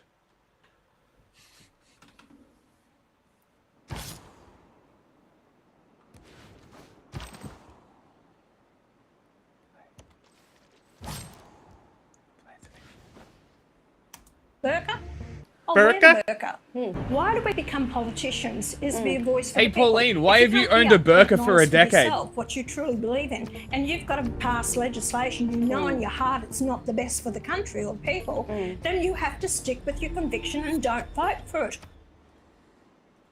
So we're here with the lady of the hour, Pauline Hanson, and we are going to ask her the questions that nobody else asks her. We're going to get to the bottom of who she is and her vision for the country. You're not going to want to miss it. That's today on the Dr. Joe Show. So, Pauline, it's been a massive week for you. What an extraordinary week.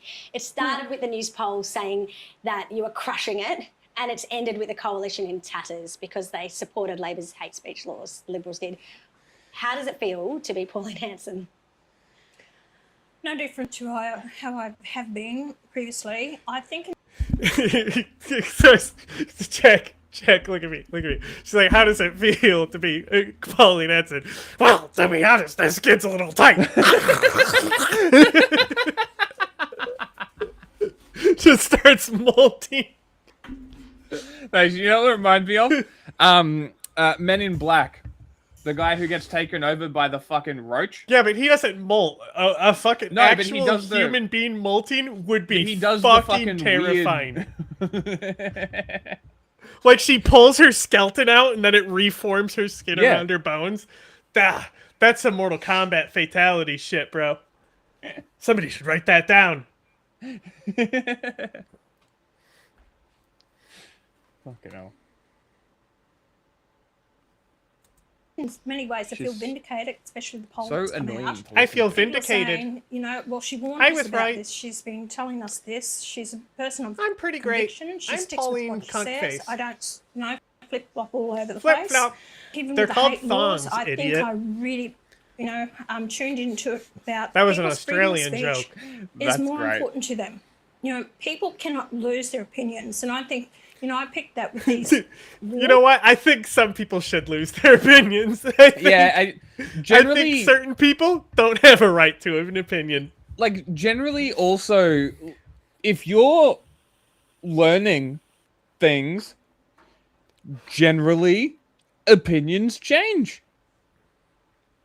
Don't know about you, but my opinions aren't the same as they were 5 years ago. I'm going to say that yours probably aren't either. Although, because you have a smooth brain.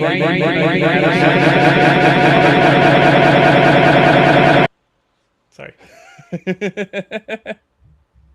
Maybe you can only have only a certain amount of inputs put into your head before you start short-circuiting and repeating the same things like an NPC, which is seemingly what you've been doing for 30 years while not attending Parliament to do the job that you're paid over $200,000 to do per year, while flying on Gina Reinhardt's planes to rub shoulders with mates of Epstein's at CPAC in America. Real Australia first behavior right there. Good Lord. Fucking sign me up, Mr. Nationalism. Mrs. Nationalism to you, sir. Okay, this is Pauline Hanson. Don't misgender her. Rude. Okay. It seems I have dispelled of the filthy barbarians at my door. Now I can continue making my city. I think I might have the next level of government before I even have the ability to make a second city. That's great. How am I doing on profits? Not at all. That's weird. Hmm? It's saying that I don't have access to pairs on my other channel. No permissions. Add channels. Very strange. Why? Why can't I add? Wait. Do I need to acknowledge them? Do I need to give them power? How does this work? How do we use our program?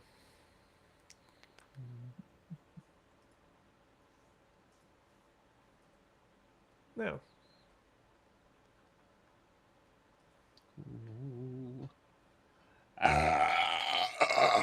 Why would you do that? Okay, again. Bro, that was a good one. Final warning for anyone watching. The movie is not Apologies. in English. If you do not want to watch a subtitled movie, vote in the poll twice and you can basically change your vote. If you voted for the subtitled movie that is currently winning, just vote twice. If you do not want to watch a subtitled movie, thank you, thank you. Okay, what am I doing again?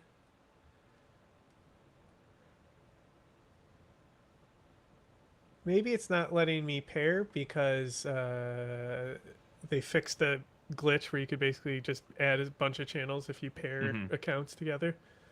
Now let's see. No. Host does not have access to pairs. Is this a new... Did they upgrade so we can't ruined my pair joke. now? The audio isn't playing. Was it there? Not one word of English. Yeah. Not one word of English. One word. You can.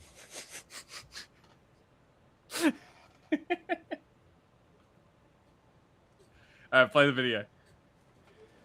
The host does not have access to pairs. Why is this not working?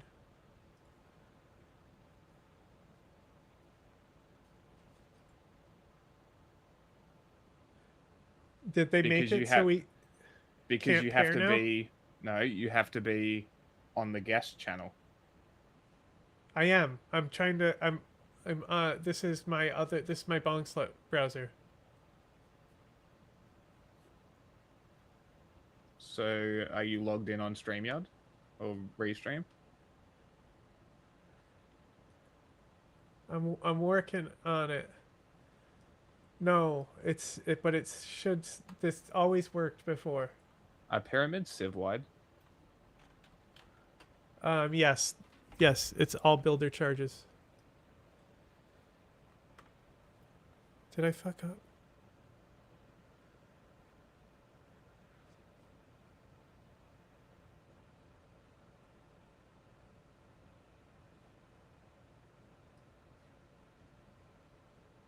Cannot add channels to event. Host does not have access to pairs. What does that mean?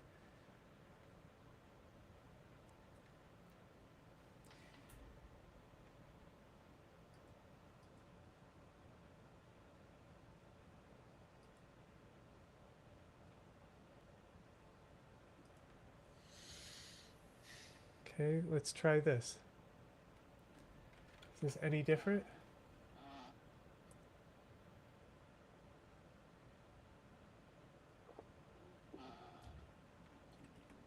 Yeah, but you're also Canadian. You can only speak French.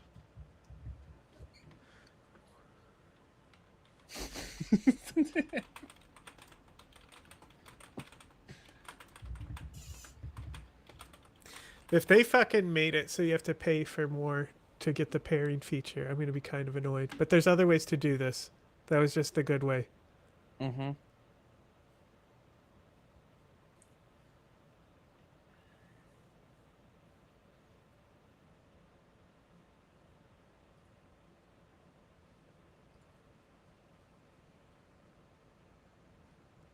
It's because we are not premium at the moment. Okay. But we were still able to stream to 3 channels. Don't know.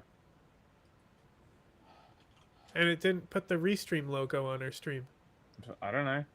It says Go Pro. Because I didn't pay it this month. Oh, we were still able to use... They're not fucking watermarking the stream. Yeah, I don't know. Maybe because it was on there before. If we take it off, it won't go back on. Might be one of those situations.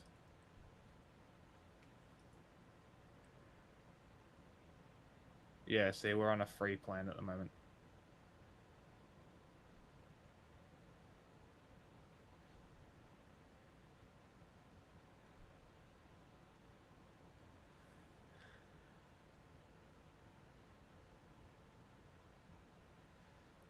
Interesting.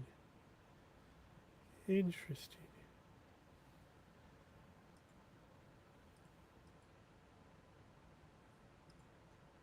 I need to...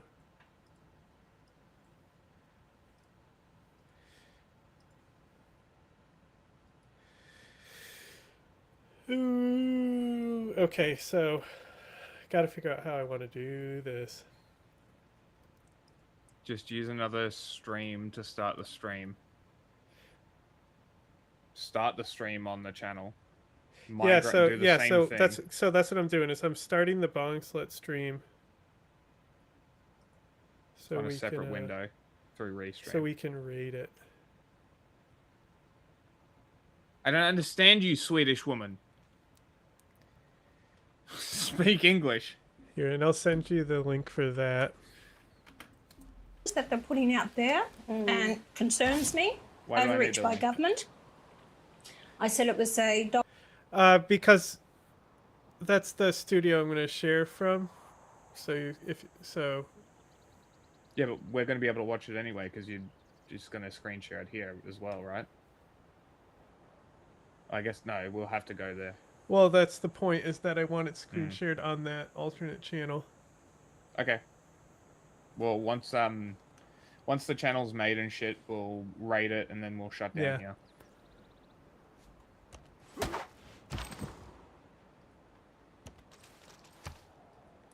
I want to go potty first.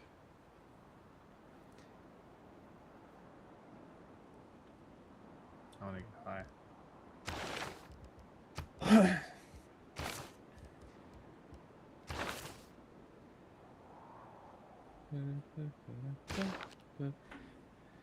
breakfast of a bill.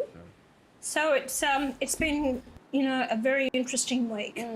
Do you go to bed at night feeling excited that you might finally have an opportunity to lead our country? Is that the ambition? No, that's not it. You know, they asked me about the ambitions of One Nation. They said, do you want to be government? Of course I do. Why else am I here? Why did I start up a political party? I believe that we've got the policies to actually drive the country forward to give people decent standard of living and way of life. Yeah, but you and the Australian values. literally That's do most important to not. me. When the governments, whether it's Like, you the Labor literally government or the vote opposition, against the coalition worker. government, haven't In delivered order to this, lift the people country are now up, you worse off cannot than what they were serve the years fucking ago. business So, owners, what do you the do? billionaires, You say, and okay, people who I'm fuck now everyone saying over. I've got I don't more to understand how offer you don't the Australian fucking get people. this through Will your I ever be thick, Prime Minister? No. calcified fucking brain. Is that because I've been trying to work this out.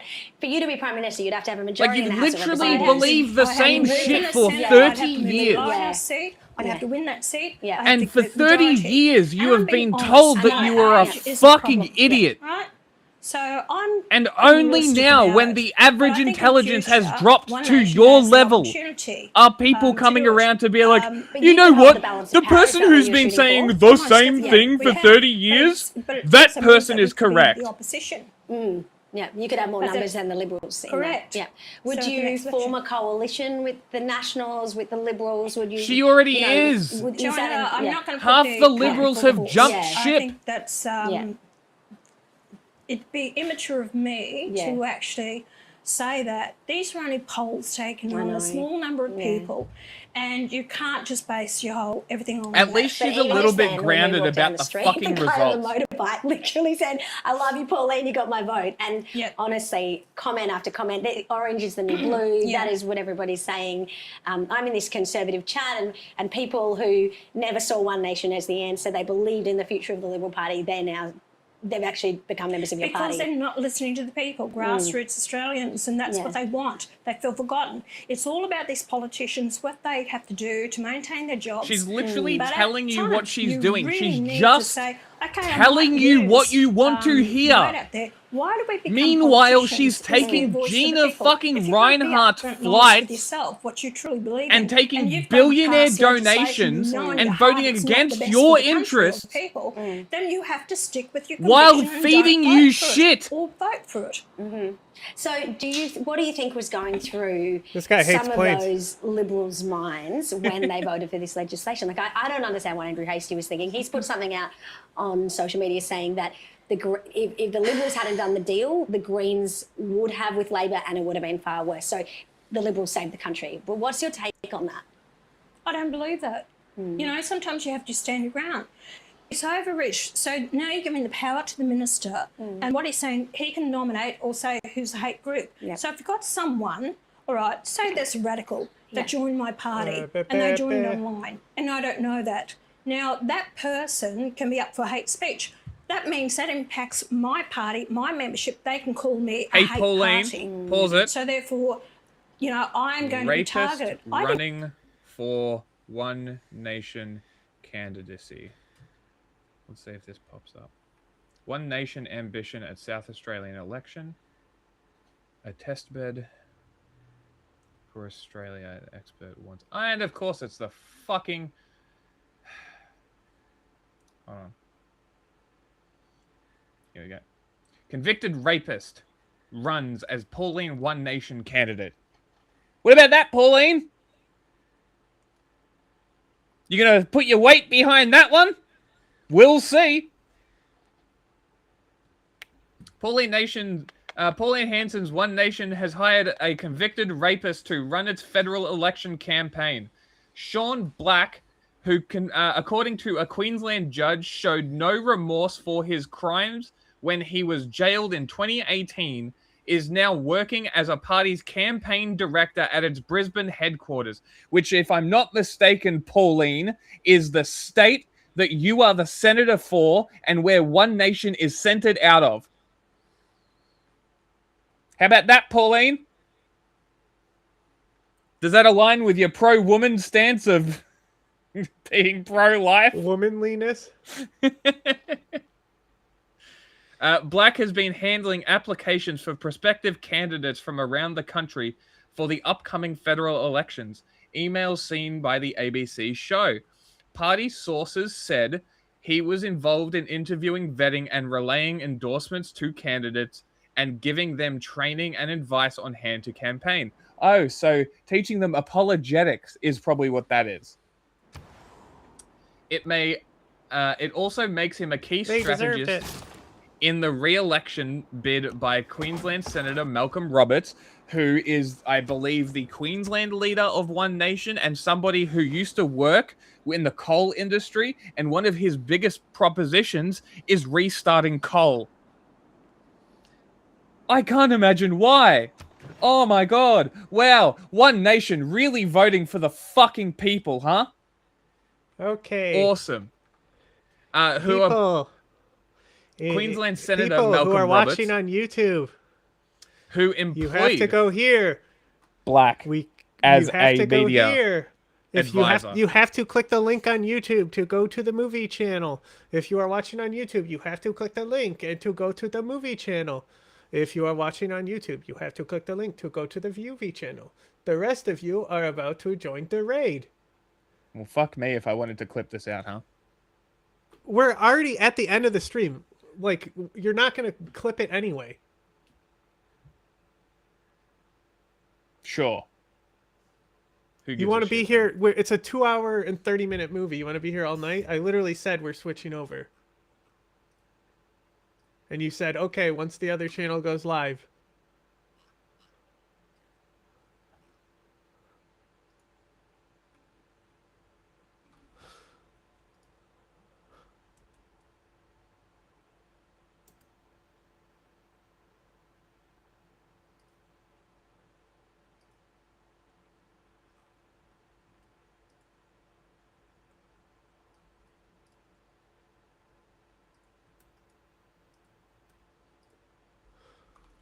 This is such a pain in my ass.